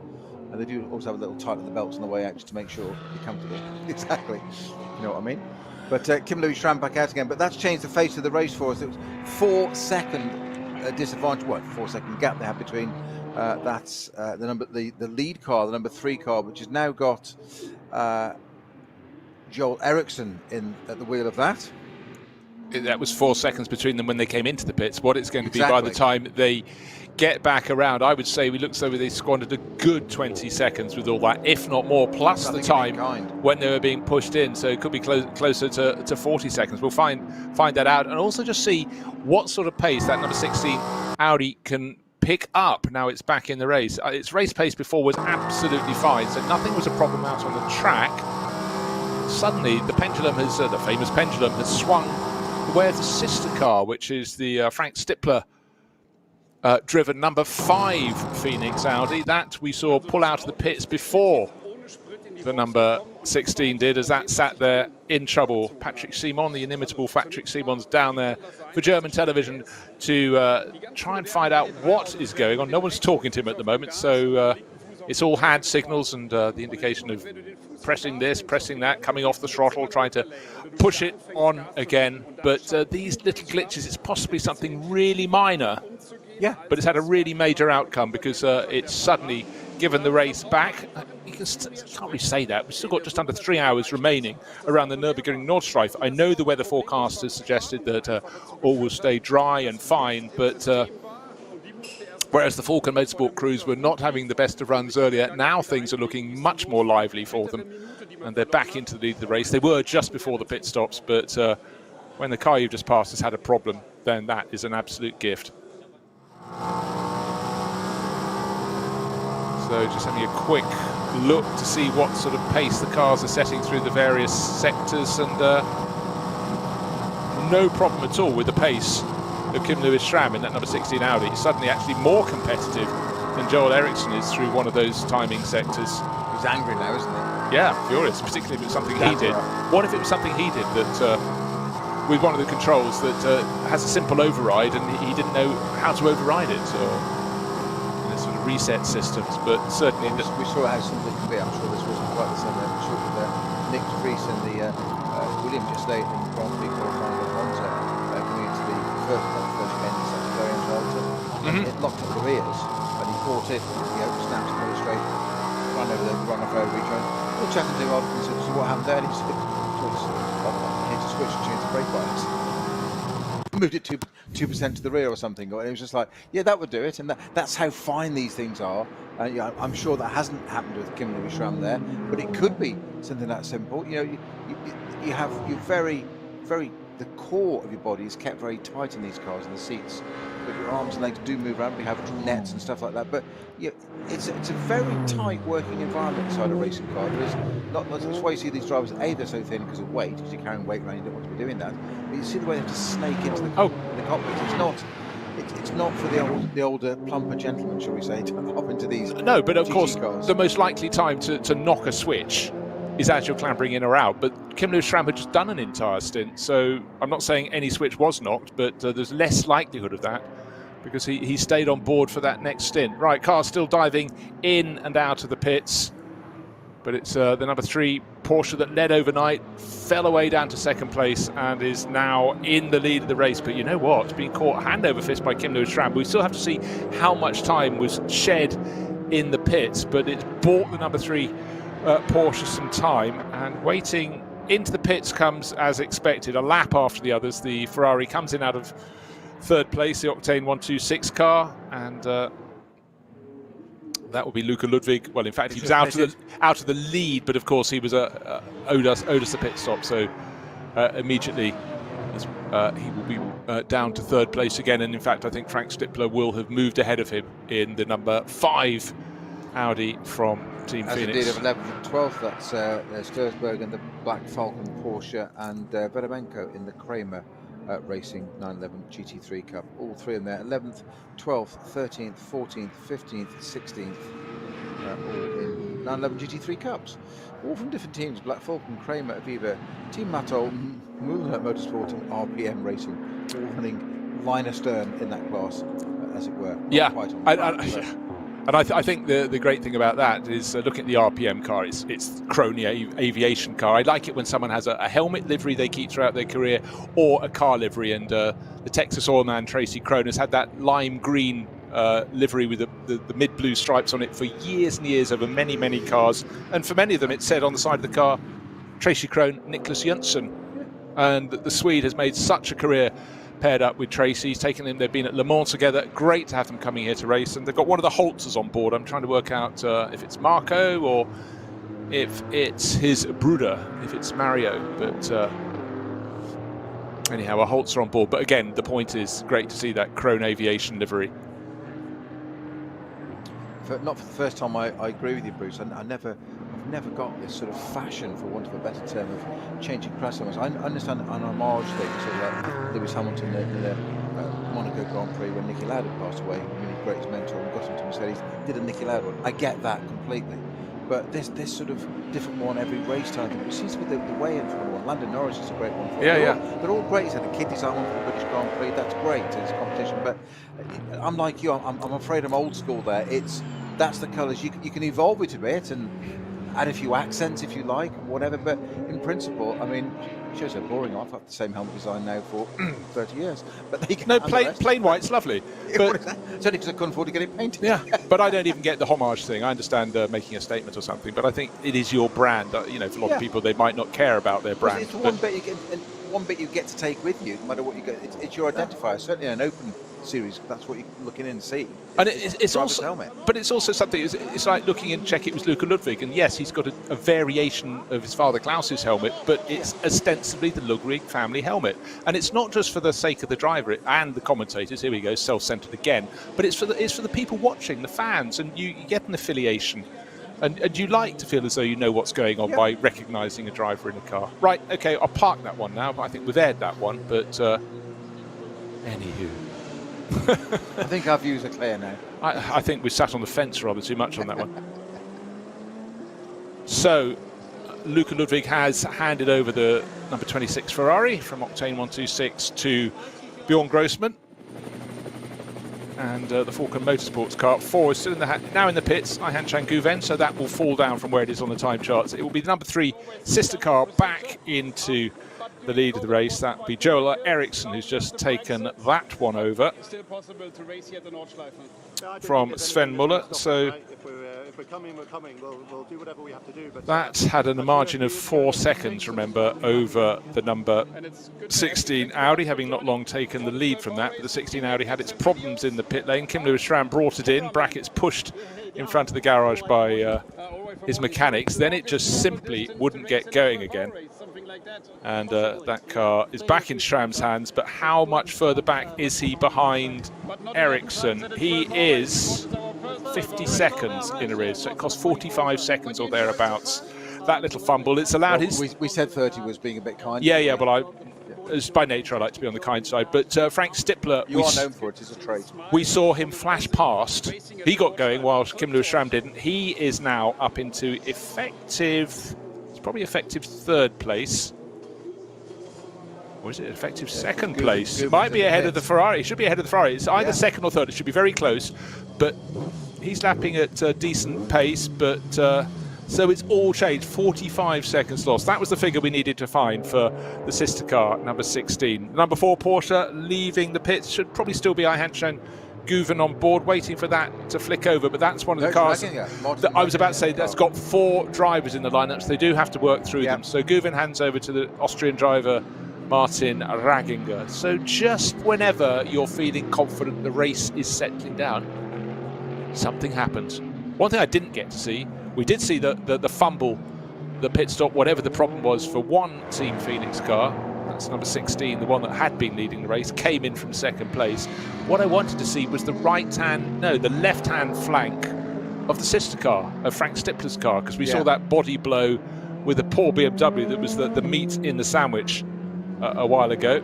But certainly the lap pace suggested nothing was untoward in the number 5 Audi, and I do fancy that is now in 2nd place, waiting for the Ferrari to come round another time. Now Bjorn Grossman has taken it over to just see exactly whether he's held on to what is now 2nd place or has the elevated Stippler car taken that 2nd place now. Should be fairly close between them.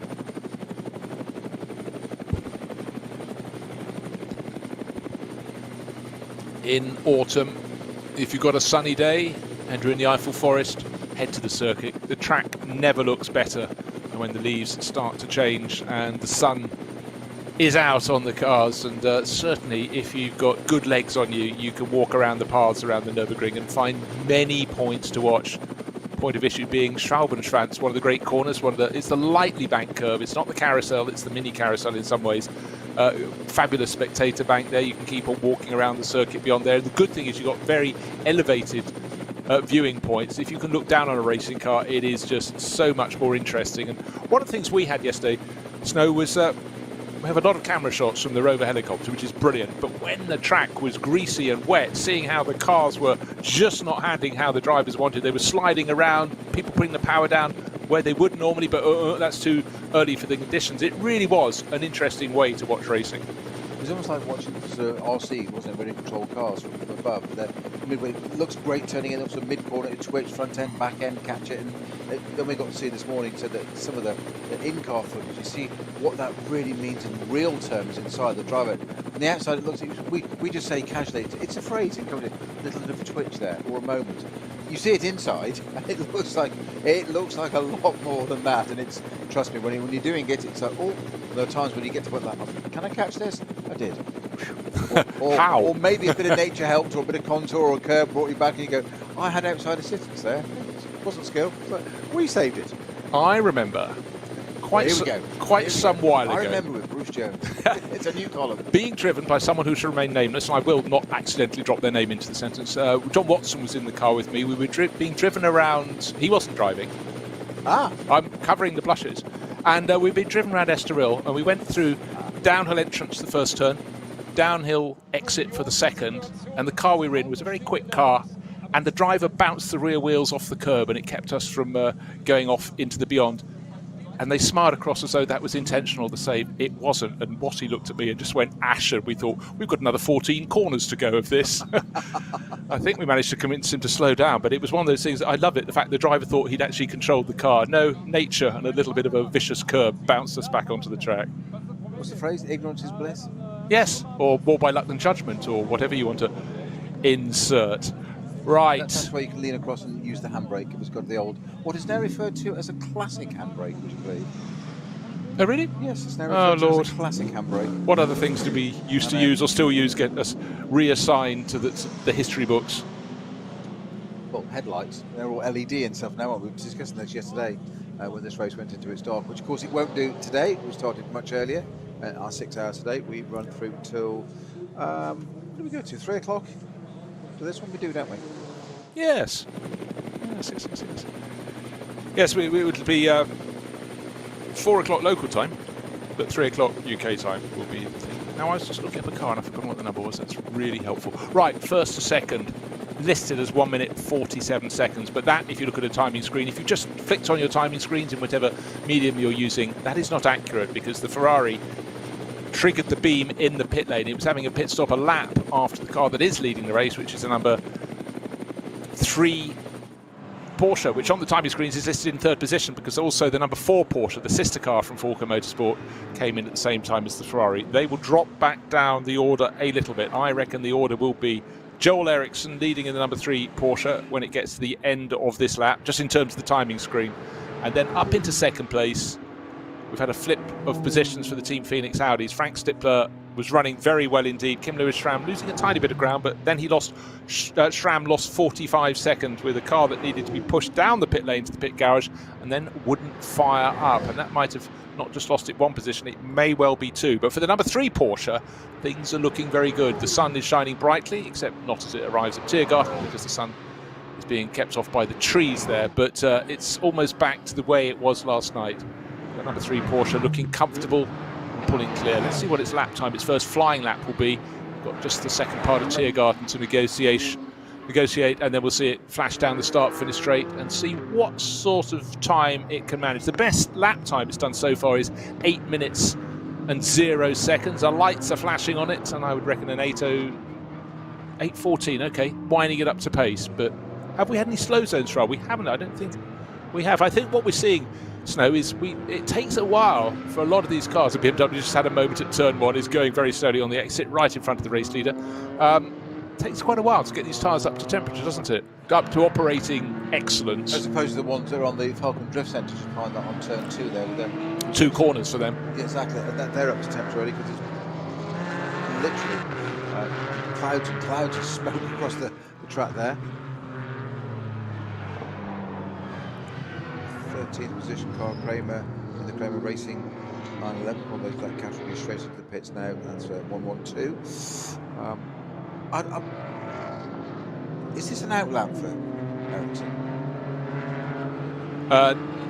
No. First flying lap. So it's the first pucker flying lap. So bear in mind. I'm surprised that's an 8:14. Yeah, well, but that's why I was just asking, have there been any slow zones that have been cleared? But what I have noticed, it does take them several laps to get up towards working pace. I guess it's a time of year thing, but certainly it's not a case of do your long out lap and then your first pucker flying lap should be bang on the money. It just certainly seems to take a while, and it takes the Falcon tyres so far on the Sunday here at Nürburgring a little longer to get up to optimum temperature, whereas the Michelins that are used by the Audis, maybe they're a little lighter on their tyres, just work that little bit better, that little bit sooner. But they're going to need to because, okay, here's the interval, just under 25 seconds, and Frank Stippler gained 9.5 seconds on race leader Ericsson, but it goes back to Audi on Michelins, Porsche on Falcons.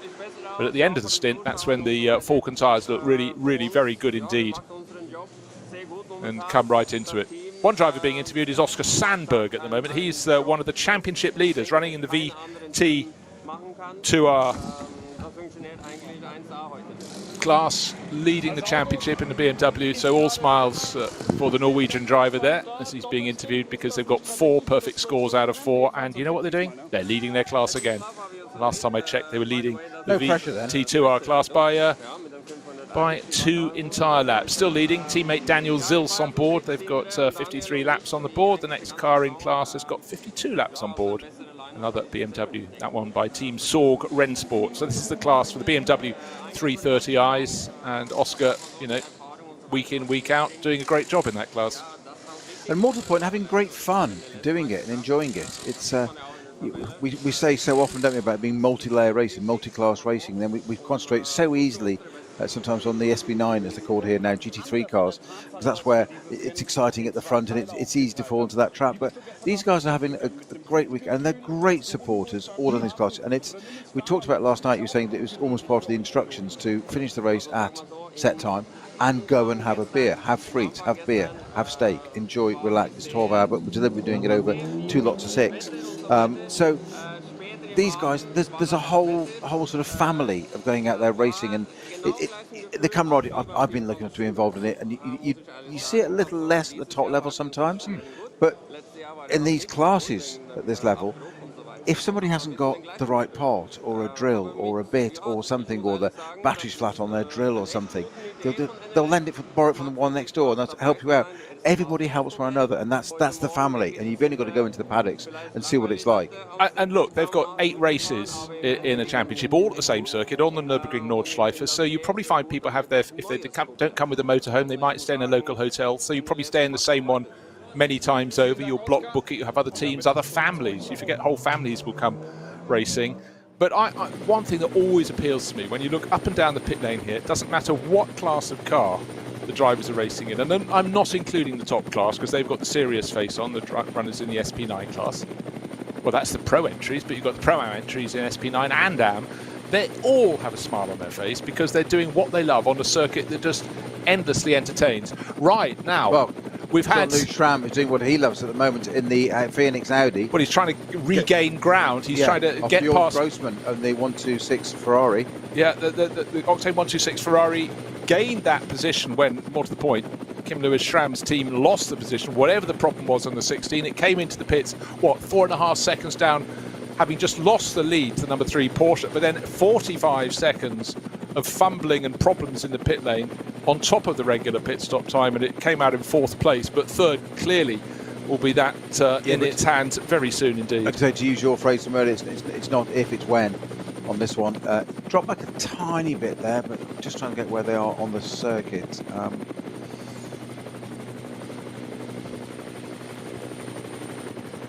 Right, opportunity for Kim Lewis-Schramm because there were two cars ahead of them. And they passed one pass, about to try and pass the second. It's a Porsche Cup car in front of them. They're not so easy to pass. Aren't they now? Yes. They've got great speed. Oh, the Ferrari driver taking a real risk there. Bill Grossman going up the inside. I think he almost wanted to back out of it, but he was committed at that point. I think what he was trying to do was actually squeeze it last minute to put the Porsche between him and the Audi, but unfortunately the Porsche did acquiesce and let him through. And Kim Lewis-Schramm's not one to see an open door and say no, thank you, after you, Claude. Well, not when the writing's on the wall.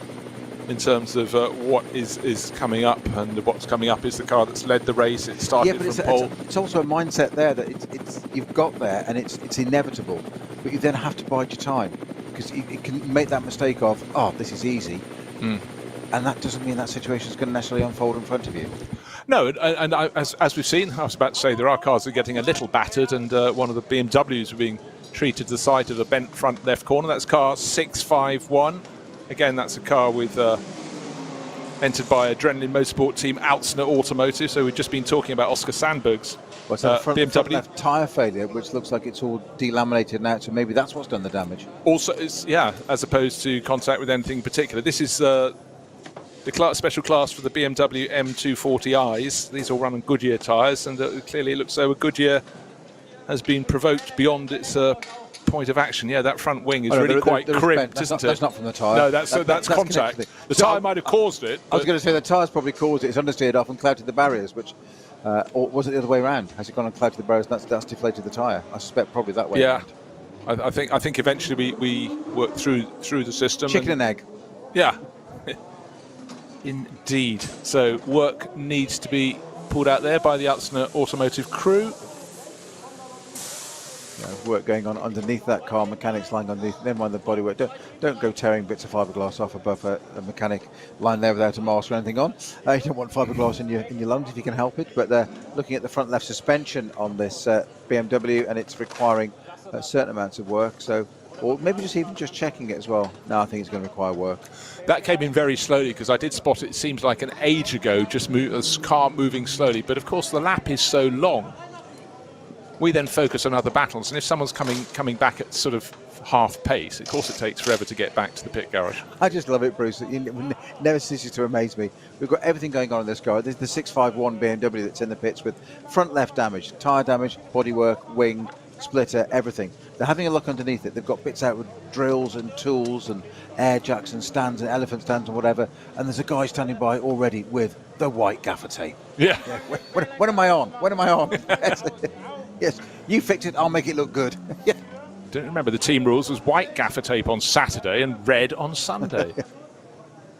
Spot the damage, but the good news is they're strapping a driver on board rather than saying stay out of the car. A shorter driver, the seat had to be moved forward some considerable distance actually there. Position change as well. Schramm's got past Bjorn Grossman.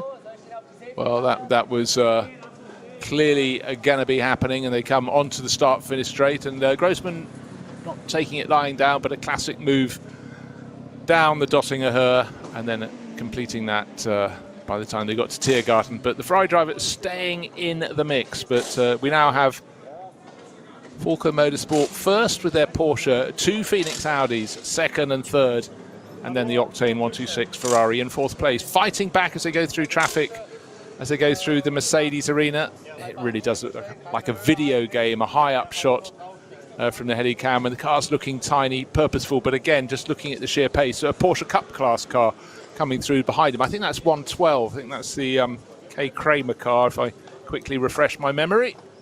Yeah, it is. It's been going well in class, but it's fallen back a little bit. But the pit sequence has moved. That's fallen to fourth place. I seem to remember it has a slightly different sequence to 120, for example, that now leads the class.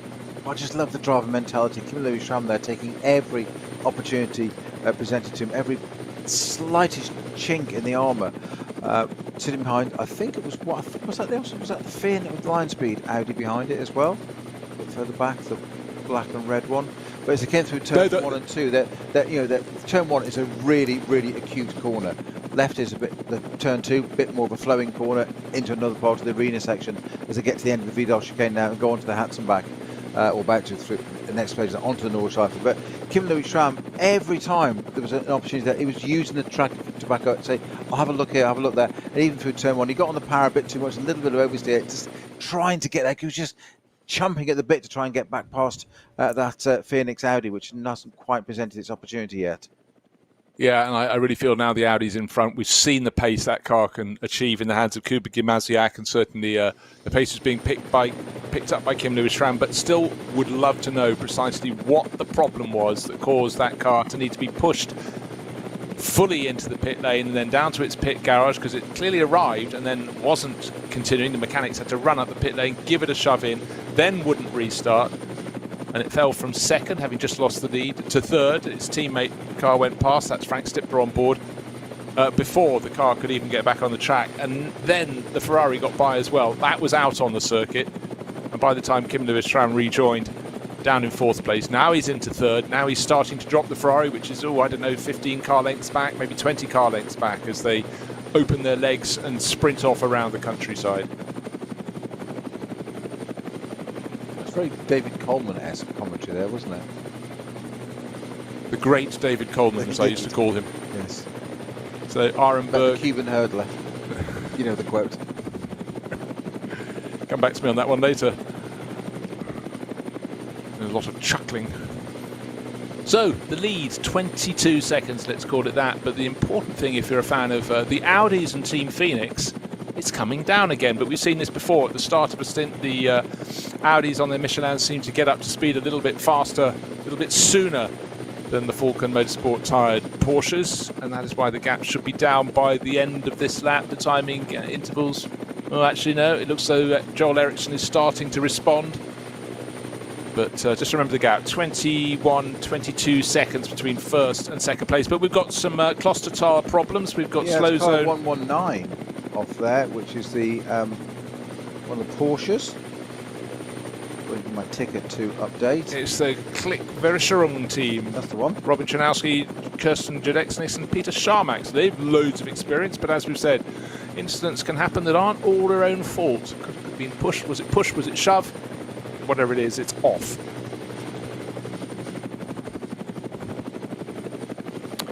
So even in dry conditions, mishaps occurring. One of the things that always amuses me is that normal life goes on. You have flashes of the circuit where you can see the street and people going about daily Sunday life, their regular rituals, but the wise ones are paying attention. They're at the circuit. Loads of them camped out around Brunchen. There was a great place to watch, but it was a place where lots of entertainments were put on and multiple points, lots of facilities. There was a concert last night in the main auditorium area up at the start-finish straight, and many other things behind. Fabulous display of Porsches in the exhibition building, the great-looking new KTM Crossbow. We've seen various advertisements for that this weekend, and what was an interesting but slightly lumpy car in its original form is now very, very sleek indeed. We've seen it in racing hues in this event, in the NLS. But it looks even more supreme actually in road car trim. The blue version they had looks fabulous. Another slow zone just in the face. It must be the approach of Klostertal. Ergo for the cars in third and fourth positions, Kim Louis Schramm and Bjorn Grossman, the number 16 Audi and the number 26 Ferrari. But of course, did the first two cars get through without being troubled by a slow zone? This is where you buy your advantage on the Nordschleife. I sense they probably didn't. But if you do, you suddenly find yourself 5 seconds, 10 seconds. Such an advantage.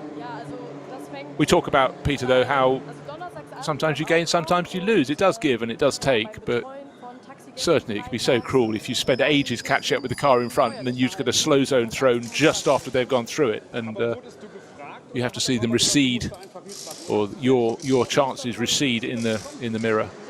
There's nothing or little in racing more demoralising. Yes. Oh, now what have we got there? That's another that's car facing at the wrong angle. It's that's swapped ends. That's hit the barriers on the left, I'd suggest, because there's a trail of fluid to the front of that. Yes, there's front left damage on that. Okay, waiting for the ticker to tell us who's had a biff or a spill. Biff, there's a term I haven't heard since the 90s. That's a very autosport term. Well, we had a 90s concert last night, so effortlessly stepped into that decade, but... just haven't stepped back into it again today. That's the 119, is that? Am I correct? Yeah, it looks to be 119. Did we not just mention that? Yeah, the Click Verishering team. Yes, we just talked that's about the one. that. That's it. Yeah. So I thought 199 I'm seeing. Okay, Klostertal. That makes sense. Even better because my ticker came up with 1999. Yes, 1999. Exactly. It's discounted from £20. Yes. Yeah. I thought there was a Prince song. Well, it could be 19, that one. Yep. That was Peter Sharmak at the wheel, running 10th in the Cup 2 class, so down towards the tail of the class. And debris up on the top. That's been there for quite a while. Okay. It's been a tyre carcass or something, or maybe the inside of a wheel arch. Right, a tear gone. Just for yeah. You know, when you feel your car's a little bit heavy. Yes. Shed some parts. Jean Gloria looking as though he's putting in some fairly respectable lap times. That Aston Martin from Pro Sport Racing still in 8th overall.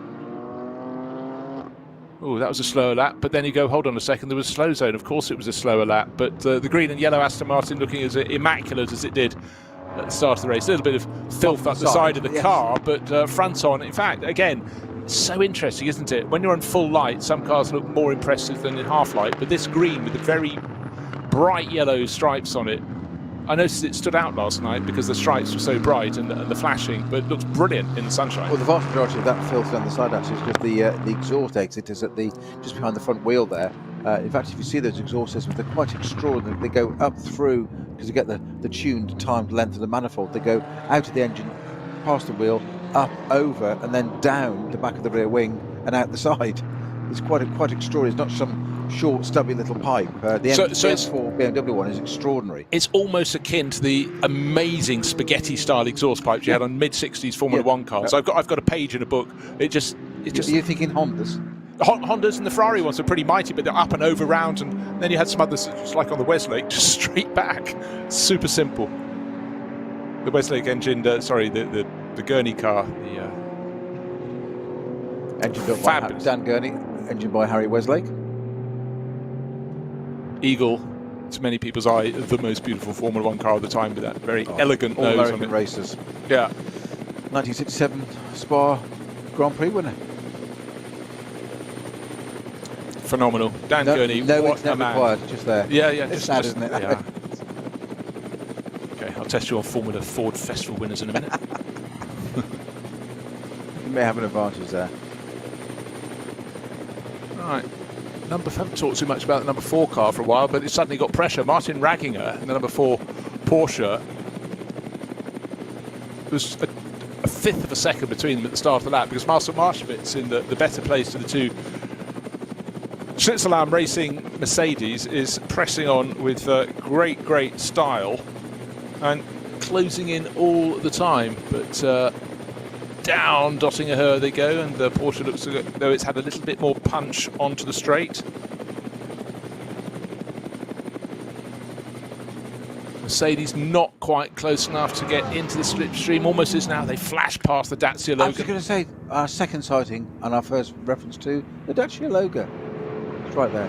There it is. Okay. Still going. Looking splendid. Looking immaculate. Still not looking sleek. It doesn't become sleek through the course of the race, but it gains respectability and certain lovely flash. Right, front of the race, Frank Stippler's taking quite a few chunks out of Joel Eriksson. 5 seconds gained on the lap, 16.5 seconds between them now. Third place, Kim Lewis-Schramm, he's another 26 seconds down, but already having passed Bjorn Grossman's Ferrari, he's 6 and a bit seconds clear of that.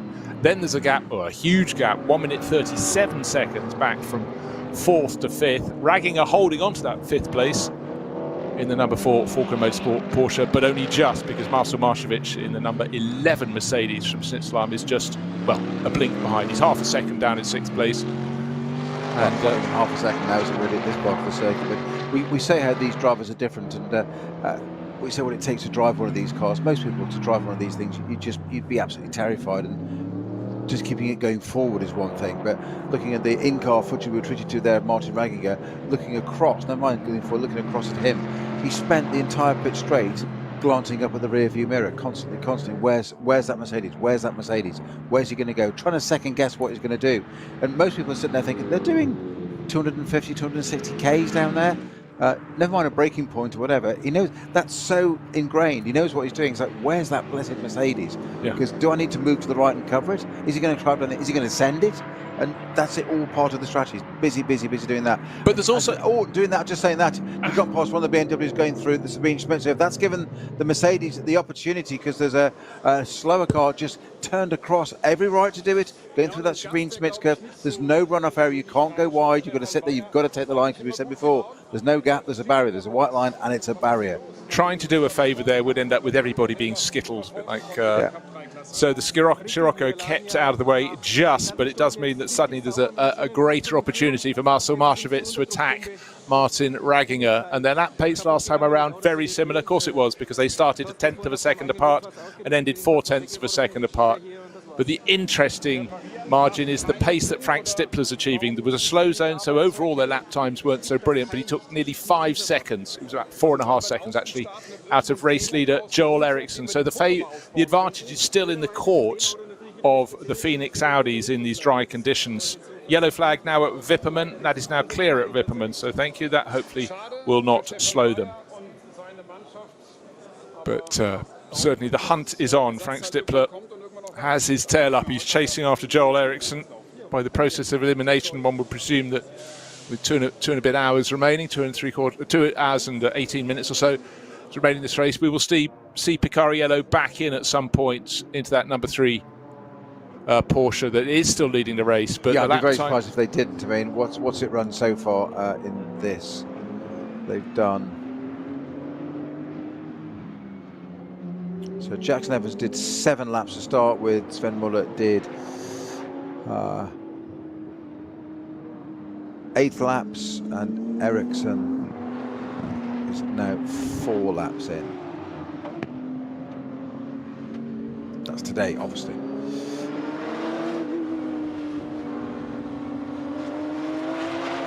So drivers on their toes, but far less than they had to be yesterday, because yesterday the conditions very, very tricky indeed. Now here's a novelty. Seeing the number 60 Porsche, looks great, dark green with the red stripes. This is the car running in the SP7 Specials class. We saw a lot of yesterday. Saw it a lot yesterday, but every time we saw it, it was sort of in the unfortunate position of minding its own business, but having little track to do it in, as 2 of the SP9 class cars came past it. And because its performance isn't that far away from their pace, it actually makes it very difficult indeed. But it just seemed maybe it was just where the director caught it. But we did see quite a lot of it yesterday. But at the moment, the number 60 is running some way down the order. There's a moment where you make a statement and you think, oh, I'm scrolling for quite a long time down my timing screen to find it. 29th position overall.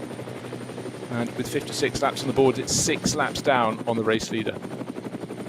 But the scrap, 5th and 6th places. Martin Ragginger still in front of Marcel Marchewitz. Yellow flag now at Brunchen. Surprised they don't keep one out there almost permanently, to be honest, because Brunchen's such a tricky corner, and someone else has clearly run a little bit wide on a circuit that's certainly not a little bit wide. It's narrow, it's tight.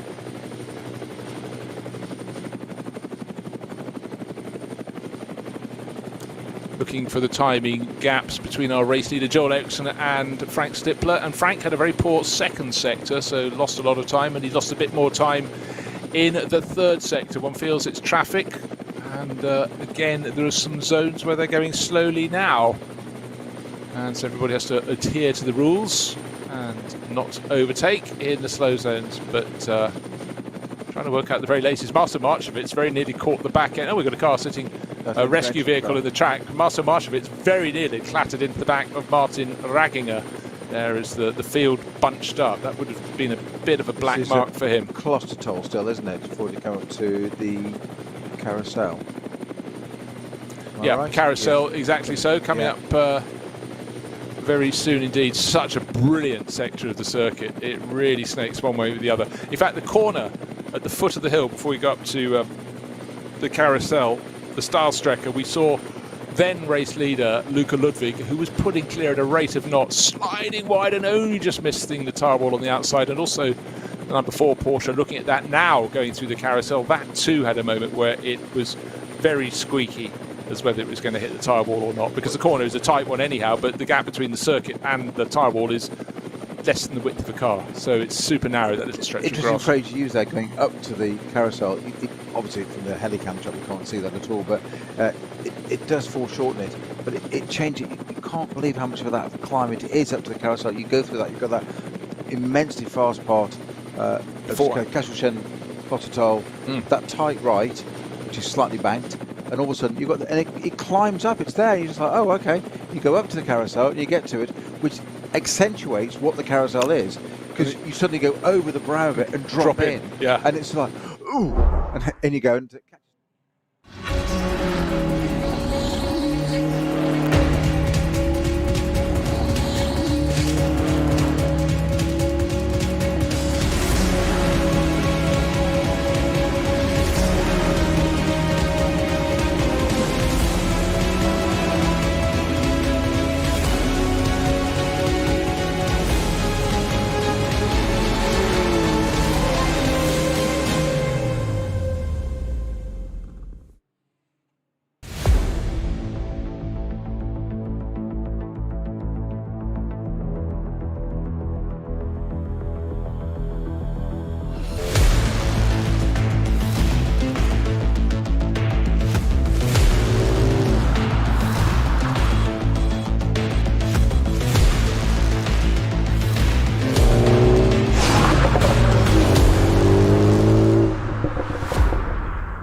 können wir progressiv beschleunigen.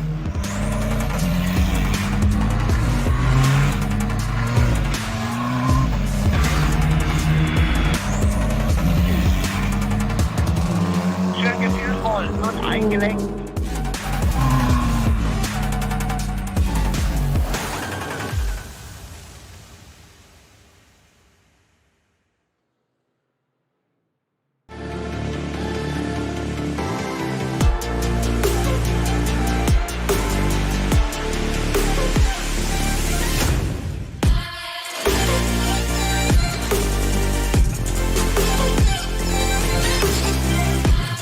Reifen.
Gesangverein.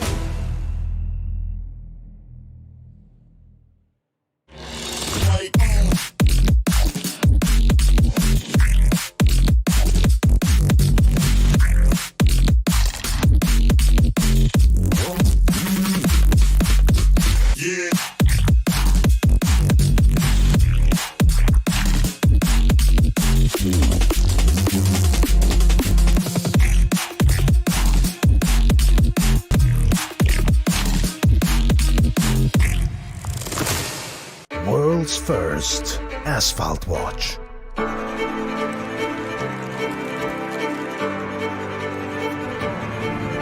Die ersten Zifferblätter aus echtem Rennstreckenasphalt. Auf dem Asphalt wurden Legenden geboren und magische Momente erlebt. Cobbler.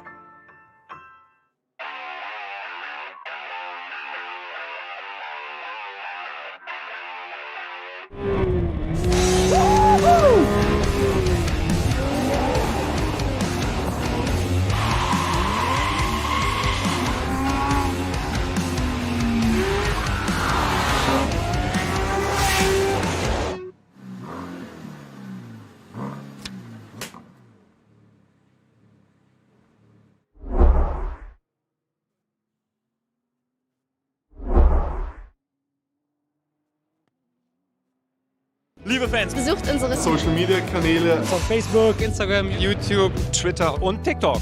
willkommen zu NLS.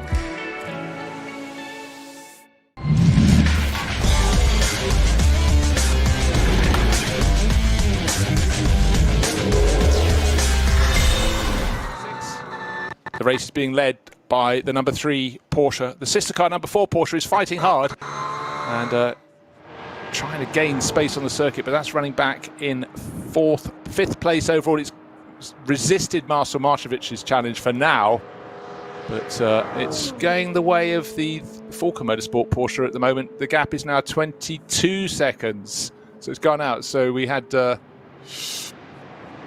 you what we've had. We've just had a pit stop for Vincent Kolb taking over because we had Frank Stippler on board. Now, was that a late flick, Peter? I think that one needs investigating. I thought Stippler was still on board. There hasn't been surely another pit stop. Okay, we will wait and see because we were away at a highlight package, then an ad package, and just flick the screen to just check when Vincent Kolb took over from Frank Stippler. We have been caught out at various moments by a driver starting a stint and not flicking the switch, and then suddenly you think, have we had a pit stop? No, the driver at the pit stop just didn't change. So we'll try and work that one out and have a quick look through other media to try and work that out. Anyhow, it's good to have full course green, so we start to see some quicker times again, because the last few laps have been 8 minutes 35s, 8 minute 40s, whereas we know the very quickest this morning have been 7 minutes 57. Almost on the nose. That was Kuba Gimasiak, but his car, the number 16 Audi from Team Phoenix, of course, had a pit stop that went rather wrong. The car had a problem on the way in, had to be pushed down the pit lane towards its garage by the crew from Team Phoenix. Then it lost by the time it eventually got fired up and spat out of the pit lane. We reckon 45 seconds over and above what it should have done was in the pit lane. That's why it fell back to 4th. The car's been advanced with Kim Lewis-Schramm up to 3rd. But really, surely any chance of victory is going away. But all they can do is chip away. And Kim Lewis-Schramm doing a good job of that. Another lap about to go on the board for Joel Eriksson, the number 3 Porsche from Falcon Motorsport. 8 minute 5 second lap. That shows we're back to full green snow. And let's see if the gap is stretched over what we now know is Vincent Kolb in the 5 Audi from Team Phoenix Racing. It was 22 and a bit seconds, and around this lap it looks definitely Kolb is losing ground. The middle sector of the circuit lost a lot of ground. How time can deceive you as well. The number 17 Pro Sport Aston just coming into the pits then, and I thought that's a short run for Jean Glorieux. It seems like 2 minutes ago we were saying he's got to outrun the car. He's actually done 7 laps. He's been too busy enjoying himself talking about Audis and other makes of cars. That's fine. That's what's important. One has to just go with the flow. So number 4 Porsche pushing very, very hard indeed. He's got an Audi up in front of him, but it's not one with which he's fighting, because it's one of the Lion Speed cars that no, he's right on the tail of the Phoenix car. Number 16. Vincent Kolb must have had either an extra pit stop. I don't understand why he's back on the number 4 car. Could you just check?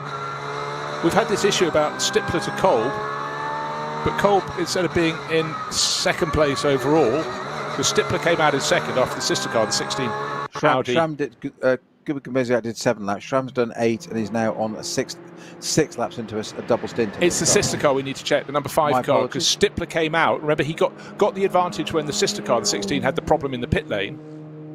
We saw him accelerate clear, and it was listed as Stippler out on the circuit. I think there's either been a very hasty extra pit stop there that changed to Kolb, or there's been a problem in the car, and Kolb is nursing it, but he's about to be passed by Ragginger. He's staying in front down the Dottinger Höhe, so the number 5 Audi was second, suddenly back in fourth place. That must have been a pit stop. Yeah, because what he's done, Stippler's done an 8-lap stint and then done a 5-lap.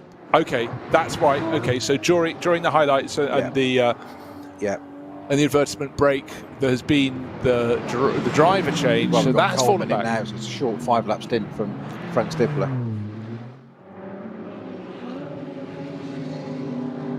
That is a very interesting tactic. But what we have left on the clock is 2 hours and 3 minutes. Maybe it's about drive time. He needed to get Cole back in to have a bit more, because certainly Frank, it's only a 2-driver lineup, seemed to have the lion's share of it. Just what you don't need when you drive down the inside to take the turn 1, which is one of the tightest turns on the circuit. The Falcon, number 4, trying to come down the inside, and the number 5, Phoenix Audi there. And as he jinks to the right, something leaves the pit lane. Every right to do Of course. so, and stay within the blend line. So you're sitting there thinking, plus equally coming out of the pit lane, you'd be looking in the mirror thinking, oh, sorry. So Vincent Cole, Awkward. yes, all good. Cole. I remember accelerating away from the pit lane in a Formula Ford car that was brand new, and as I pulled out at Snetterton, suddenly noticed I had no mirrors. And I'm thinking, I don't want to come out beyond the end of the pit wall at my slow pace. God, fun, madness. Mirrors, touring car drivers never use them anyway. Yeah, just add weight. So the number 4 Porsche now up into 4th place. The number 5 Audi down into 5th. The number 11 Marcel Marshevitz driven. Schnitzelam had to almost bail out of that word, because the number 5 Audi had 2 wheels in the gravel on the Grand Prix loop and has lost a place accordingly. Marcel Marshevitz didn't need a second invitation. So 4th, 5th and 6th covered by half a second as they go through the Vidal chicane. Certainly Vincent Kolb is looking as though his Audi's suddenly become a handful. Pressure from the other drivers, they're further into their stints. Meanwhile, at the front of the race, it's suddenly looking very, very good. Kim Lewis-Schramm isn't able to close the gap on Joel Eriksson. It was 22 seconds. It went up and it's gone up more. 40 seconds to the good. So again, what we're seeing is as the stint length, you go further through the stint length, the Porsches on the Falcons just look so much happier on their tyres, and the stint-starting Michelin-shod Phoenix cars seem to then struggle accordingly. But 40 seconds, we're now going back to the sort of realms of where they were towards the end yesterday, when the biggest lead we saw was about 1 minute 25 seconds for the number 3 Porsche. It lost all of that and more, but now is back in the lead. Yeah, you're just saying about Vincent Kolb there struggling with the tyres on the Audi, which just doesn't seem to make any sense, because unless they didn't change them at the last stop. Now, it has been confirmed that, as we said, that car did change during our highlights package, so that's why we missed it. But Vincent Kolb's only a lap into his stint now, so you'd have thought he'd have fresh tyres. Yeah, you'd have thought. It may not have done because we didn't see it, we haven't witnessed it, but I'd like to know if that Phoenix Audi number 5 has gone on to I'd also want to know why it was only a 5-lap stint. Is this to adjust just driver time in the car, or was it a very quick? I can't get to the foot of that one. What we can tell you, though, is Falcon Motorsport has got its mojo back. His car is now leading the race by 40 seconds. That's the number 3. The number 4, the sister car with Martin Ragginger, up into 4th place. So the advance is ongoing, but he'll have to gain quite a lot more time to catch Bjorn Grossman. That'd be the next target in the Octane 126 Ferrari. Yeah, so we know that the Audi number 5 pitted on lap 63. It's done 64 now, which is the 1 lap that Vincent Kolb's done it in this stint. But we don't know, of course, because we didn't get the eyes on it, whether it changed tyres or not, which I'd really like to know. Because, as you said, it does seem to be struggling, Bruce. It may. Well, I mean, it may also be that just simply he's early in his stint and he's feeling. Is it quite the opposite? It's got new tyres. He's got to get them in.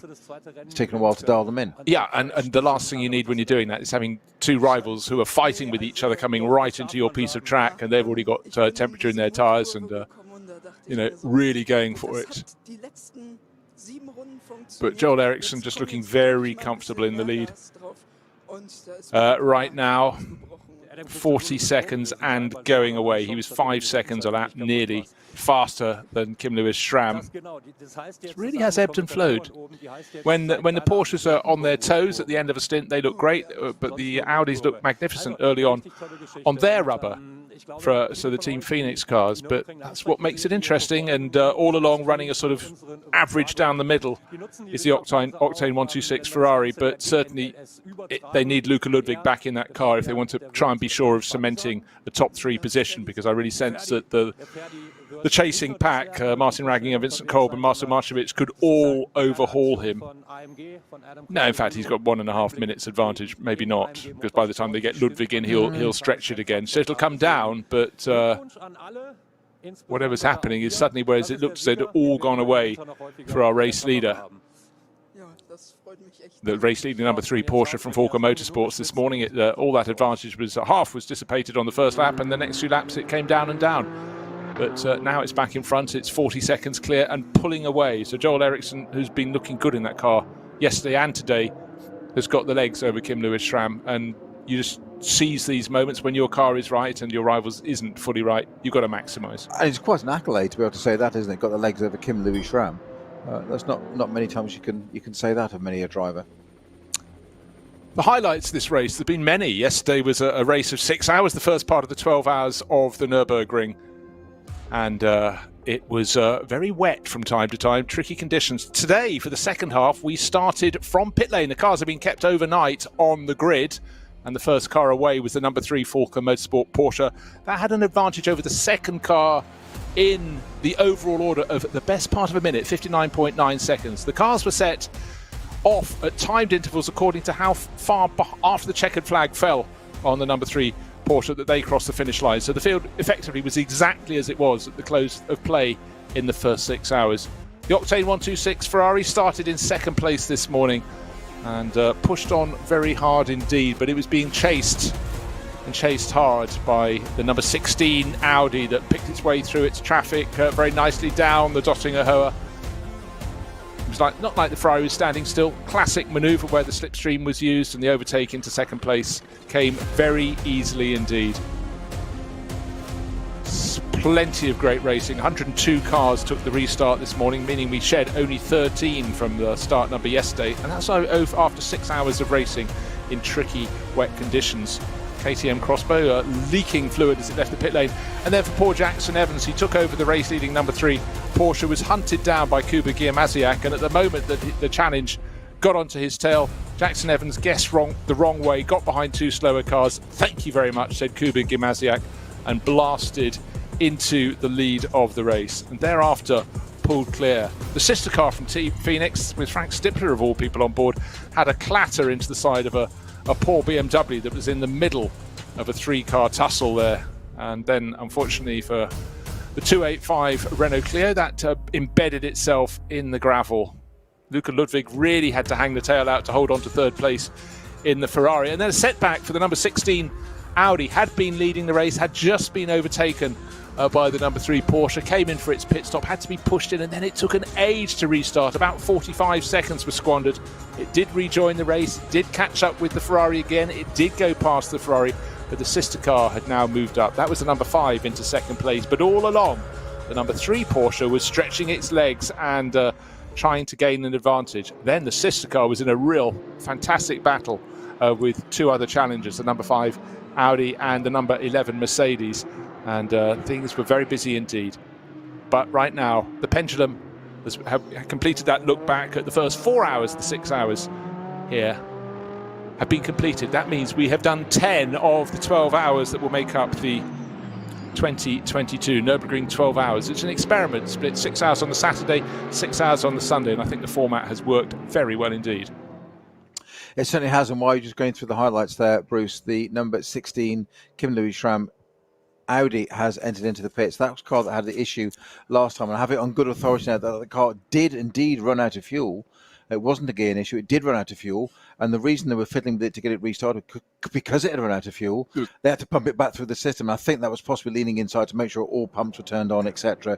I'm guessing, but obviously as a driver, it's sickening that the car runs out of fuel.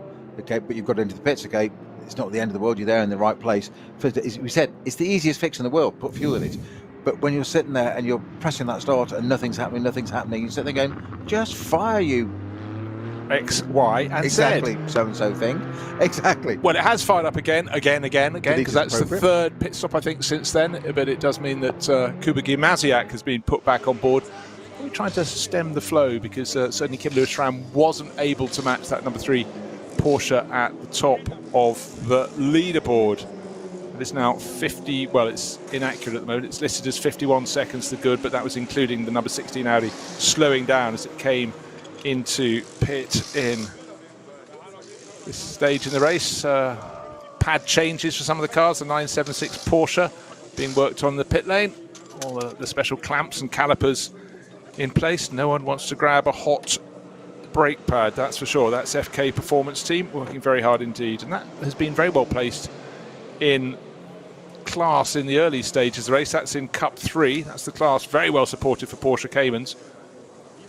And just having a quick flick down the order to see who's leading that class. Well, that was leading the class, and that's Motorfint, who just got out of that. So he'll be pleased with life. But Cup 2 has been a lot closer than Cup 3. When we came in overnight, I think it was a 2-lap advantage for the Cup 3 leaders. But again, that's a good helping of points when you've got a 12-car class, if you can win your class. Quick penalty update for car 520, which is, I can find it for you, just bear with me. 520 is one of our BMWs, is it not? It is indeed MSG, my apologies. Bayerische Welthuntern 328i's from class VT2. Rear-wheel drive or four-wheel drive. That car's got a penalty for exceeding the code 60 by 21 Ks, Oops. 81 Ks. Oops, double oops. And the penalty for that is 3 minutes 32 seconds added onto your race time plus a penalty point on your license. Whoa, okay, They're fair strict. call. They're strict. Fair cop. Yeah, I mean it's a third over. 20k doesn't sound a lot, but it's a third over. And the reason it's there for is marshals on track and things working, whatever. You don't know what the code 60 is for. No. It's normally a car at the side of the track or off, but then you've got marshals out there, and Right. you've got to have that consideration. Confirmation of the running order at the moment. The number 3 Porsche leading by over 50 seconds for the 16 Audi, which will drop further back because that was at the point at which the Audi came in to serve another pit stop in which Kuba Gimasiak took over from Kim Lewis-Schramm. The Ferrari, number 26, is in 3rd place overall. Is a 1.5 minute advantage over the number 4 Porsche that's now into 4th. The number 11 Mercedes is up into 5th. And obviously the number 5 Audi has fallen down the order. Vincent Kolb is still on board, but that's down to 6th place. So it's the last few laps haven't been too good for Kolb. So his teammate Frank Stippler, who handed over the car after only what we said was a 5-lap stint, is going to have to watch from the sideline, knowing he's going to have to attack to get that car back towards a podium position. Short while ago, you'd have been a fool if you didn't suggest the top 3 was going to include one of the Falcon Motorsport cars and both of the Team Phoenix Audis. But they've had their setbacks, the Audis. And now let's see how they can respond from this. And certainly other crews are coming up. Maybe we'll have both the Falcon Motorsport Porsches into the top 3. Certainly they're not too far from that right now. Well, Ericsson's completed 7 laps in the number 3 car, and Martin Raginger has completed 6 laps in the number 4 entry, as indeed has Bjorn Grossman in the Octane 126 Ferrari, number 26. That's also completed 6 laps. So they're all due a pit stop, 1, maximum 2 laps time, I would say.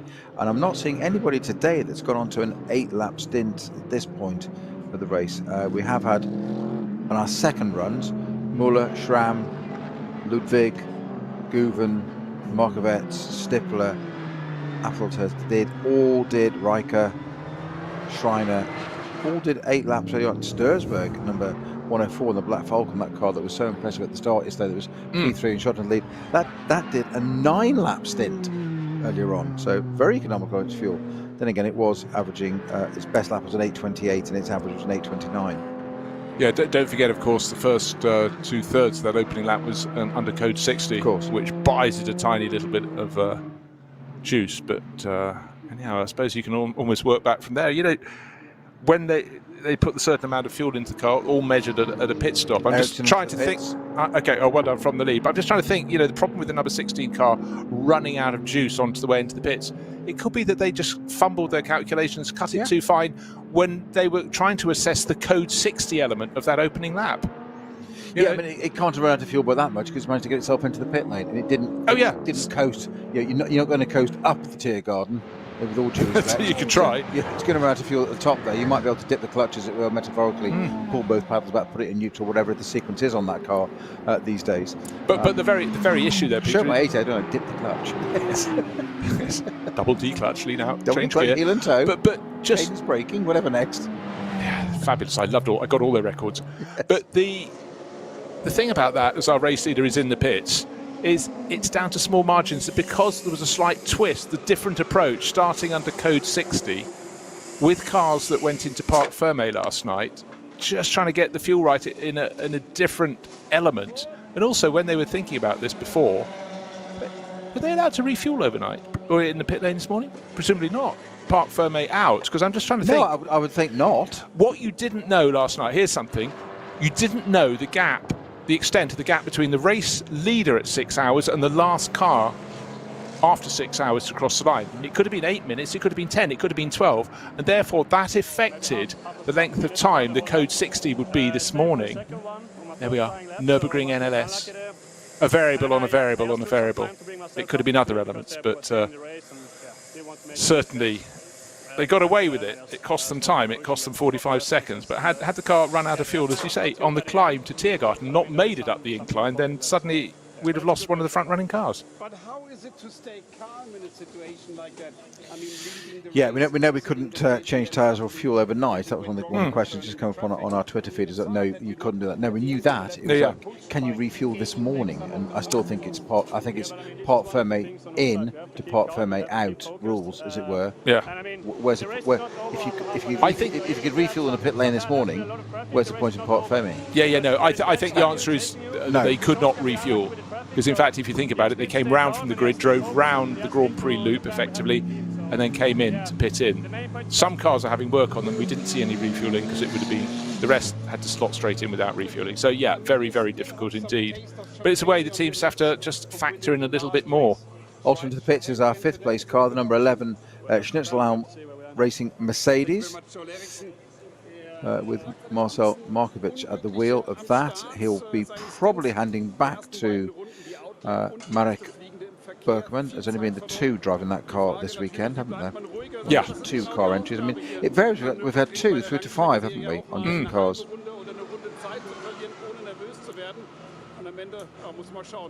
So Alessio Piccarella into the number 3 Falcon Motorsports Porsche that's leading the race. 66 laps completed. This is the car that its best lap so far has been a 8-minute dead 0.663, shall we, for the sake of it.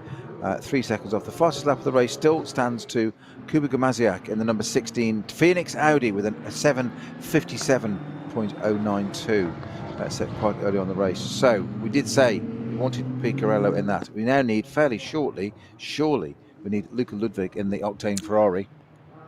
Yeah, I mean, that's got to be, again, that's a 2-driver lineup, so he's got an hour and 45 minutes remaining. That always comes in a lap. Seven laps for Bjorn Grossman at the stage. Yeah, they come in a lap, traditionally, through the Sunday stints. In this second 6 hours, the Nürburgring 12, a lap behind the number 3 Porsche, and originally behind the number 16 Audi. That served its pit stop as well. Kuba Gamaziak back on board that. I presume the lap pace is going to be quite... Oh, yes, Gamaziak has just banged in the fastest sector anybody has managed through Sector 3. So Gamaziak only has 1 speed this weekend, and it's very, very fast indeed. He's enjoyed some great overtaking, but this is the fight back with an hour and 45 minutes remaining for the number 16 Audi. It had its problem. It ran out of fuel coming into the pit lane, and oh, how frustrating that must have been. But right now, the pole is on the charge. Kim Lewis-Schramm can only watch from the sidelines.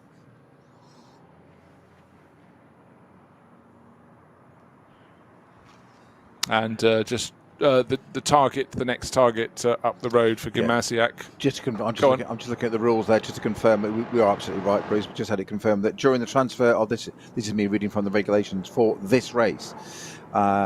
During the transfer of vehicles into the pit lane, as well as in the pit lane during the sorting of the vehicles into the starting grid for the restart, and during the entire restart procedure, parc fermé regulations underlined continue to apply. It then follows with, in bold and underlined, this means, which is kind of like for clarity, that work, repairs, changing tyres, vehicles, as well as refueling and charging the vehicles during the starting grid, restart in the pit lane, are prohibited, except if necessary, use of an external starter battery.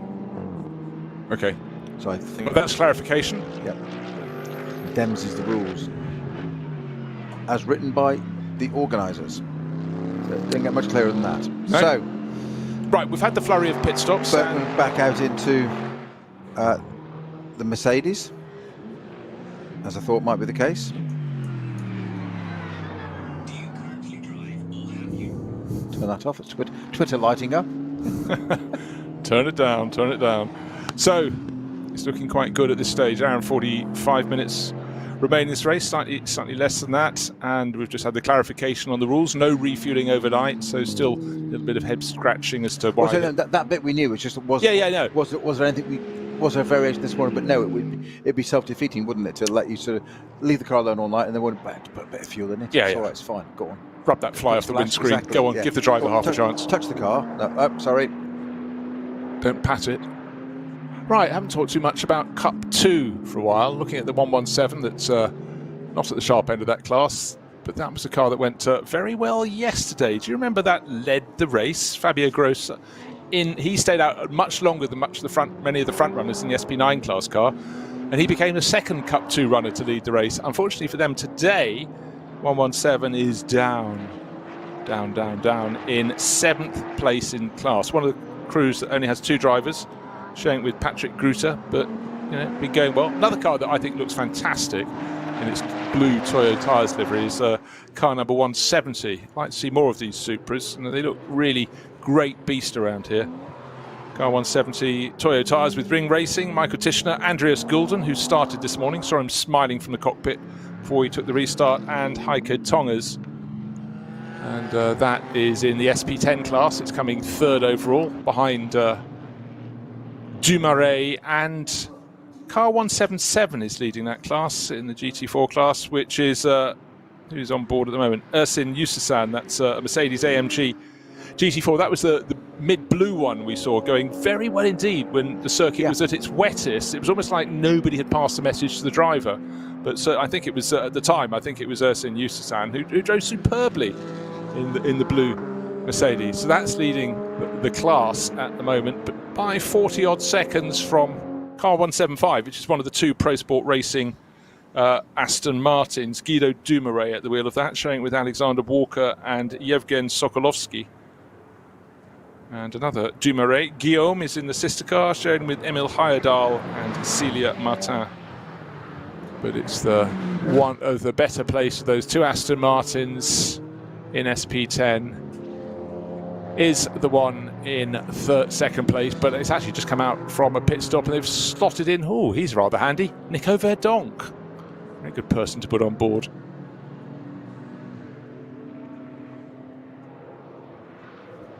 Now, what's happening at the sharp end of the field? Just waiting to see the respective pace of Alessio Picariello, Martin Ragginger, and importantly for me, my eyes are drawn on the pace of that's being achieved by the driver down in 6th place at the moment, Kuba Gimasiak, but that will bounce up the order when the pit stop sequence has come to its conclusion.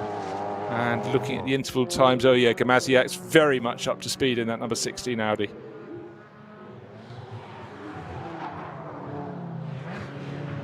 Sector time's incredibly strong. And again, Grossman into the pits.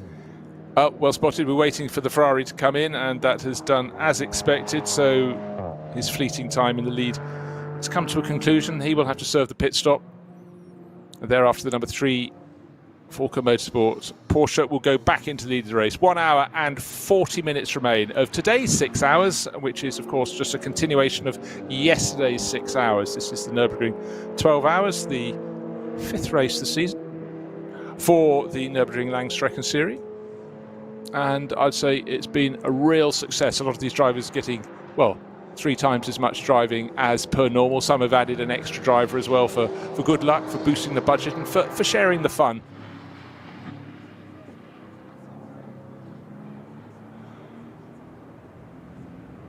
Right, now just looking at representative lap times coming through, and no, Martin Raging has dived into the pits just as he set an 8:03. It'll be longer than that now. He's across the finish line 8:10, but okay, let's take a look. Driver change coming up. Extract one Raginger. And who's that? I think that's Komi Ledegar who's about to get on board. I think he's got the white helmet with the silver stripes on it, and black stripes. Let's take a look, but he's so fresh to this team that he doesn't have his name on the overalls.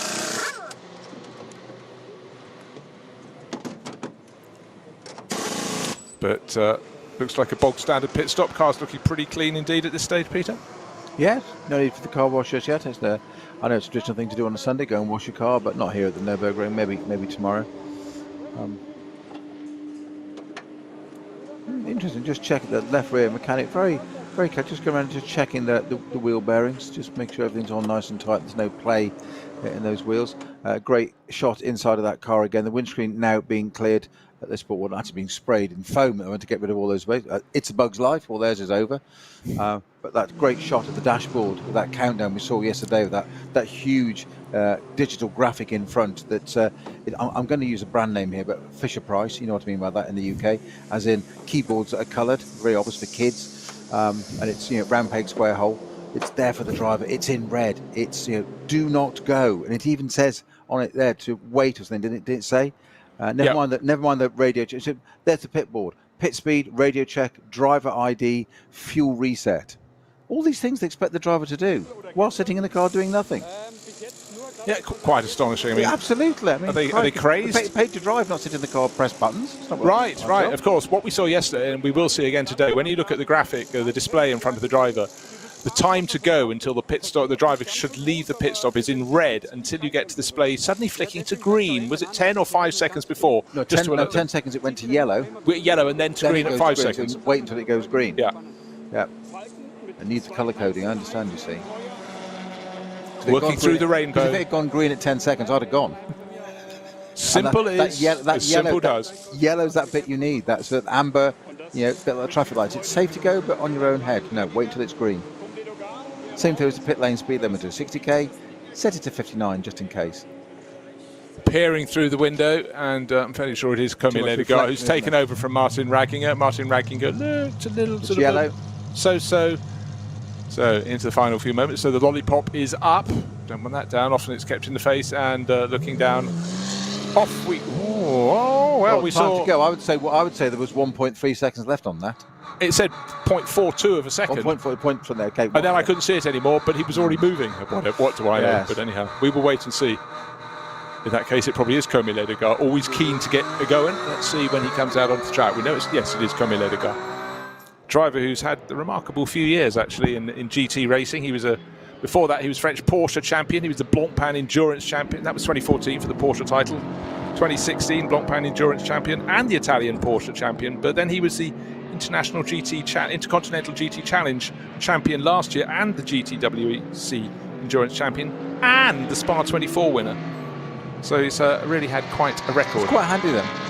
Yeah, he's lucked into a few, obviously. Definitely in the car, because he set the driver ID going out of the pits, so it's him. The driver tend not to set somebody else's driver ID.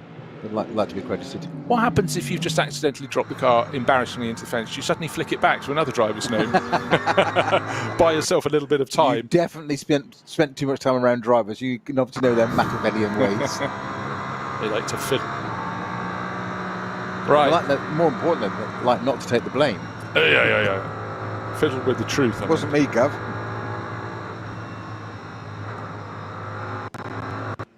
Yes, I'm naming no names, but standing outside various stewards' office with listening to a driver's explanation, you're thinking, that's not what I saw on the cameras. And then they come out and go, okay, fair cop, having denied it point blank to you. But when they hear, at the moment they found out it was caught on camera, and now suddenly they look a little bit shifty. Well, I will recount a little tale of being at Alton Park in a certain series, and all I will say is that the entrant, team owner, was Hugh Chamberlain. So you can imagine having to go to the clerk of the course, and Hugh Chamberlain said that with me, so come and sit down and mind your P's and Q's, behave yourself. This is what you do, whatever. Yeah, what you say outside is different. Yes, he sat down in front of the clerk of the course, and he came up with a little white chits from all the observers.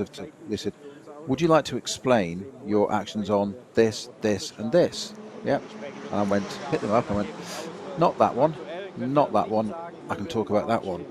And Chamberlain was boring holes into me. And the clerk of course said, and why are you not going to comment on the first two? I said, I'm not in either of those cars. I'm driving competition number X. And he just went, you can see Chamberlain like relaxed, just going, we got outside, and he went, you're a cocky little so-and-so. I said, but entirely accurate. I was like, I'm not going to get involved in things I'm not involved in. And he went, good for you. He said, as for the other one, he said, right, let's have a conversation. Yes, the rest, we will leave it just at that, shall we? For now. Yes, don't do that again. Yes.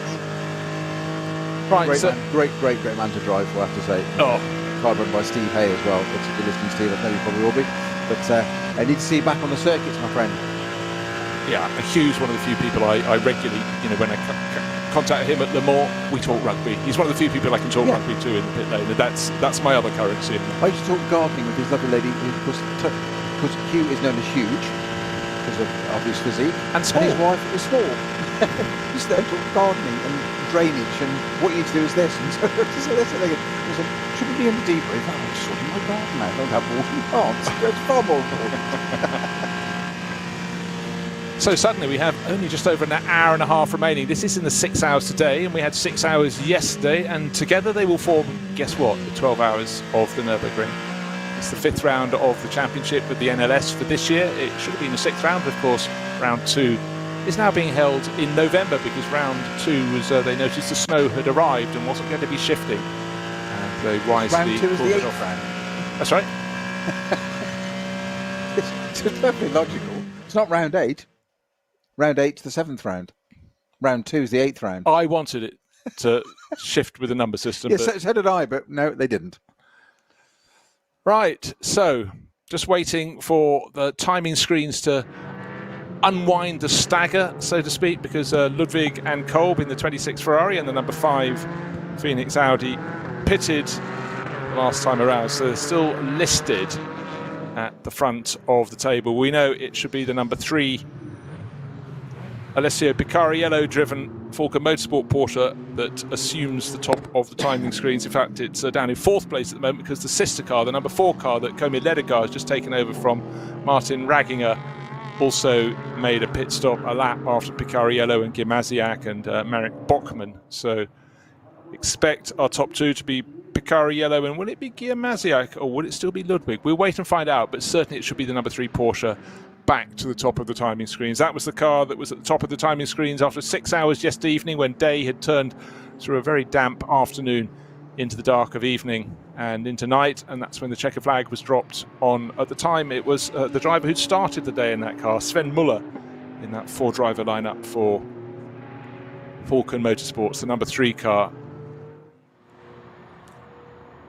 Just waiting for that to go back up, waiting for drivers to start setting quick times again. And a very, very good time from Lucy Treffs, running in 7th place overall. Whoa, anything under 8 minutes is good. That's a 7 minutes 58.688 second lap. That will put a smile on the face of the Landgraf Motorsport crew.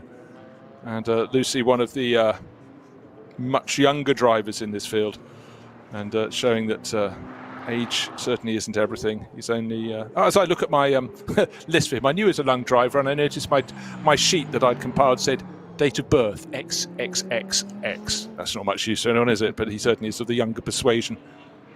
Luca Angelo Treffs, known in his racing world as Lucy. No, Jones, keep up with it. It's pretty clear what that means. Generation X. Clear to you, my boy. Yes, I probably was right inadvertently. Who knew? 3. But interesting that fresh rubber, fresh face, picking up the pace. Another car just setting its fastest lap of the race. This might be quite an important one. It's a car that's been going very well in the Cup 2 class. In the pit sequence, the number 120 W&S Motorsport entries dropped down to 4th place, but that car's fastest lap is, he quickly looks up and down the order, in the hands of David Jahn, who I said was very good in that car, the fastest lap we've seen in the Cup 2 class.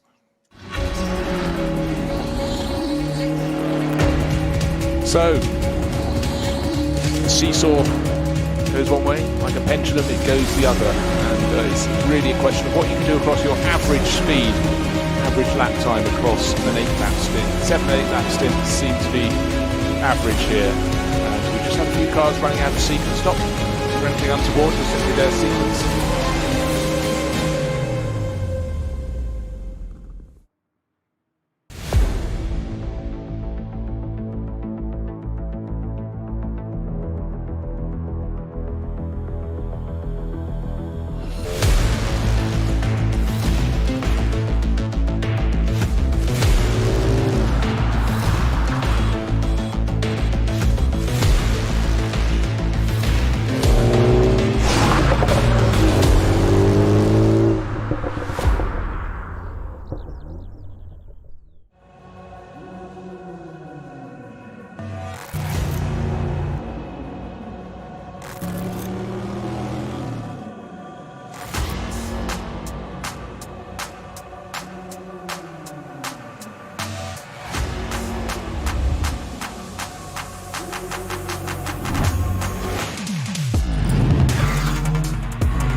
Können wir progressiv beschleunigen.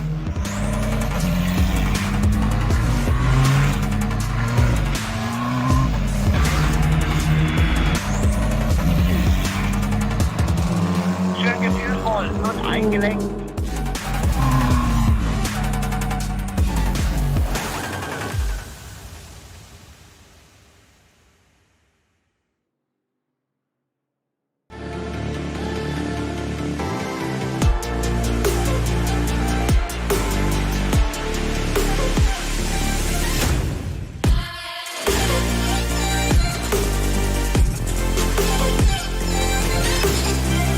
Faltenreifen.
Liebe Fans, Besucht unsere Social Media Kanäle. Auf Facebook, Instagram, YouTube, Twitter und TikTok. Willkommen zu NLS.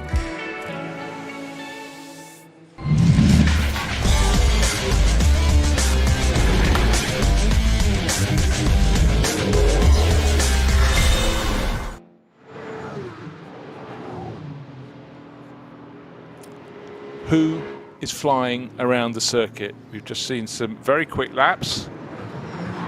Waiting to see who's the quickest at the moment. Waiting to see if there are any more moments where yellow flags are thrown or slow zones. Car going particularly well is Carrie Schreiner in the second of the Landgraf Motorsport Mercedes. Bright yellow and bright black. 8 minutes 10 for her last time around. Running in 10th place overall. This is a car that's picked its way back up the order. We now have the top 10 cars are all from the top class. And freshly out of the pit, so that was the outlap for Carrie Schreiner. The sister car, number 11, is up in 6th place overall. Marek Bockman at the wheel of that. And it's good for this local sponsor to be putting its name on these cars. And they've had them in previous events in cars further down the order, in the more junior classes here, the less powerful cars, the production-based class as well. So great to see. And I think the fans really appreciate that. And always in my mind, so we get a yellow flag at Arenberg, another one at Fuchsruhe, is I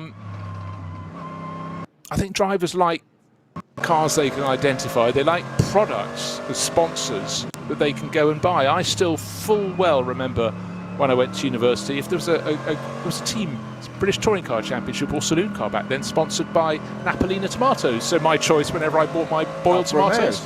Exactly, John Dooley and John Kirby, Simon Kirby. Alpha GTA V6. Yeah, and the Sud before that. Yes. There we are.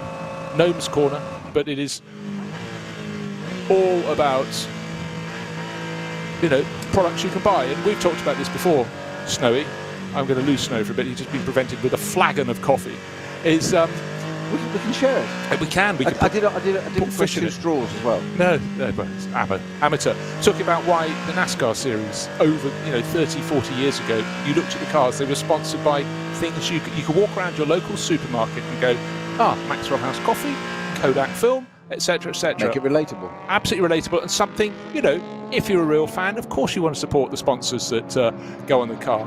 And so right now, in the days when touring cars and NASCARs were more like stock cars, road stock, the American word for production, when an Alpha Sud and the GTA V6, it was an Alpha GTA V6 modified for racing. Nowadays, purpose-built race cars, really. No, quite so.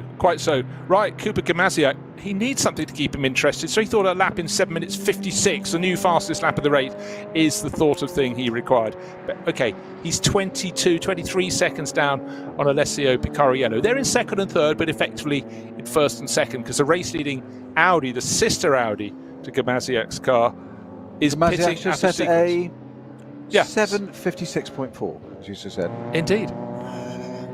Wow. Every time. But what he does... It's pink, it's Gamaziak. Yeah, but as soon as you get... There's a line I think will catch on this weekend. No, but as soon as you get that, then there are slow zones, which will interrupt his progress. But what we've seen, when he's had clear track, when I'm talking about weather, and no slow zones and no yellow flags, he just has this ability to lap incredibly fast, but incredibly consistently. So it's a real attribute that all drivers want to gain, but he's clearly got a really good handle on the Nürburgring. Driver of the Ferrari is Luca Ludwig. He set very quick laps. Last time he did just under 8 minutes 2. That's in the ballpark or thereabouts. But really, he needs to be getting below 8 minutes, such is the standard. The gold standard, he's in the gold car. That's what he should be aiming for. But not matching the pace of Alessio Picariello. He did a 7 minutes 59, and certainly not Cooper Gamaziak, who's in effective second place, who went around, let's just say it again, 7 minutes 56.45 seconds. Fastest lap of the race.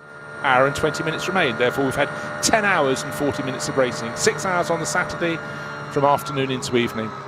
And today, we're getting towards the close. But as this race has shown, just when you're sitting comfortably, just when you think you know what is coming up in front of you, something seems to twist and change.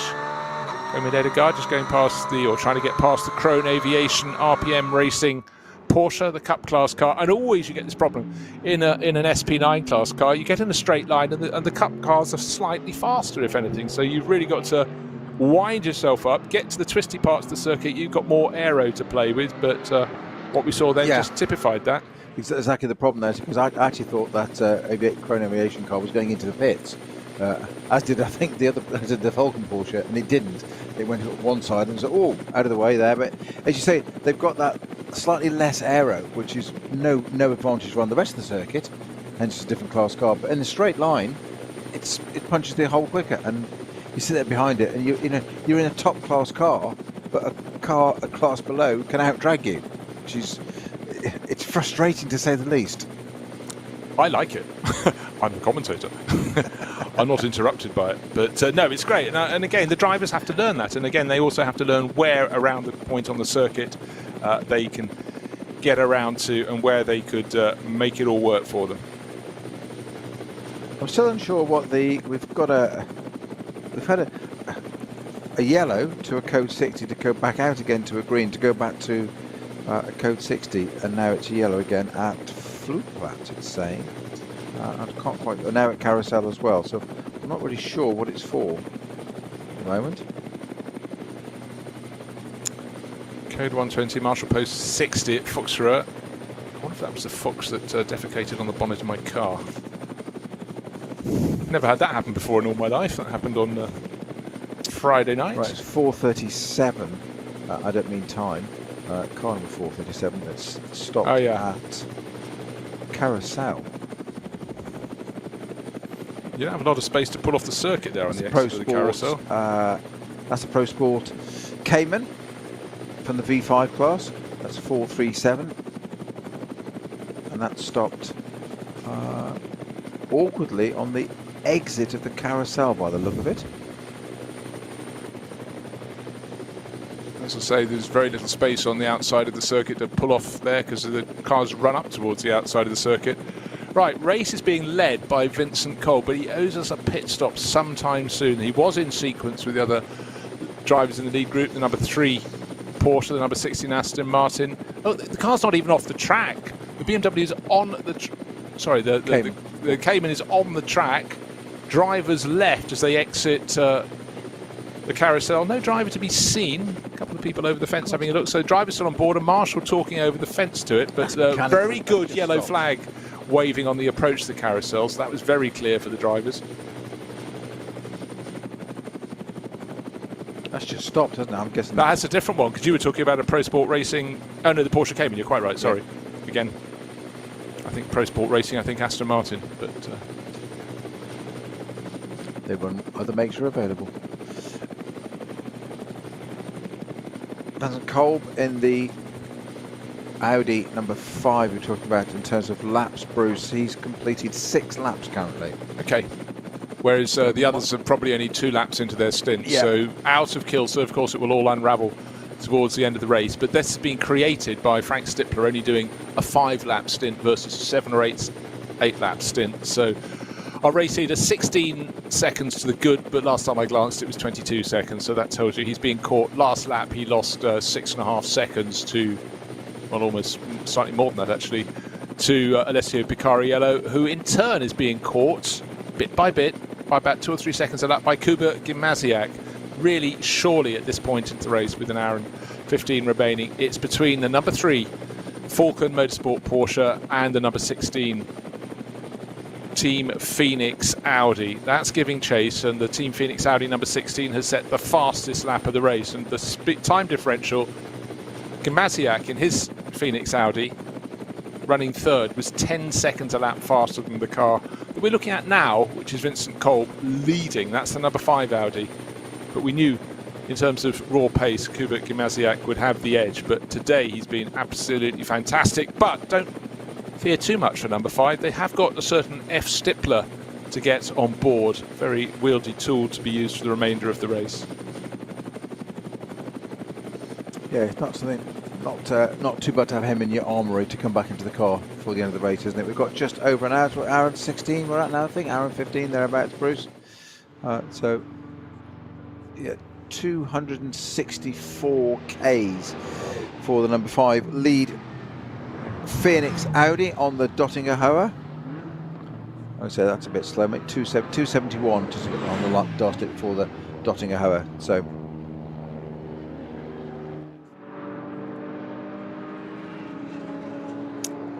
So how is this one going to unravel today?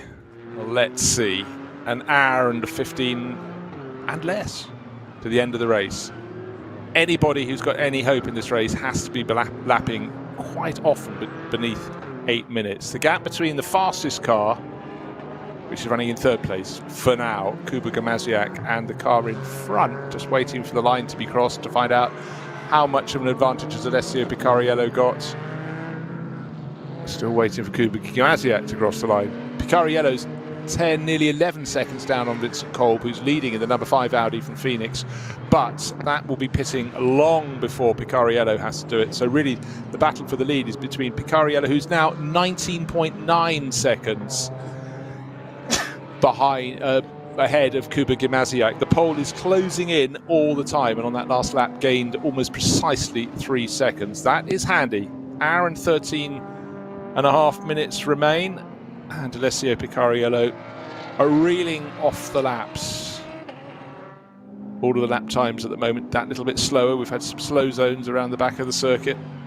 A couple of ticker updates for you. The 437, the Porsche we mentioned, that stopped at the exit of the carousel, has indeed lost propulsion. But more interestingly, black flag penalty for car 55, which is that's the Landgraf Motorsport. Indeed, for falling below minimum pit time.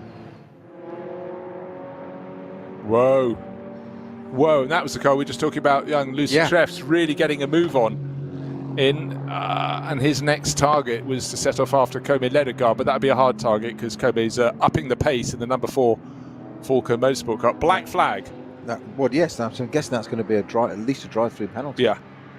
Yeah, as in you've got to come and save it now. Yeah, we'll. It's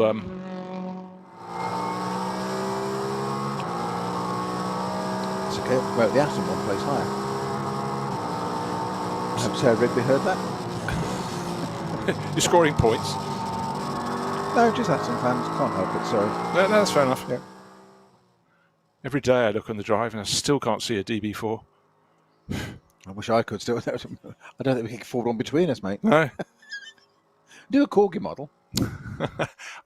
There used to be a little known thing that the Corgi models of a UK make of cars. Yes, I think they were worldwide, but they did a DB4, or DB5, which actually was a DB4 with a different nose on it, for the gentleman James Bond came out, and they produced the first ones in a goldy colour. I have one. Because that's what they thought they were going to be, because it was Goldfinger. That's what they were told to produce the front. Then the cars came out silver. And by the way, little known bit thing, the DB5 Astons, James Bonds, were never silver birch. It's not the actual colour. But anyway, that's another story. No, that's very good, because nor was the original car actually a DB5 either. It was DB4 Series 5 Vantage in Goldfinger. That's another story. You have to live and learn. I have a lot of living to do. But the Aston Martin Owners Club used to have a trophy presented by Corgi, which was a solid gold DB4 Corgi model, which was for the fastest time of the day or fastest lap of a race meeting, and it got presented, and it came back every year. Wow. I mean, it's kept in the Heritage Trust now, so obviously it's there, but yeah, a solid gold. How times have changed. Back in the 60s, I'd just make one in gold and they'd have it at club events. You remember that club events in those days, AMOC were running things like international trophies, Martini and stuff, so it was slightly different days, but how fabulous is that? You know, now you'd get a little sort of plaque made. If it's glass, you'd be lucky. Shall I tell you a very brief but sad little story? My younger brother... You've been reading my CV again, have you? Yes. My younger brother took the gold James Bond car and painted it to match the later one we had. So the gold one was painted silver. Ah, yes. Wonderful. Then I don't know where it is actually anymore, but very treasured childhood elements, and woe betide the moment you came back into school holidays and found your mother had thrown out your old stuff. Deary me. Oh. Pleasures of boarding school. When you're at home, you can keep tabs on things. Yeah. They let other smaller children play with your stuff when you're away. They break them. Anyhow, I just about have got over all of that. So that's another boarding school memory. But anyway, moving along, the Audi progression, and looking regal in the sunshine there. Vincent Kolb, race leader. but he's losing 5-6 seconds a lap to the chasing cars. In fact, actually it was almost 10 seconds a lap to his own teammate Kuba Gimasiak. So Vincent Kolb does have a secret weapon, though. He has got Frank Stippler to hand over to take it through to the end of the race. But Kuba Gimasiak, I would reckon, will probably be in the sister car through to the end of the race. We had a fair bit of Kim Kolb Lewis has SRAM on the completed car. 7 laps, Bruce. So Okay, so be in at the end of this one. Yeah, must be on this one. You say that though, so you're talking about the ace to play, but Vincent Kolb's best lap in this car was an 8:04.7. His average being 8:11s. Stippler 8:03.7. So it's only a second quicker, but 2 seconds quicker on average. I was going to say over his it's sim. the average. That's the point, and that's why the average is quite interesting. Yeah. As you said so many times, consistency.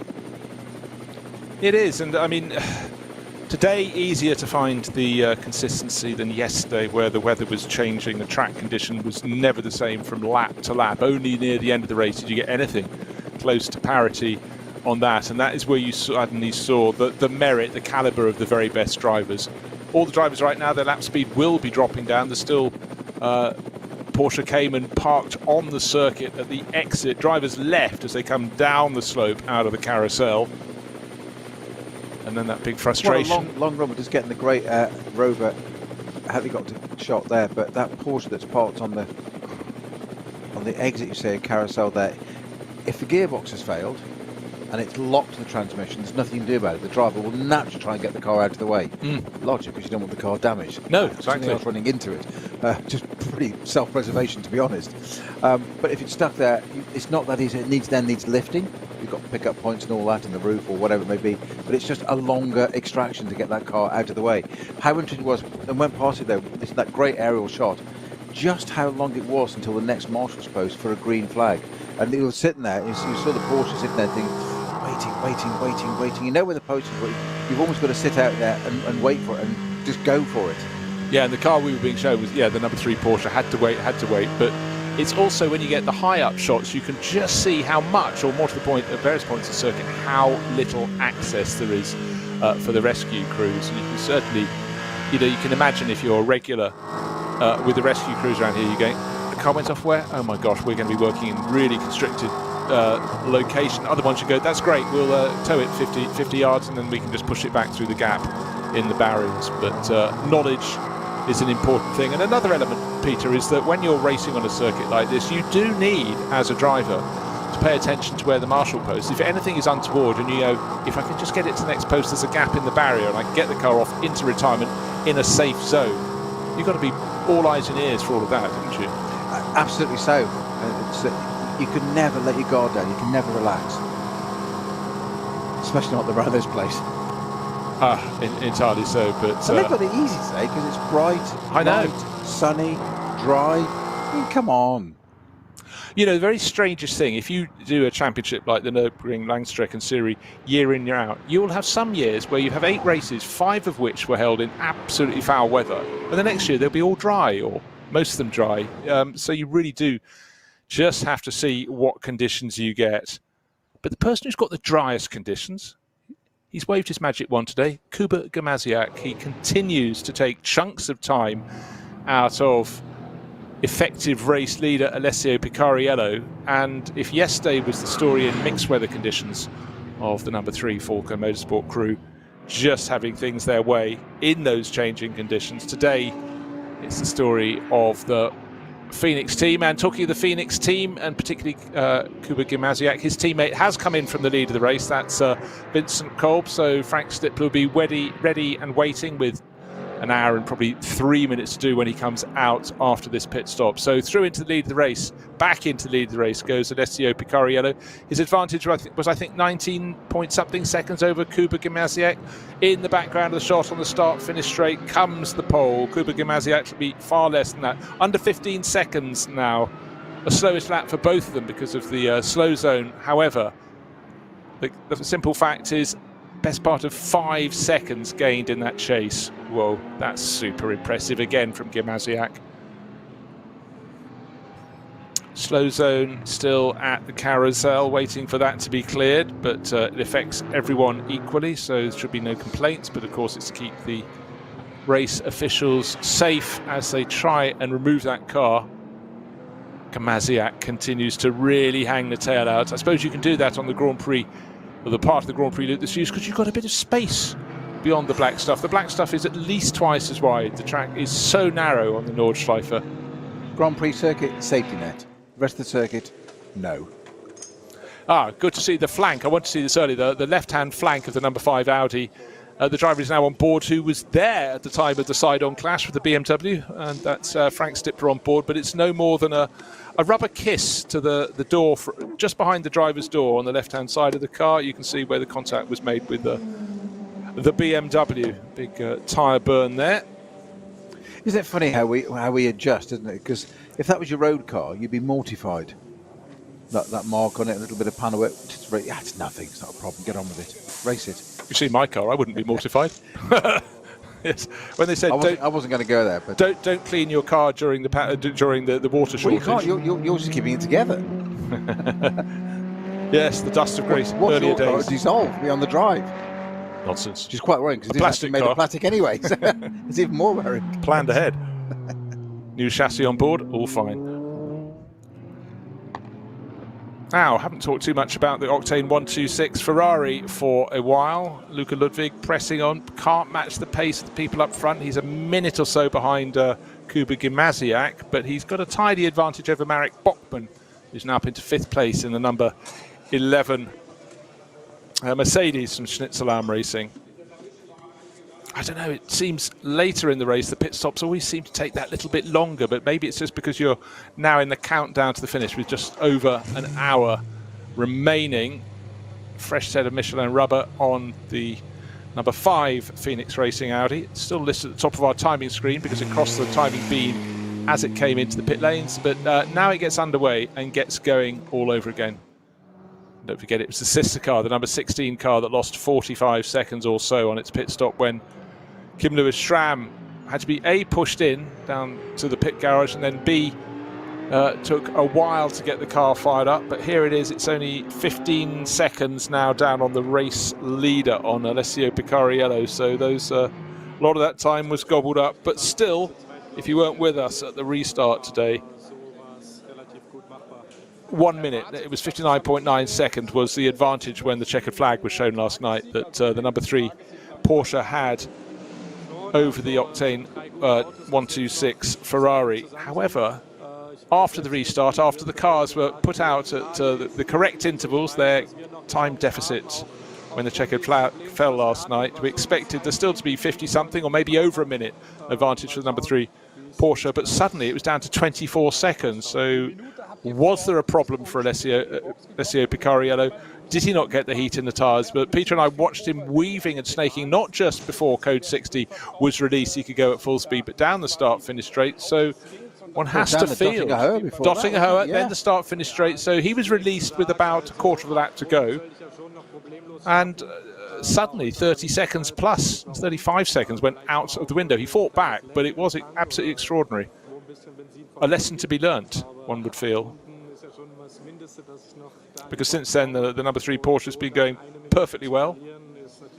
It's hard to imagine, Bruce, that such as the joyous occasion being, that we're nearly into the final hour already.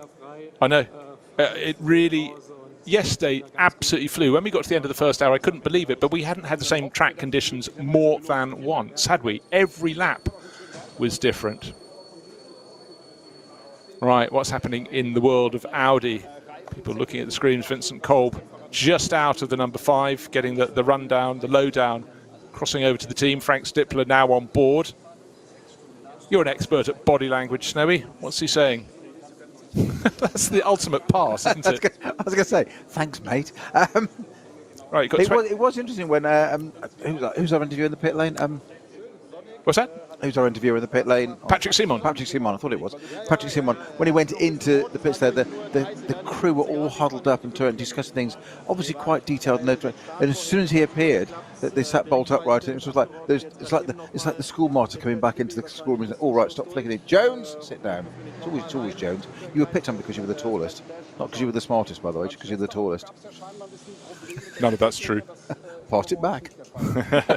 Very good. Well, out of this this interview, the good thing is that Vincent Kolb is really smiling, looking very happy indeed, and he's not going to be in the car again into the final hour of this race. We'll have the final batch of highlights within the race coming up just out of this. But yeah, happy camp. The car is in front, but I guess the question is running out of sequence. They've got to run this through to the end of the race. But Frank Stippler is going to be doing the heavy carrying now. And can he challenge? Can he stay in front of Kuba Gamaziak, his teammate, who has been delayed, or the number 16 car was delayed in that pit stop? Or more importantly, can he also stay in front of the Falcon Motorsport number 3 Porsche? So Vincent Kolb happy, the car on the track. Patrick Seaman, he's happy as well.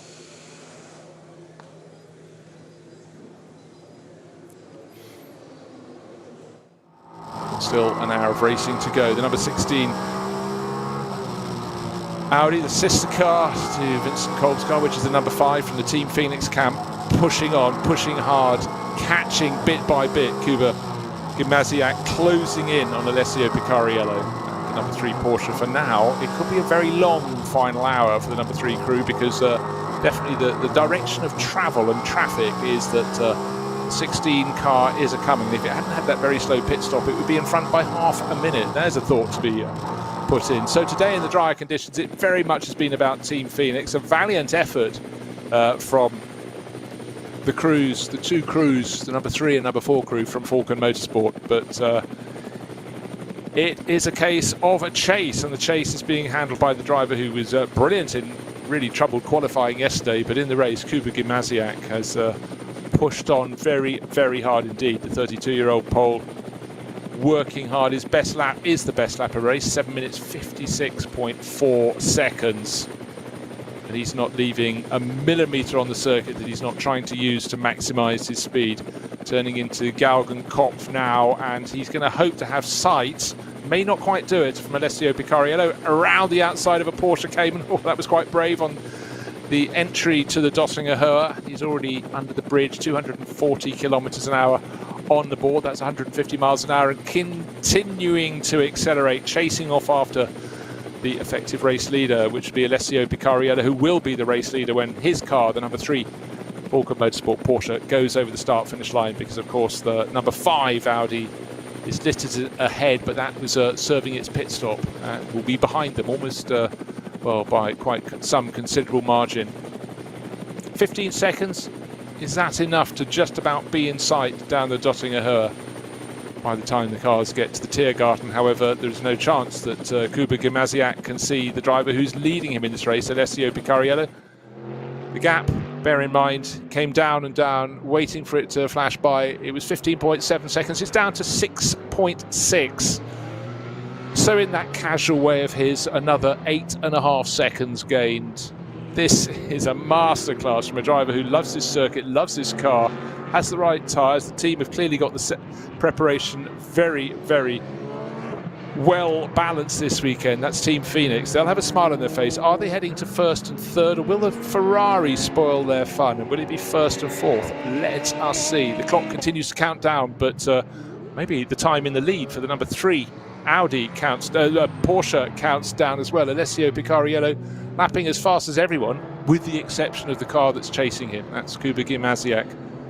And really, I think, Peter, at this point, we have to say, in the changeable conditions, the number 3 Porsche from Falcon Motorsport yesterday evening was the car to have, and particularly with a really strong driver lineup.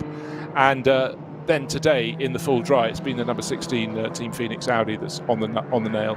Certainly appears to be the case, and I think their trump card there is, you say, Kuba Gamaziak. Just running down the order a little bit further down there, the number 55 car, which is in 7th place. That's the Landgraf Mercedes with Sandra Treffs at the wheel. I mentioned about being a black flag for that.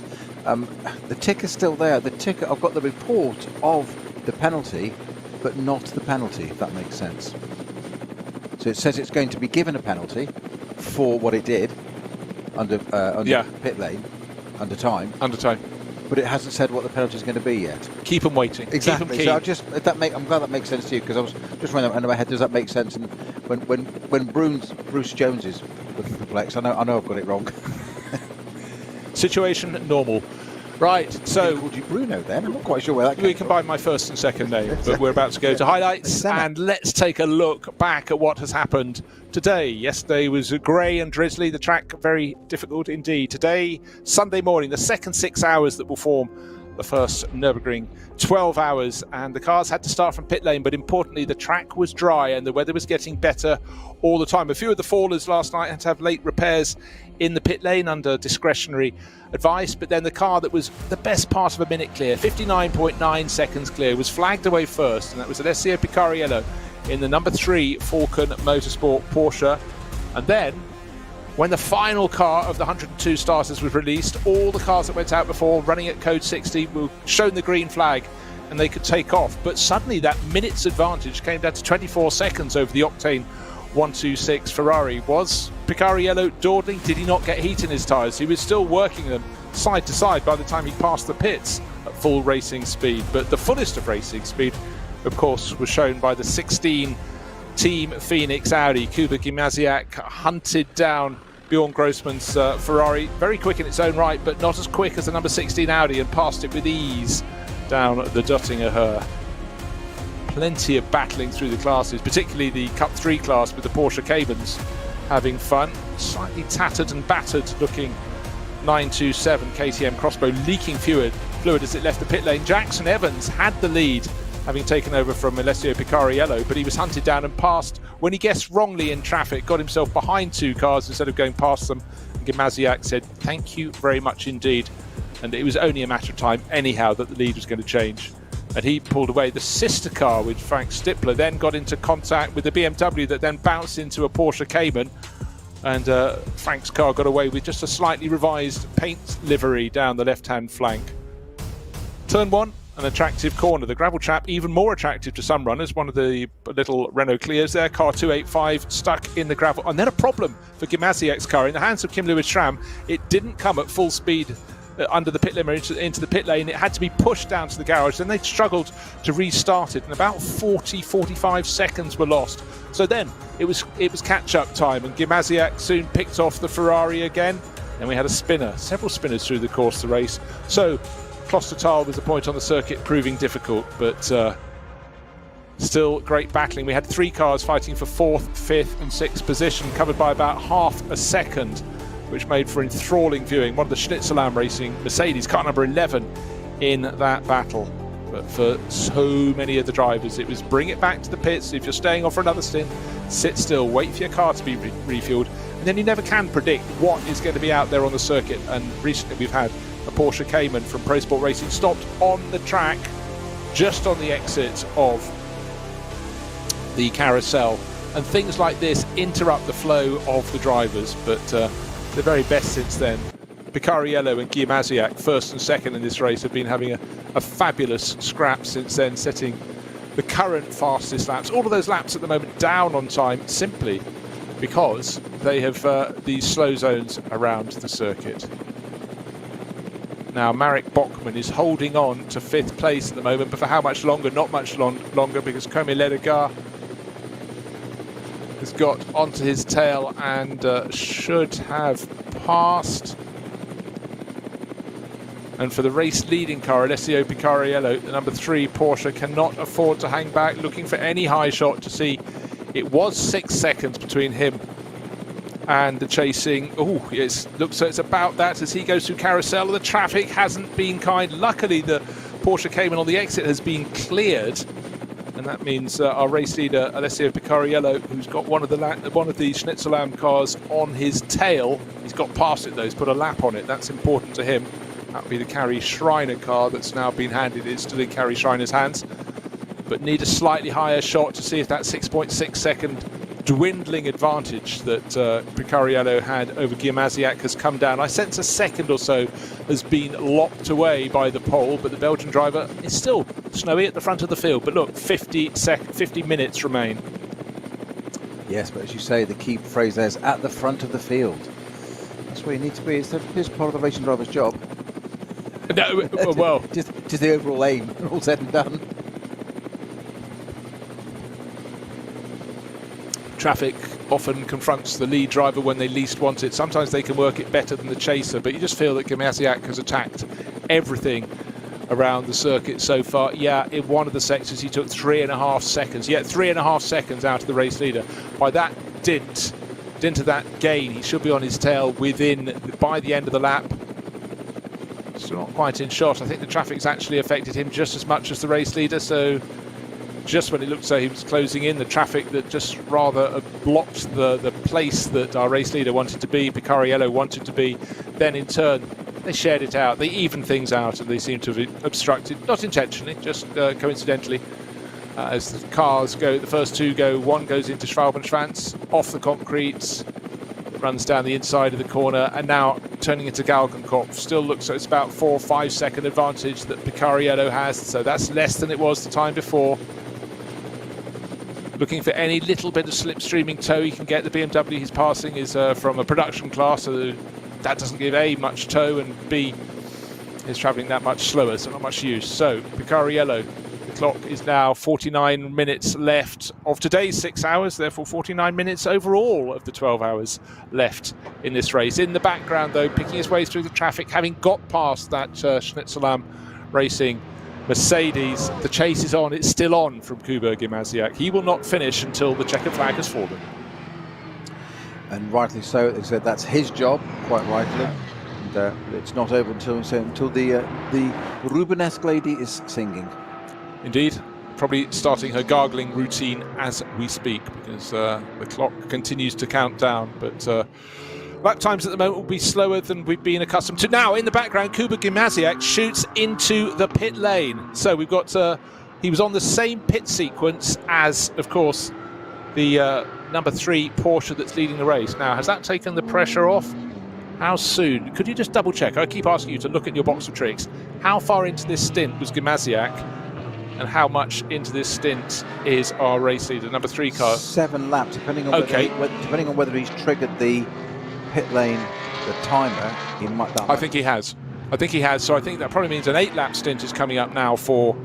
Well, it better be 8 lap. He started the 8th lap for our race leader, Alessio Picariello. But it does mean also when he serves his pit stop. Well, let's take a look. The Audi's being swung around. That's normal in this pit lane. You put the car up on the dolly jacks and swing it around. A fresh set of slick tyres going on. Those weren't used too much yesterday, slick tyres, because no of course, rush, is there? Talk about calm and collected. Well, again, this minimum pit stop time just makes sure things are sensible. The last thing you want as you're just turning onto the Nordschleife is to be overtaken by one of your wheels that hasn't been attached properly, worked its way loose around the Grand Prix loop. Now, would this car fire up properly? Was it firing up problems with Kim Lewis-Schramm simply because it had run out of fuel? I'm fairly sure that will be the case. Engineer leaning in, just doing something regarding some instructions to Kuba Gimasiak there, indicating what sort of, they don't have different things with strategies and stuff and whatever, but it's a little bit of damage at the front there. The front splitter really quite badly damaged. Now, that's on the right-hand side, isn't it? Just above the anti-dive planes there, we can see quite a lot of the carbon missing, a bit of a gap there. Not quite the panel fit it had when it left the factory, as these cars shouldn't have after a few bits of racing like this. Yes, you wonder. I mean, there are many points where you go into a compression and the track kicks up, or it could have just been a high curb going to the outside, easily angled enough to do that sort of damage, but it certainly won't help the handling. But it must be said, that car not too long ago set the fastest lap of the race, 7 minutes 56.45 seconds. Quick by anybody's standards. Right now, one would suggest a little bit harder, a little bit less stable.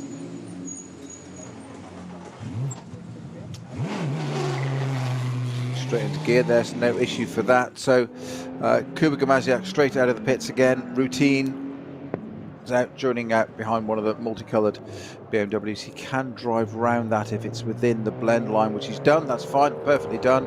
BMW saw him coming, just kept to the right hand side. Gimasiak out, using all the exit there of turn 1, and off he goes.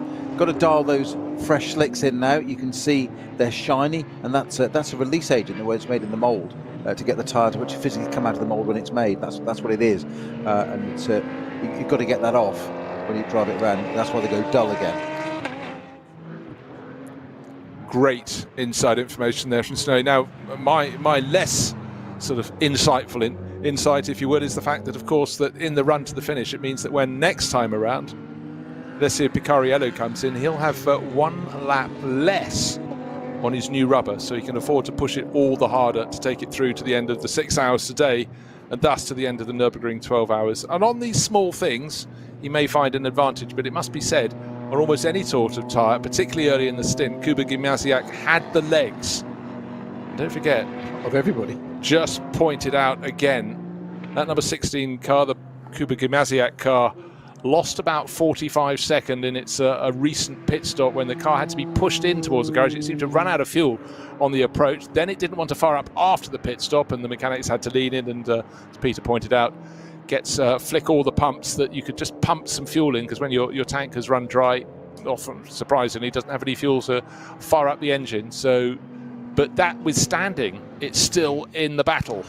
Well, that's the problem, because systems aren't meant to run dry. You don't want to do that, and so it takes it into a whole different sort of phase. It runs dry, and it can have all sorts of consequences. You can't pick up, it can't scavenge, you can't find the fuel. Yeah, it's annoying things like that, because it's outside of its working parameters. These race cars actually have a very, very fine window of operating. Well, that's the very reason they're racing cars. Exactly. To maximise when things are going right. But precisely so. So when you take it outside of that, and it's so that it's out of fuel, you're like, yeah, okay, an engine running dry of oil, that's not ideal.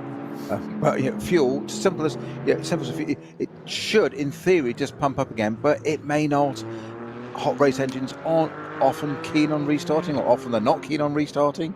And if you suddenly have to crank it to load more, because you've got to crank it on that battery that's on the car, that drains the battery, and it's got all those other systems to run. And then you find it suddenly can't do it. It starts cranking slowly, and it's like, oh, here we go. Love it. Be a racing driver, they said, it'd be glamorous.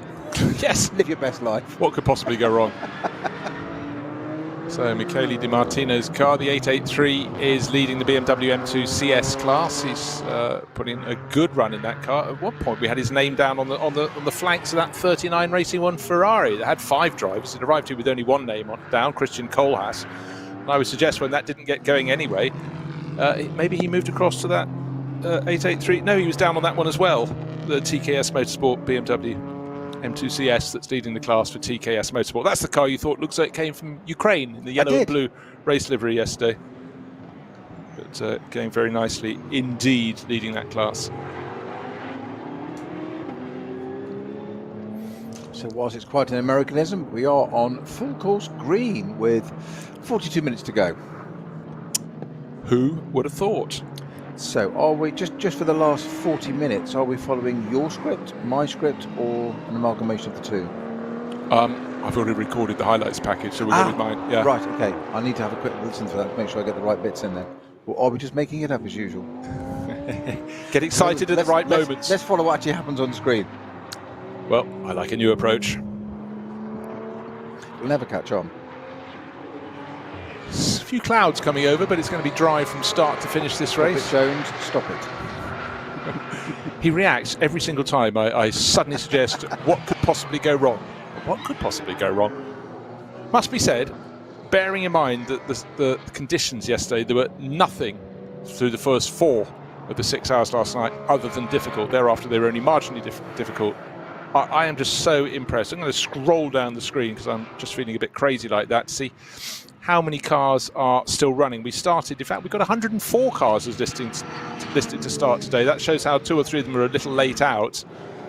And of those, I would suggest we've lost probably 8 of those, might be 10, but that's pretty good running. And last night we therefore lost 11 in the first 6 hours, and it was easy to make a mistake. Track conditions were very, very greasy and difficult. So again, I'll just say what I said before. I think a really good job was done.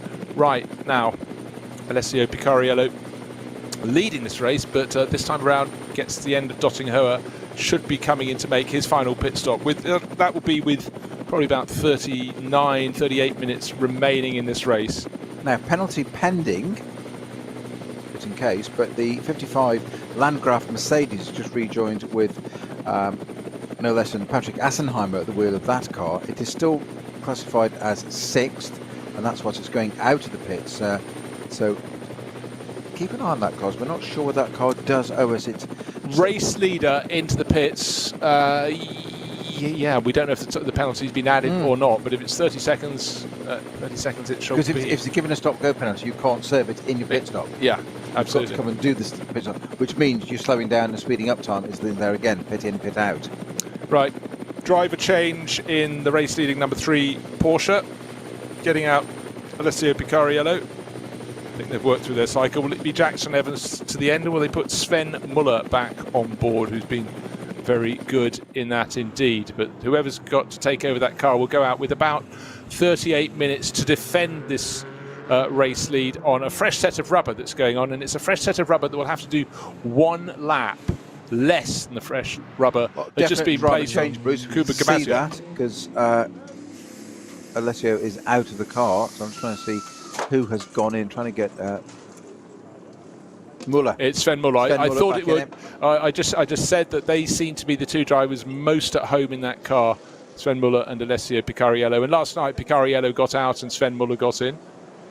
Bodywork looking a little bit grubby at the back, a bit of fuel leakage. And other all out. And Sven Muller just stretching himself in the cockpit as much as the freedom allows when fully strapped in, but he will be looking down at that display that has been such a feature of the car. And unfortunately, a BMW coming in full of smoke. It's halfway down the Dottinger Herb. Bodywork front left. And could that be the car we saw earlier that had that issue? it could well be. Car 506, I think that was. Right. About one. Okay, an interesting one that's made. Peter and I both go, what? Because we've been talking about the countdown clock. And to my eye, we saw that previously go down to 0 and off you went. But it was in the yellow or green livery. So it should be in the yellow, but it said 1 minute 42 or something. 1.23 seconds to go. 1.23. It was still an amber. The point being to me, we joked about it earlier, you took the mickey out of me quite rightly, being a driver, because we're very simplistic, we're very linear, should have been a barrister, as my father said. But back to this. It's red, then it goes to yellow with 10 seconds to go, then it goes to green. When it goes to green, the colour code is very, very simple, 4 drivers. When it goes to green, that's the time to go. You can try and predict that a bit, it's always that old thing of before they changed the starts of the races when you had red lights and green lights, and it was always that thing of trying to get that advantage. Yeah. Do you go on the green light? No, you go when the red light goes out. And it's kind of a metaphor, like a try a bit of advantage, but 1 second to go. Now, it can make a difference depending on how quickly you go down the pit lane if you don't go too quickly too soon, because the pit stop you can time haul will it be back. from pit in to pit out. So you can, if you're very clever, but you've got to know what you're doing. If you've gone a second earlier, as I think there was 1.23 on the screen, we're all looking in through the window of the car on the camera on the pit lane, by the way, but so it's a bit of an angle, not exactly sure. That's what I read. I'm not sitting in the car looking at the line astern behind. But what you probably do then is you just go down the pit lane, you probably go at 55 k's. Yeah, exactly. Just lift a bit to make sure you brought it back and just get on with it. So, but you know what that's showing? What's the advantage of doing that? Well, what it's showing is the fact that there isn't a nanosecond to be lost, because we know the chase is on with the number 16 Team Phoenix Audi. So here we are with almost 11 and a half hours of racing completed, and the top 2 are going to be super close. The last time we saw the timing split between them, it was 6 seconds, 6.6 seconds, and I sense it's coming down from there. Kuba Gamasio winding himself up. He came in a lap earlier. So Picariello is out of the car now, being interviewed again, looking as though he hasn't even been in the car. But one senses that was quite a push, because the Phoenix Audis are looking really, really strong at the moment, able to lap at very, very impressive pace. And of the rest, the Octane 126 Ferrari, will that be able to get through and finish in 3rd place overall to give us Porsche or Audi ahead of Porsche or Audi ahead of Ferrari? It'd be great if we could have 3 different manufacturers in the top 3 positions.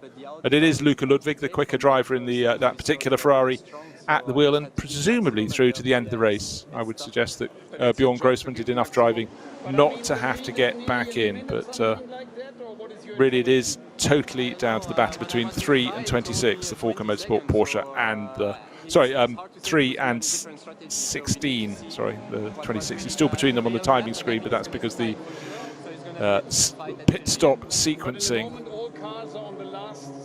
And just looking at sector times, immediately Gamasiak's looking good. He's, as I said, Snow, he's got to have a lap longer on his tyres to the end of the race.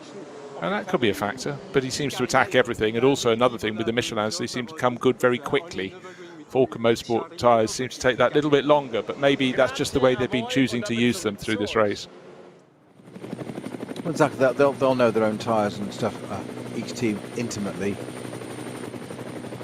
And just because it takes a bit slower to come in, if that's the case, it wouldn't necessarily be an advantage if it stays there a bit more consistent. Now, I'm understanding that from the ticker that the 55 Landgraf Mercedes is required to do a stop-go with a 1-minute hold. Oh, okay. Whether it's served that or not, no, I'm not quite sure. I don't think it has, because it's in 6th place, and I think that will put it down definitely behind the number 4 Falken Motorsport Porsche, which may be about to happen anyway. No, the Falken car is 39 seconds. It definitely hasn't served its penalty, so that would take it down towards about 8th or 9th position. It'll probably elevate possibly the Pro Sport Racing Aston Martin may go up a position as well. That's allowed. Okay, good. Permission granted.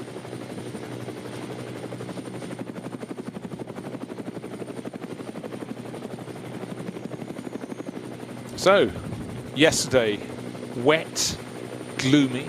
We weren't gloomy, nor were the drivers. It just was tricky conditions out there. 6 hours completed. The number 3 Porsche for Falken Motorsport came through with, let's call it a minute, 59.9 seconds advantage over the Octane 126 Ferrari. Right, important correction on the 55 car. 1 second hold, not 1 minute. That does make a difference. Second, yeah. Okay. Just what makes 59 seconds a difference. So it does. So it does. Through to the end of the race. So this is often the point where the landscape changes simply because penalties have been accrued, have to be served before the end of the race in many championships. And the damage was done earlier, but the real damage is done when the penalties are served. But I think the real damage for the number 3 Porsche crew from Falken Motorsport is going to be the pace that Kuba Gimasiak can get up to. As they're going around these laps, though, looking to see who's got the better pace since their pit stops. You'd expect it to be Gimasiak. He came out a lap earlier than the number 3 Porsche from Falken Motorsport, so should be advantage to the Team Phoenix Audi crew. However, that does mean he's going to have 1 lap more on his tyres, 1 lap less when the tyres are at their sweetest. So we will see how this works. It's going to be right down to the flag, this one, I think. And in terms of raw, pure pace, it still seems to be the ball is in the camp of Team Phoenix and the number 16. Yeah, I think the car that was slow on the Dottinger Her that we saw with the tyre was the 651. I think that is that's Adrenaline Motorsport. Yes, I think that is the one. We saw it in the garage, white with the red writing on the flanks. Yeah, M240i from, funny enough, the M240i Racing Cup category. Oh yeah, right you are. So again, we're in this little period we have to wait and watch to see how they settle down after these final pit stops, get to see not just their interval times, but their lap times, their full flying lap times. But the good news, it's green flag conditions, and that means at the moment, as I said, that yellow flag shown, it says, moments ago on the screen, trying to work out where that may be, who has taken a tumble. No, it's gone to green flag, so it's clear. That was Schraubenschwanz, that was the Kleiner Carousel.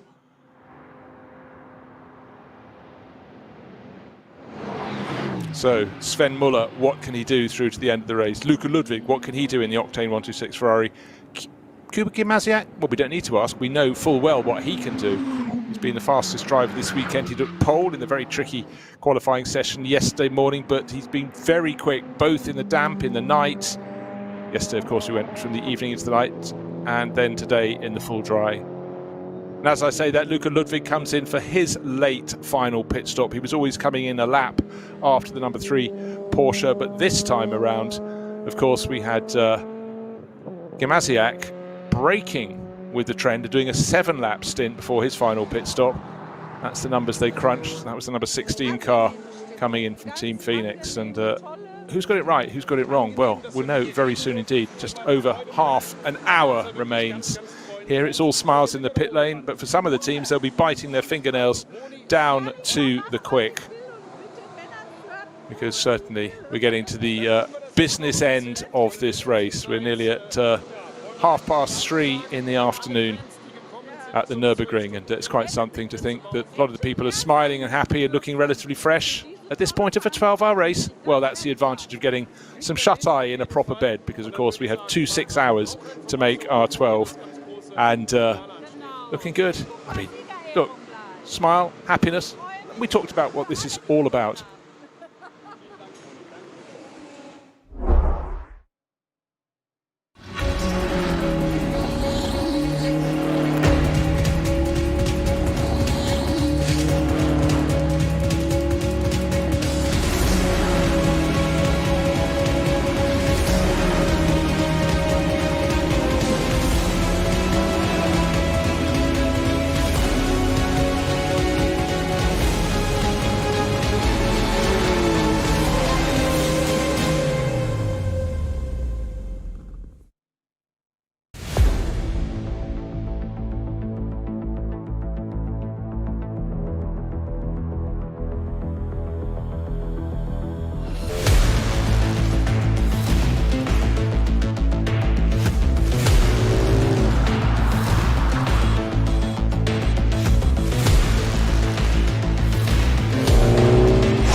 Können wir progressiv beschleunigen.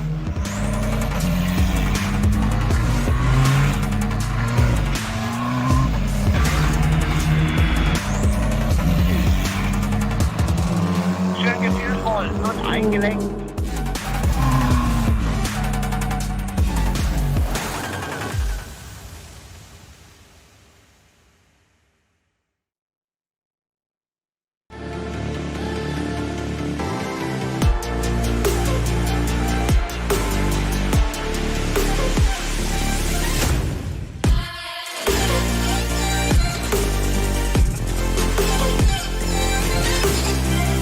Faltenreifen.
Liebe Fans, Besucht unsere Social Media Kanäle. Von Facebook, Instagram, YouTube, Twitter und TikTok.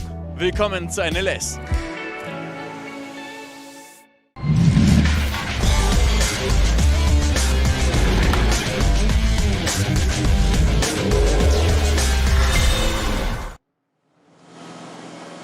And at this late stage in the race, there is still work going on in the various garages, including the Toyota Gazoo Racing Lexus that at one point, and it seems a long time ago, we saw that running as high as third place overall. Yes, I'm not making it up, third place, and closing on the first two. And that was the moment, Peter, when we suddenly had a flash of colour. The gold, the Ferrari, matching the arms on your spectacles, may I say, came flying up in the full wet, and Luca Ludwig took the lead. But it was a valiant effort from Hiroaki Ishiura, and it looks like this car will finish the race, whatever they were doing to make sure it could do so.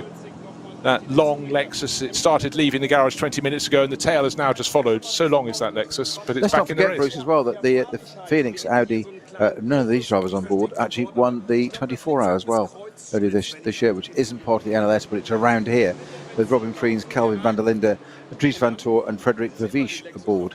So there's a lot to be said there. What's the common denominator? Phoenix. Yeah, they do it right, don't they?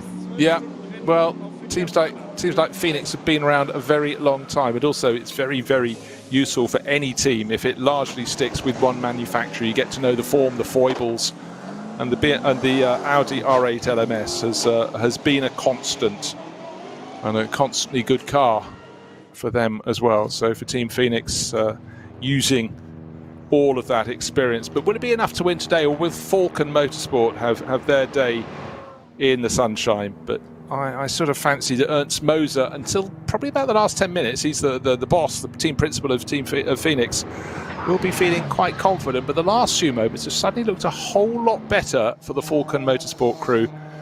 And Sven Muller pushing on very hard in that number 3 Porsche. Another lap about to go on the board. That will be 76 laps completed. And the important thing, that the big question is, what is the margin? Who is gaining? Who is losing? 7:56. 4:75 just set by Muller. So he's 25,000 slower than the best lap from Kuba Gamaziak. Kuba has now just banged in the fastest fourth sector that anybody has managed all race, so he's down, but he's not beaten. The clock is counting down. 22 minutes remain. Over the start-finish line he comes. What's the interval behind Sven Muller waiting? And he's done a 7 minutes 56.0. It's 24.7 seconds. He's got 22 minutes to claw that back. We are talking 3 laps remain in this event. The chase is on, but he only gained 0.4 of a second. So surely that is not enough at the moment. But press on he will. And just to point out again that that number 16 Audi lost about 45 seconds in the pits. If it had not done so with the lack of fuel as the car came in, you can, of course, in a 12-hour race, add all these things. He'd be in front by 20 seconds rather than behind by nearly 25. Yeah. However, it is what it is, and he's pressing on. He's got to pull. Kuba Gamaziak's got to pull out 8 seconds a lap consistently for 3 laps to do that. Yeah, and he can't. I simply think he can't. He's also got 1 lap less tyre life in terms he's got to do a stint that's 1 lap longer than the others. The Octane 126 Ferrari comes through in 4th place, so the second of the Team Phoenix Audis has had a better stint recently, a better pit stop, and it's moved ahead of the Ferrari. And I really feel for Luca Ludwig, who, when the weather was at its very worst, pressed on like nobody else, moved to the lead of the race. His teammate Bjorn Grossman pushed hard and was certainly far more comfortable in the drier conditions today. But where we wanted 3 manufacturers in the top 3, that looks too much of an ask, because there is a 21 second gap. The Ferrari now behind the second of those 2 Phoenix Audis.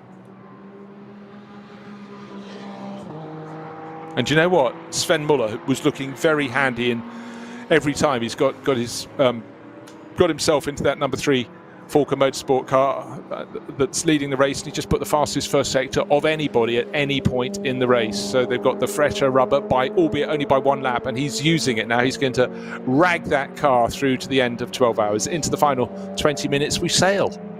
Well, at no point has he disgraced himself, and quite the opposite. He's actually covered himself in glory every time he sat in that car.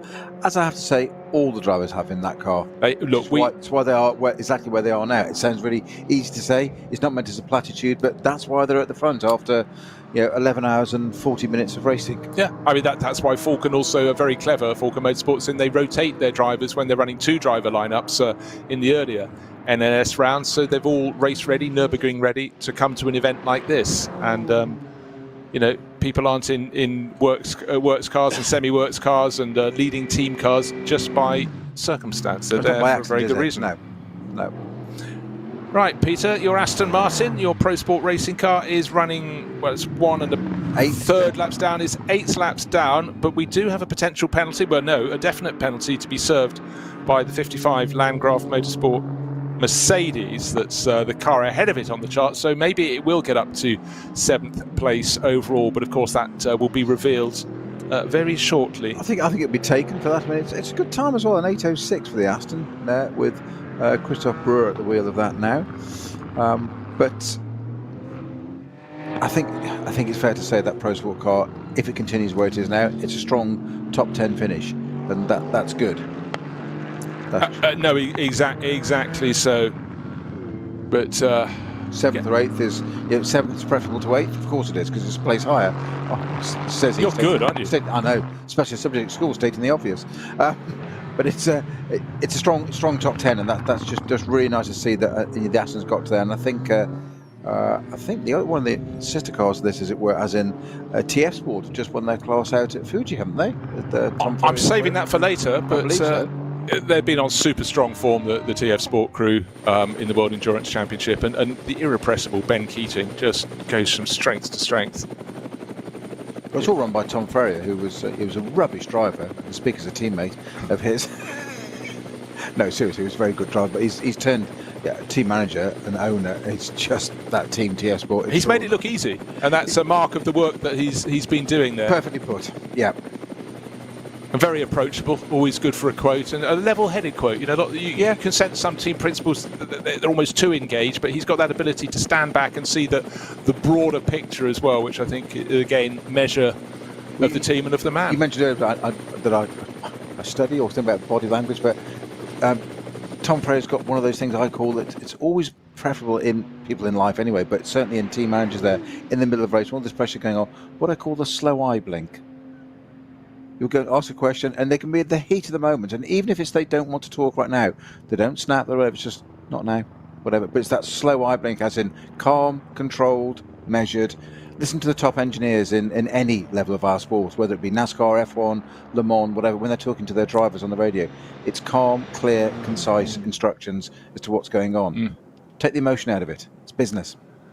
Well, of course, in all forms of racing, we've been treated to more and more in-car radio footage. It often doesn't cover people in glory, because some are busy in their office, but one of the most horrible jobs I've had to do in recent years was be the person that tried to choose what happened for one race in Formula E. You have 24 drivers, 24 lights in front of you, 12 could be blinking. You think, well, I might as well try car number 11, and you just get them either swearing, you've got a 5-second delay so you can pull it back, or saying nothing, or making car sounds. Radio roulette. Oh, go for it. Hideous. So I really admire anyone that does that job, because I just thought, well, you're on a hiding to nothing. So, just before we get to the end of the 12 hours, let's have a little look at, we've been talking about the lead, 3 from 16 from 5, so 3 from Phoenix Audi, the Falcon Motorsport Porsche from the 2 Phoenix Audis. SP9 Pro-Am being led by the Pro Sport Aston Martin, car number 17, being taken to the finish by Christoph Breuer. And that has got a 22-second advantage over the 23 Lion Speed Audi. Now, Leon Kohler, who's driving that, was one of the stars in the early part of the race, and got up to lead the race, running second and third. Had a big moment at Hatzenbach, where he fortunately found a grass verge that is hardly there in anywhere else on the circuit, so he recovered. Cup 2 being led in 11th place overall. Kay Kramer Racing just coming out of the pit, so that might shuffle the order as well. So loads of Cup 2 cars running from 11th place down to 16th. And then the leading car in Cup 3 is 17th overall. This is the car class not for Porsche 911 GT3 Cup cars, but the 718 Cayman GT4 cars. and it's Mauro Calamia for Schmickler Motorsport Performance, but it's very... I think that might shuffle around. No, I think they've got enough in the bag, and that's a crew that are very well placed in the championship overall coming into this event. Second overall in the championship, the overall championship, that is. Sven Muller about to complete this lap, and he and Kuba Gamaziak have been trading sector times on this lap. Let's just see what the number 3 Porsche records as it crosses the line. 7:56 was its last lap. It's a 7:59 this time. It got a second up on Gamaziak on sector 1, but brought it back again on sector 4. So, and Gamaziak will be with us shortly. This is what that's. Where's Gamaziak? Well, he should be coming through, what was 25 seconds behind, and since they've been trading times, it might come down to, I was going to say 22, it's 23.1. So that isn't enough of a gain. We looked at the sector timings, the intervals, and before the pit stops, this was a driver and a car that were able to take 5-6 seconds out of the race leader. Not that time around. He managed to take 1.5, and my maths is simple enough. There are 2 more laps in the race. If he only gains at that pace, he'll only draw in 3 seconds or so, and unfortunately that will put him 20 seconds out of the finish. It's a valiant chase. He will press on. It's a healthy gain, but it's insufficient. Yeah, Frank Stippler, his teammate, coming through in 3rd place. And in case you just nipped out to make a coffee, lay your head on a cushion, have a little snooze a while ago, just want to point out that the factor that will be rather irksome to Kuba Gamaziak, the fact that the car limped into the pits with no engine fired up, that ran out of fuel, and his teammate Kim Lewis Schramm was bringing it in earlier today, and the combined gymnastics and engine starting as well as the pushing cost them about 45 seconds. So here they are, 23 seconds down. Do the maths on that. They could be equivalent margin in the lead of the race. Cruel, but in 12 hours things will happen, and if that's the worst that's happened to them in this race, it's not all bad, it must be said. 23 seconds at the end of nearly 12 hours of racing. Yes, I know it's 2 6-hour races, but it's still, it delivers every single time, Bruce, doesn't it, this circuit? And it's probably not done yet. You never know what might happen. Well, no. The 23 seconds, you've only got to have, heaven forbid, but should something like Sven Muller just run a little bit wide, or just held up behind a bit of traffic or something, or there's a code 60 or a yellow flag at the wrong part of the circuit, it might fall to Kuba Gamaziak instead. Put him further back. It could go either way, but it's not over yet. There's still 12 minutes to go. Another lap and a half. And look, as you were saying that, I was just having a quick rundown what's happening in Cup 2. But we've got a couple of cars separated by under a second, and Gabriele Piana in the 104 is behind Tim Shearbart in the 120. That's the cars respectively from Black Falcon and WS Motorsport. And with the pace, the perpetual, the phenomenal pace of Gabriele Piana, that could be another place change. But for a lot of the cars in Cup 2, they've only just served their final pit stop, so it might also be the screen needing to readjust after these late times. So let's look back over this race as the final chase is on. We're nearly into the final 10 minutes, and it's been a story of a wet, damp and occasionally dry 6 hours running into the darkness last night. Then party time, a concert at the circuit. Teams had a chance to get a bit of shut-eye, but today, once we kicked off at 10 o'clock local time, it was in improving sunshine, dry weather conditions, and all the guessing and will that storm hit the circuit or will it go past? Should I go from inters to wets, or wets to inters to dry? That gambling hasn't been in the story today. It's been dry the whole way, and that has been a big help for a lot of the teams, because you guess on the weather, just as easy to guess wrong as right, even if you're the Frank Stipplers of this world who've seen every cloud pattern over the circuit over the past 20 so years. But we've got a 23-second advantage for the Falcon Motorsport crew, the number 3 crew of Joel Eriksson, Jackson Evans, Sven Muller, who's bringing it home, and Alessio Picariello. At the current rate of gain, that should be enough for them to take victory. However, the riding clause comes back in, but around the first part of this lap, again, it's a bit of ebb and flow, a third of a second gained by the chasing Gamaziak in sector 1, that same amount of time going back. And at the end of the race, the tuck box has been raided. Was that Patrick Seymour I just spotted putting a chocolate biscuit with a couple of Haribo bears pressed into the chocolate top into his mouth? Well, he's worked hard up and down the pit lane. And definition of a sugar fix. Why not?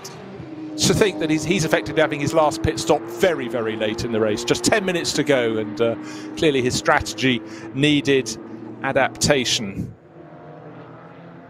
and augmentation. Right, the sister car, the number 4 Falcon Motorsport Porsche. Today it seemed closer to the pace of the one that leads the race, the number 3 car, being driven towards the end by Comé Ledogar, but that looks though it's not going to move up to catch the number 11 Schnitzelarm Racing Mercedes for 5th place, because they're just over a minute in arrears. So all Comé Ledogar can do, and he was the one who had the massive twitch last night. If you ever look at a highlights package from this programme, you will spot that you had sudden flurries of rain. He got it as he was exiting Galgenkopf. It was like some pesky japester was spraying his windscreen with a water pistol. Suddenly, just as he was trying to get the balance right and put the power down for the blast up the Dottinger Höhe, and then suddenly, oh my word, it snapped to the left, it snapped to the right, and it took a driver of Comé's immense talent to keep it on the straight stuff, on the black stuff. But many a driver would have had a moment like that. But we did have these sudden flurries. That's in his heart rate trace when that happened. Yes, you need a sunroof for the figure to go through and come back down. But I thought for a horrible moment we saw a white, green and red car coming through the trees rather slowly. I thought, oh my God, Kuba Gimaziek has just suddenly slowed. But it was a car of a different shape, a different pace, it must be said. So the chase continues to go on. In fact, now getting a chance to ride on board with Kuba. He's pressing on. He's not wanting to find any traffic whatsoever, but 23 seconds in arrears at the start of the lap, and he is matching the lap times, the sector times, the race leader. He needs to be cutting great chunks out of them, because this is the penultimate lap, and I would say if anything, the time is going away from him. So maybe 23 seconds is as close as he would get, but still will be ruining the 45 seconds or so that were lost. There's a problem with the car running out of fuel when his teammate brought it into the pit lane. Oh, so tricky. It's probably by the smallest of margins there, just not having enough fuel. But had they had even a few egg cups less petrol in that tank, the car wouldn't have even got up the hill to Tiergarten. Well, precisely, and that's what we said. You can't roll it uphill, can we? But our race leader, the number 3 Falcon Motorsport, Sven Muller, at the wheel of that, now just coming through Schwalbenschwanz for the penultimate time. Going to come to Galgenkopf, the fast right-hander onto the Dottinger Höhe straight. That'll be with us very short as it is. We've got 7 odd minutes left on the clock, so this, as you say, absolutely penultimate lap. It will be starting its last lap, but you never know what might happen. We've seen, say that the car that could possibly should have won this, the Phoenix Audi, it ran out of fuel. But you say it must have been so marginal to have coasted into the pit lane, because we didn't see it get travelling slowly anywhere, coasting, and its lap time was still good. Exactly. So it clearly only suddenly cut. Yeah, probably coming through the right-left flick onto the start-finish straight, and there, heart-in-mouth moment, or maybe even as it's accelerating away from there towards pit in. So waiting to see if the gap is coming down. It is a little bit, because again, when you get to sector 4, that's normally the point at which great gobbets of time, great chunks were taken out by Kuba Gimaziak, whoever of the number 3 Porsche drivers he was chasing. Because of course, just a 2-driver lineup, him and Kim Lewis Schramm, whereas the car he's chasing from Falcon Motorsports, Joel Eriksson, Jackson Evans, Sven Muller and Alessio Picariello, a luxury 4-driver lineup there. But again, he might chip away, but you can be sure that the Falcon Motorsport crew absolutely keeping their driver, Sven Muller, in the picture. He's onto his final lap now, going around the Grand Prix loop, cutting out of the Mercedes arena, just waiting for the Porsche Cayman 418 to just not do anything untoward in front of him, down over the change of tarmac onto the darker tarmac as he approaches the cut through on the Grand Prix loop, halfway around the Mercedes arena. That is the gap, 22.1 seconds. So it literally didn't shift. There was a difference of 1 second in that lap. On the final lap we go. So unfortunately, if another second is gained, it will still be 21 seconds between them at the end. What a race it's been between these two. They've been the cream that has risen to the top. They certainly have, and I think it's only fair to mention there also the Octane 126 Ferrari that's been in there. It's almost no disrespect to Frank Stippler in the other Phoenix Audi, because it's going to be second and third on the podium, rounding it off. But the Ferrari probably should be there, really, on that podium. Yeah, it should. I mean, certainly when the track was at its very wettest and most of the drivers were going, oh, I just can't manage this, I've got to come and change my rubber. They changed onto the rubber, they were on the right rubber, and thereafter, Luca Ludwig was absolutely amazing. His golden Ferrari scything through, but you need a strong driver lineup. And when conditions are really tricky and changeable, that's where really you have to be 100% on top of your game. And Björn Grossman has been good in the dry, but not as good in the wet. I mean, still, we're talking about his supreme level at the top of the NLS, but certainly Luca Ludwig, who's got so much experience in Ferraris, been racing them for a very long time, just roared clear. And it was a joy to watch, a joy to behold, and also just how few the incidents were. Now our race leader slightly obstructed there, having to guess one way and another. You don't want to fall on the final lap of the race, so he wasn't taking risks. The team would have said, you're 20-something seconds up. Hang on in there. He's actually being caught because he lost a bit of momentum. A Porsche Cup class car closing in. They're both going past the Porsche. Came a bit of that, didn't he? He certainly did. I want to be in the winner's photo. Exactly. Oh yeah, definitely caution. This earlier in the race would have been fuming inside the cockpit for Sven Muller, wouldn't he? because there was a BMW, looked as though it was going to the outside the track, then it pulled across the inside, and of course at that point Sven Muller had checked up to go to the inside, but it doesn't matter. He's only got half a lap or so to go in this race, and he started it with a 22-second advantage. Yes, there might be an inquest later. How did they lose 30-something seconds advantage of their minute advantage with which they started on the first flying lap? But I'm sure there'll be an answer to it, and if they come to compete in this race again next year, they're Falcon Motorsports, of course they will, then you could be sure any restart the following morning that they understand the procedure fully and get those tyres fully up to temperature, if indeed that was the problem. We're still slightly clutching at straws and guessing at this point. The very good thing about this final lap is not going to be long after 6 hours when they get to complete it, because sometimes you suddenly, I mean, not that I complain, a further lap, but in the case of the drivers getting towards the end of the lap for the final time, they'll be close to the 6 hours, not 6 hours and 8 minutes or whatever. So they will have they had a sleep last night, but coming down the Dottinger, picking off another one of the class cars, is our race leader Sven Muller. Started the lap 22 seconds to the good, or is in fact that this number 4 Porsche? I'm just waiting for the timing. I think that's the number 4. So just looking at some others. Yes, a few more sectors to go for the sister car that's leading the race. Distance coming up to Bergwerk as okay. Race leader. I just suddenly looked across. There weren't enough lights on my screen, meaning they haven't got far enough around the lap.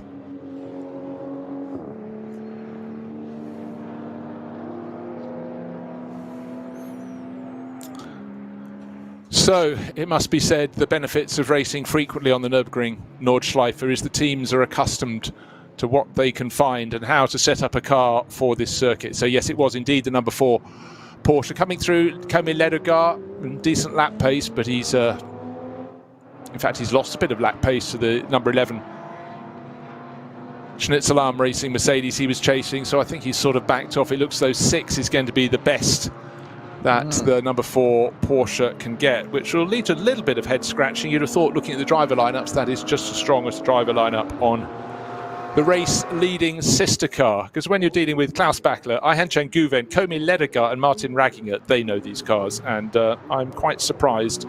Yesterday it didn't quite hook up. There were moments today, particularly with Klaus Bachler on board, and you thought, okay, now they're starting to make the comeback. But then I suppose the story, in some ways, was the fact the number 3 Porsche didn't seem in its sorts until the 3rd hour today, the first 2 hours. Slow zone at Whipperman just before our race leader gets there. Don't know what that's for, but we said it can always throw up things. Could it be a quick slow zone? Could it be therefore cleared, having affected our race leader and cost him his 22-second advantage, or would it be facing the 2 of them? These elements can make such an enormous difference. Oh my golly. Well, as soon as it appeared, it's disappeared, but it's definitely there on my ticker on the screen. Multiple Post 158, Whipperman. It's exactly where the leader's just gone through now. Just having to see on the camera. Is it slowing down? No, whenever we catch sight of the race leading car, he's being cautious, and quite rightly so. Any other lap in the race, when he was being chased down, he wouldn't have been being so careful, but there is something of a luxury of having a 20-second advantage. 22 seconds to be absolutely clear at the start of the final lap. So he's not backed it off. He's quick in the quick places, but when it comes up to finding a car from one of the slower production-based classes, a little caution has been exerted as never before. And you know what? Around the course of that, yes, you get to sector 3 again, and yes, suddenly 3 seconds are taken away from him by the chasing Kuba Gimasiak. But Kuba knows it is all up for him unless there is another slow zone that catches the race leader and is cleared before he gets there. But he's now running out of corners in which that may happen. Suddenly flicking to a bit of onboard footage, and certainly the person who's not taking any is taking risks, still going past the slower cars, is the driver in second place, Kuba Gimasiak. Bit of a heart-in-mouth moment going past the Porsche Cup class car. But for now, our race leader, Sven Muller, going through past another back marker, getting it safe, getting it balanced, and frankly, bringing it home. Onto the Dottinger Her he goes. So it is the home run. And what a luxury down that long straight of the Dottinger Her, just to be able to go, okay, he's not on my tail, he's not getting a slipstream, he's not 4, 3, 2 car lengths behind me, and I can concentrate on the radio to the crew.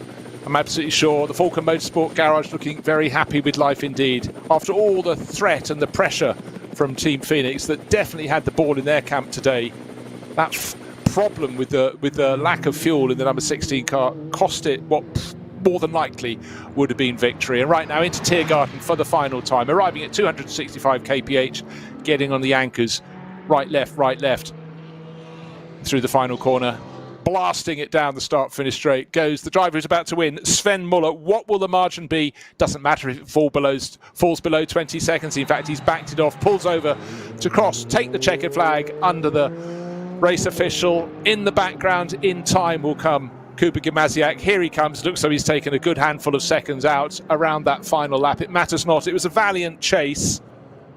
And the gap at the end, 15 seconds. So 7 seconds gained on that lap. But Falcon Motorsport, they have got the job done.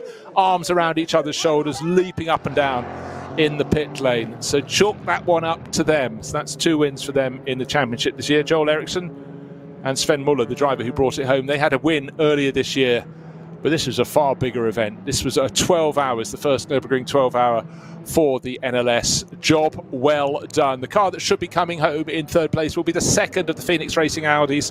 And here it comes into shot. That will be, well, I don't know, about 40 seconds back from the sister car, 37 seconds back from the sister car. And then in third place will be the gold Ferrari, should be the next interview for Luca Ludwig. Just watching Sven Muller there, just running the car a little bit wide on the arena there. It's all in the details, ready for the post-race checks. You obviously know why. Have you got dirty tyres? Well, just to make sure, just ride height. Yes, of course. Just run it off. Just pick up a little bit of debris. Just make sure the car's. You get that close, it's on the minimum. Just pick up a bit of debris and just make sure the car has a slightly higher ride height. Never does any harm. Certainly does not. Right, well, good to see Frank Stippler waving to the marshals, appreciating their work. They'd have been very soggy through yesterday's race and very much enjoyed today's in the dry. So he comes home in third place. So a 2-3 result for Phoenix Audi. They'll be happy with that, but slightly ruining that problem with the lack of fuel in the sister car that came home just 15 seconds down, having shed 45 seconds or so in that element of coming in without power into the pit lane. Waiting for Marek Buchmann to give a smile to the Schnitzelarm racing team. He should be the next car in the top class to the finish line.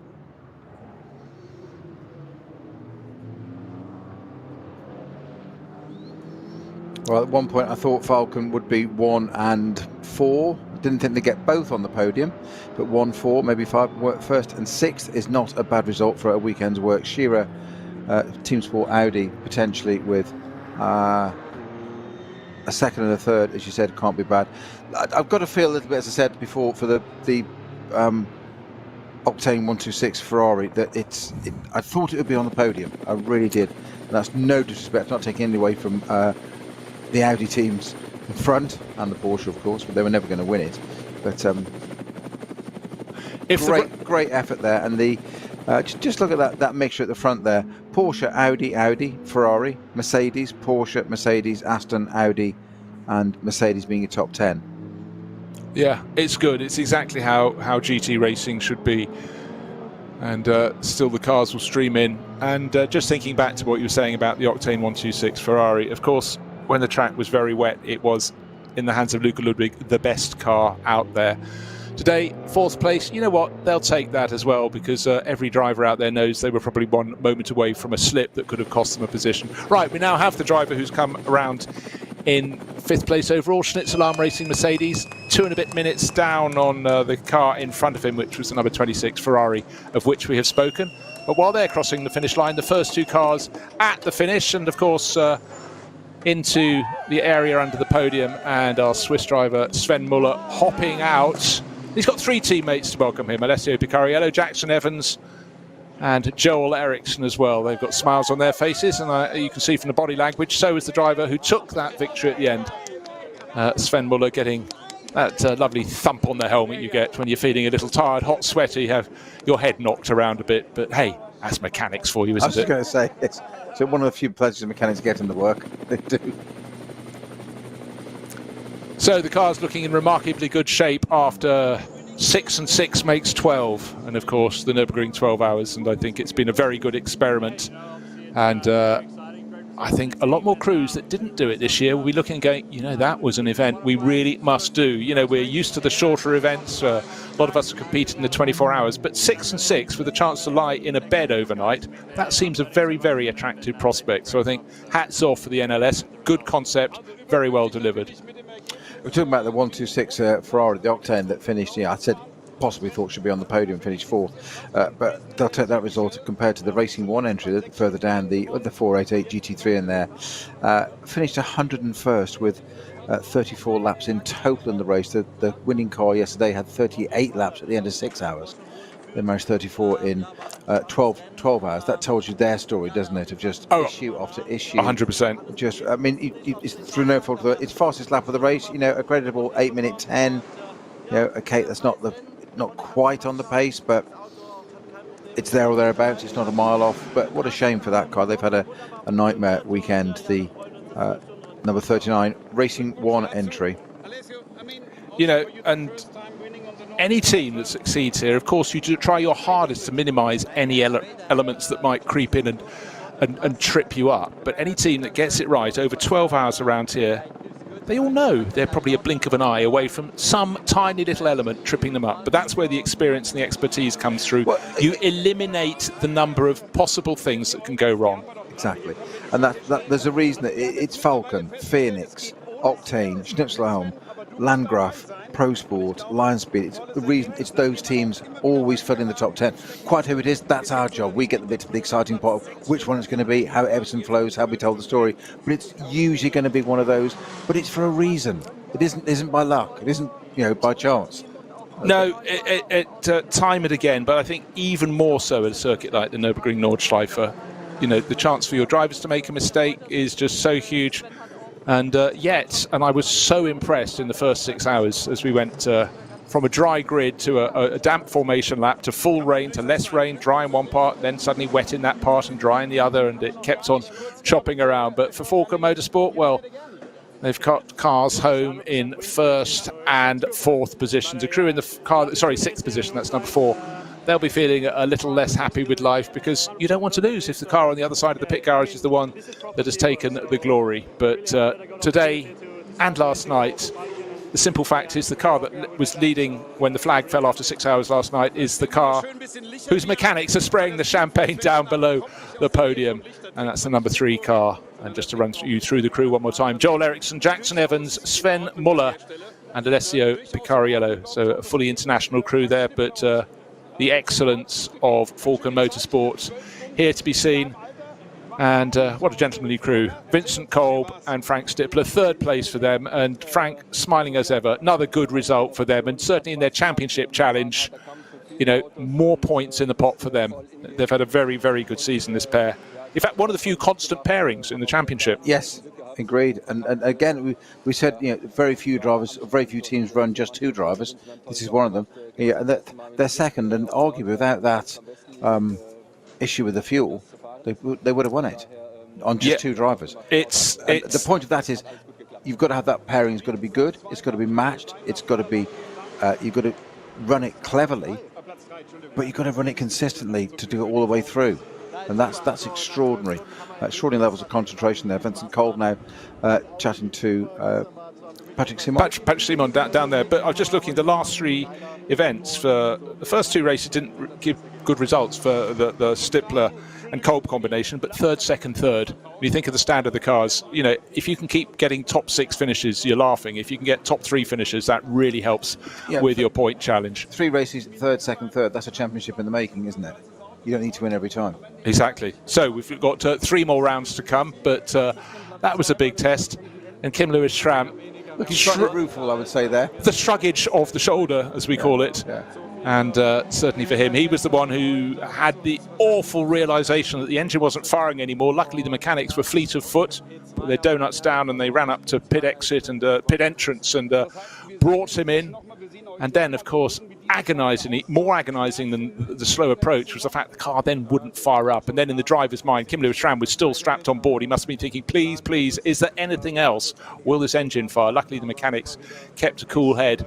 And between them, they got the pumps going. But it does seem second place, still a brilliant result. But Kuba Gimaziak, star of the race, deserved nothing less than victory. So it'll be rueful for him. He did take a win earlier this year in the third round of the championship back in the end of June. But today it wasn't to be. And in that race he was showing with René Rast what a driver lineup that was. But the smiles there, because you know what? Anyone looking at any footage of that race will fully understand that he was flying whenever he had the opportunity to do so. And he gave chase. And in the end, yes, on the final lap, he gained 5 seconds. Well, it wasn't so much when the opportunity arose. It was when he needed to. Every time he delivered. That's the point. When Absolutely. required, he delivered. So, talking away, but another strong result from Kuba. That's not a second win, but a win and a second in this championship through the course of this season for him. Plus a 7th and a 6th, and unfortunately for him, a retirement last time out. That would have cost him some points. But again, keep putting the points in there. Keep getting a top 6 finish, and you may yet be rewarded. Now, one thing I just need to check on, of course, I need to look down to see whether the team that's got the perfect score in the championship so far, the championship leaders, no less, have done it again. Of course, we talked of them earlier. VT2R. I'm going to scroll down. It's car number 500 I need to find. Have they stayed top of their class again today? They were leading it. And at the end, Oscar Sandberg, we saw him smiling in the pits earlier. Another perfect score for the crew that's won its class 5 times out of 5. You look at the history of the VLN and more recently the NLS that it begat. And those are the crews that win the championships. Rink, Brink and Lyson many times. They've not been in the fastest car, but been in the fastest car in their class. I can't imagine anybody else winning it. No. They've kind of made it their own, haven't they? Yeah, but times they are a-changing, so they need to have the name Setsas Blickel in the number 500, and of course their own teammate Daniel Zils. So again, every single car you seem to look at has a multinational crew. This is not just a German championship. This is a championship on Germany's greatest circuit, and its international appeal continues to grow and grow, as shown by the Lexus coming over from Japan, to Gazoo Racing, that provided something different and something, when it was wet early on with the driver on the right tyres for the right weather conditions, it absolutely flew. Had its problems later, lost 6 laps overnight or before nightfall, but again, was out there running today and got to the finish.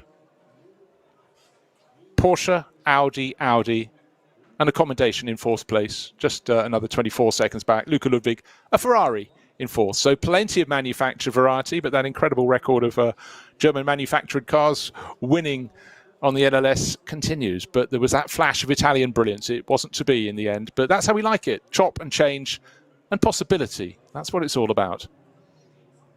It's just constant variables, isn't it? I mean, we commented on it yesterday that we just thought the weather of the weekend, it's quite late in the year. We've got 3 more rounds of this to come, so we're going to get not our wish, but our prediction. It's not a wish, because they say it can go to postponement and snow and fog. That's the last thing we want. Absolutely but so. I would not have said to you 48 hours ago or 24 hours ago, let's go 36 hours, make it the start of yesterday, I would not have said after yesterday's running of the Saturday 6, as we called it, that today we'd see bright sunshine all the way through, constant weather all the way through. I would not have said it.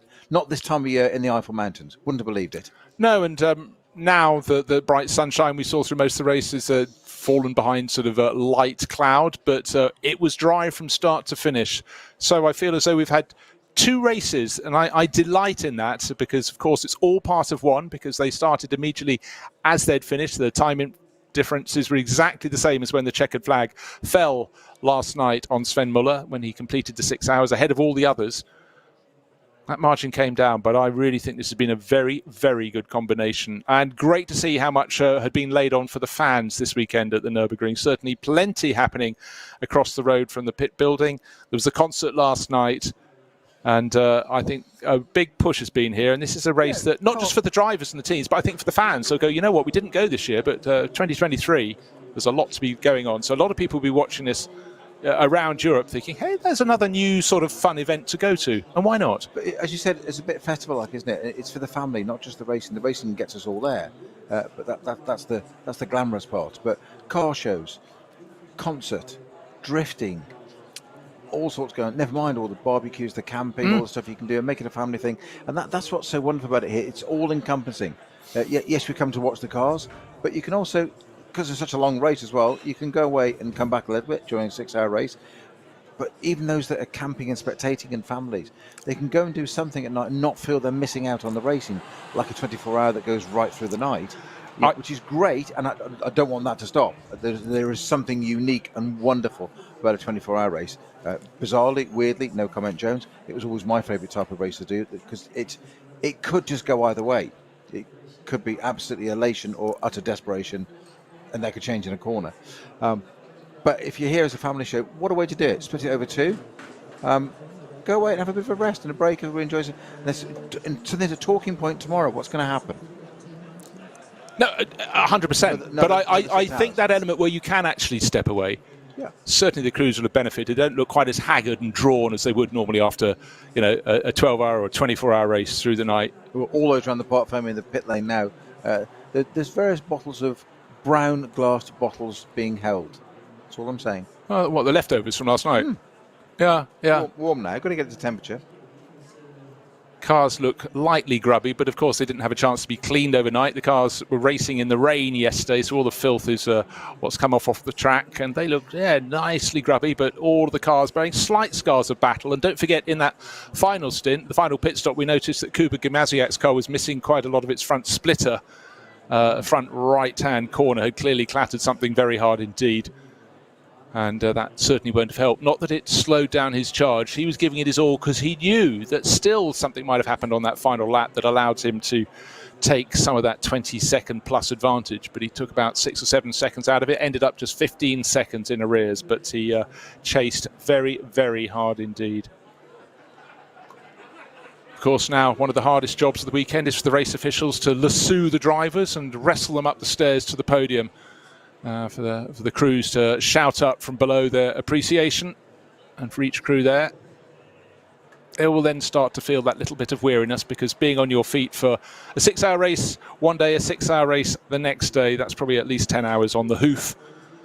So they will look at themselves in the mirror and go, oh yes, okay, I am quite tired now. But it's been a very entertaining weekend of racing. And the podium ceremony would be about to start, and certainly for the crews involved, that's also quite a nice early time in the afternoon to finish. We're looking at it's just coming up to 3:20 in the afternoon, and the drivers from the other classes are being brought up to the podium as well, because there are podiums not just for the... 4. Did I say 3? 3 back in England, 4 here in Germany. Did I look at 16:19 and go 3:20? Gosh, you are here to pick me up when you've knocked me over. Why was he down in the first place? Did he fall or was he pushed? But don't forget, it's so easy to focus on the top 3 finishers, but there have been people winning the classes going through. I'll just run down the SP9 Pro-Am class run by won by the Aston Martin crew. That's some Pro Sport Racing. Car number 17, that's Christophe Breuer, Jean Glorieux and Maxime Dumaret. The AM class by Walkenhorst Motorsport, car number 36, that's SP9 AM. That's Henry Walkenhorst, Friedrich van Bolen, Anders Buchart and Jorn Schmidt-Stade. The Cup 2 class, won eventually by 20-something seconds by car number 112. It was always there or thereabout. K. Kramer Racing, Carsten Kramer, Christopher Brook, Alexei Veremenko and Florian Naumann. And the car that was second in class was 107 from Team Matol Racing. They sort of rather rose up the order, with Hendrik still leading the charge for them. Cup 3, that's for the Porsche Caymans. The 718 Caymans, a 12-car class. And at the end, it was the 959 crew that took the victory. The crew in 959 was Fidel Leib, Philip Mimoir, Martin Rump, the Estonian racer, and Moritz Wiskirchen. And they won that from the 976 crew that led for a lot of the race for the FK Performance crew. But in the end, Christian Connerth, Jens Fint and Moritz Oberheim and Torsten Volter had to take second place in the Cup 3 class.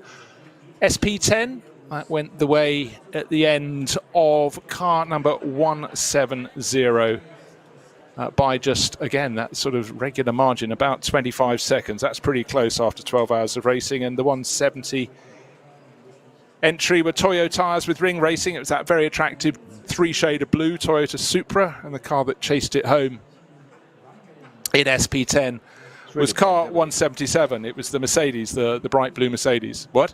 It's really a BMW.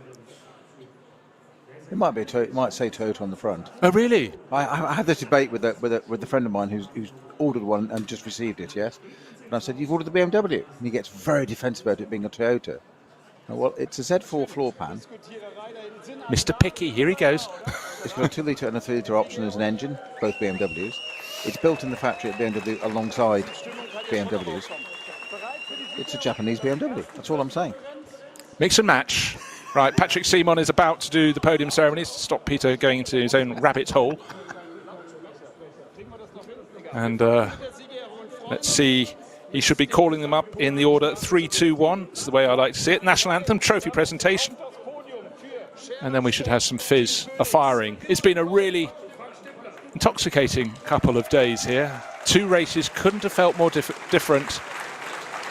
Out in third place, Vincent Kolb and Frank Stippler. Job very well done from them. Team Phoenix Racing taking the third place with their Audi. They also take second place with the car about which there are whats and ifs.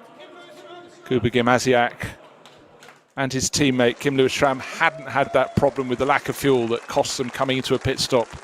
Cost them far more time than the margin by which they lost at the end. But the car, the crew that led last night at the end of the first 6 hours, were leading again at the end of the dry 6 hours today on the Sunday to complete the 12 hours of the Nürburgring. It's the number 3 crew from Falcon Motorsport, the Porsche crew, Joel Eriksson, Jackson Evans, Sven Muller and Alessio Picariello coming out onto the podium, and their mechanics like that very much indeed. Well, fist bumping, elbow bashing up on the podium, but Falcon Motorsport victory in the first Nürburgring 12 hours. It could so easily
the circuit, not just through the day but through the night as well, with the concert last night and plenty of motor show action and other displays, drift racing and lots of sim racing going on on the rigs in the building opposite the start-finish straight.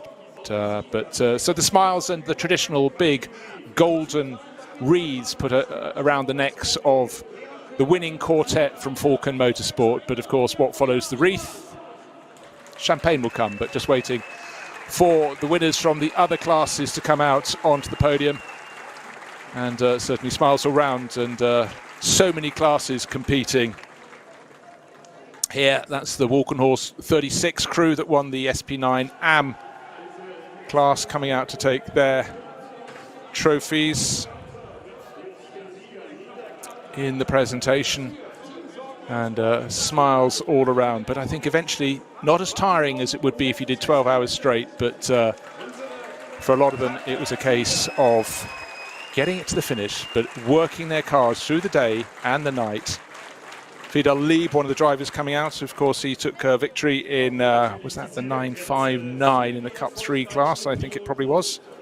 Keep flicking through the sheets, yes, with Philippe Memoir and Martin Rump and Moritz Witzkirchen. So they won the Porsche Cayman Cup class. Job very well done by them.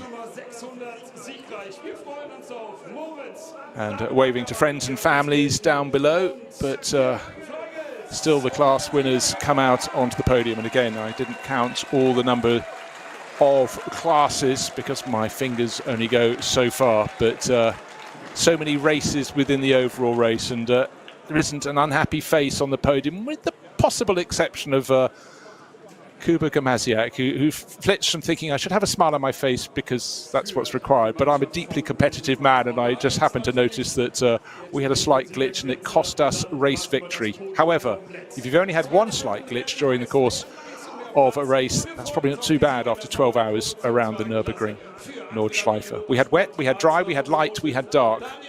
Most importantly, we had fun, and so did the teams and the drivers, and I think that really is an accolade. And still the drivers come out onto the podium, including the crew that's now from V2TR or VT2R. They have 5 races on the board, and that's 5 victories, and it's just worth pointing out in class. They are surely heading towards the overall title. It's the crew of the Adrenaline Motorsport team, Alpsen Automotive, BMW 330i. 5 races this year for them, for Daniel Sills, Oscar Sandberg and Sindri Setchus, and they've won each and every single one of them. So they've clearly got the right recipe, the right driver lineup, the right car in that 330i class. Well, it's a class that has 330i's in it. You can have some 328i's as well. But BMW is very, very popular in the production classes. And to my eye, the thing that's missing on the podium is the champagne, and as if by magic the bottles are being brought on. So soon there will be a massive champagne shower, and most of it will be sprayed by the 4 drivers from Falcon Motorsport up on the top step of the podium. Let's give them the final name check after the 2022 12 Hours of the Nürburgring. The winners today, through day and night, Joel Eriksson, Jackson Evans, Sven Muller and Alessio Picariello. That brings to an end the coverage of the 12 Hours of the Nürburgring. We'll be back for more in the final 3 rounds of the NLS for 2022. We'll be back for definitely much more as the spray comes down from the podium above for next year's 2023 12 Hours of the Nürburgring. That's all from me, from Bruce Jones, and from my friend, colleague and corrector of some of my mistakes, Peter Snowden.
Herzlich willkommen zur Nürburgring Langstrecken Serie. Welcome to the Nürburgring for the NLS, the Nürburgring Langstrecken Series. Und jetzt ist das Rennen freigegeben. The red lights are out now. Fans sind wieder da.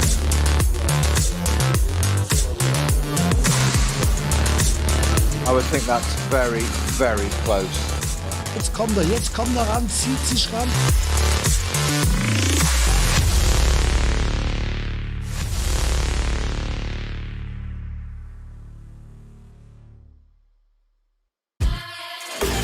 Der Livestream der Nürburgring Langstreckenserie wurde Ihnen präsentiert von Falkenreifen.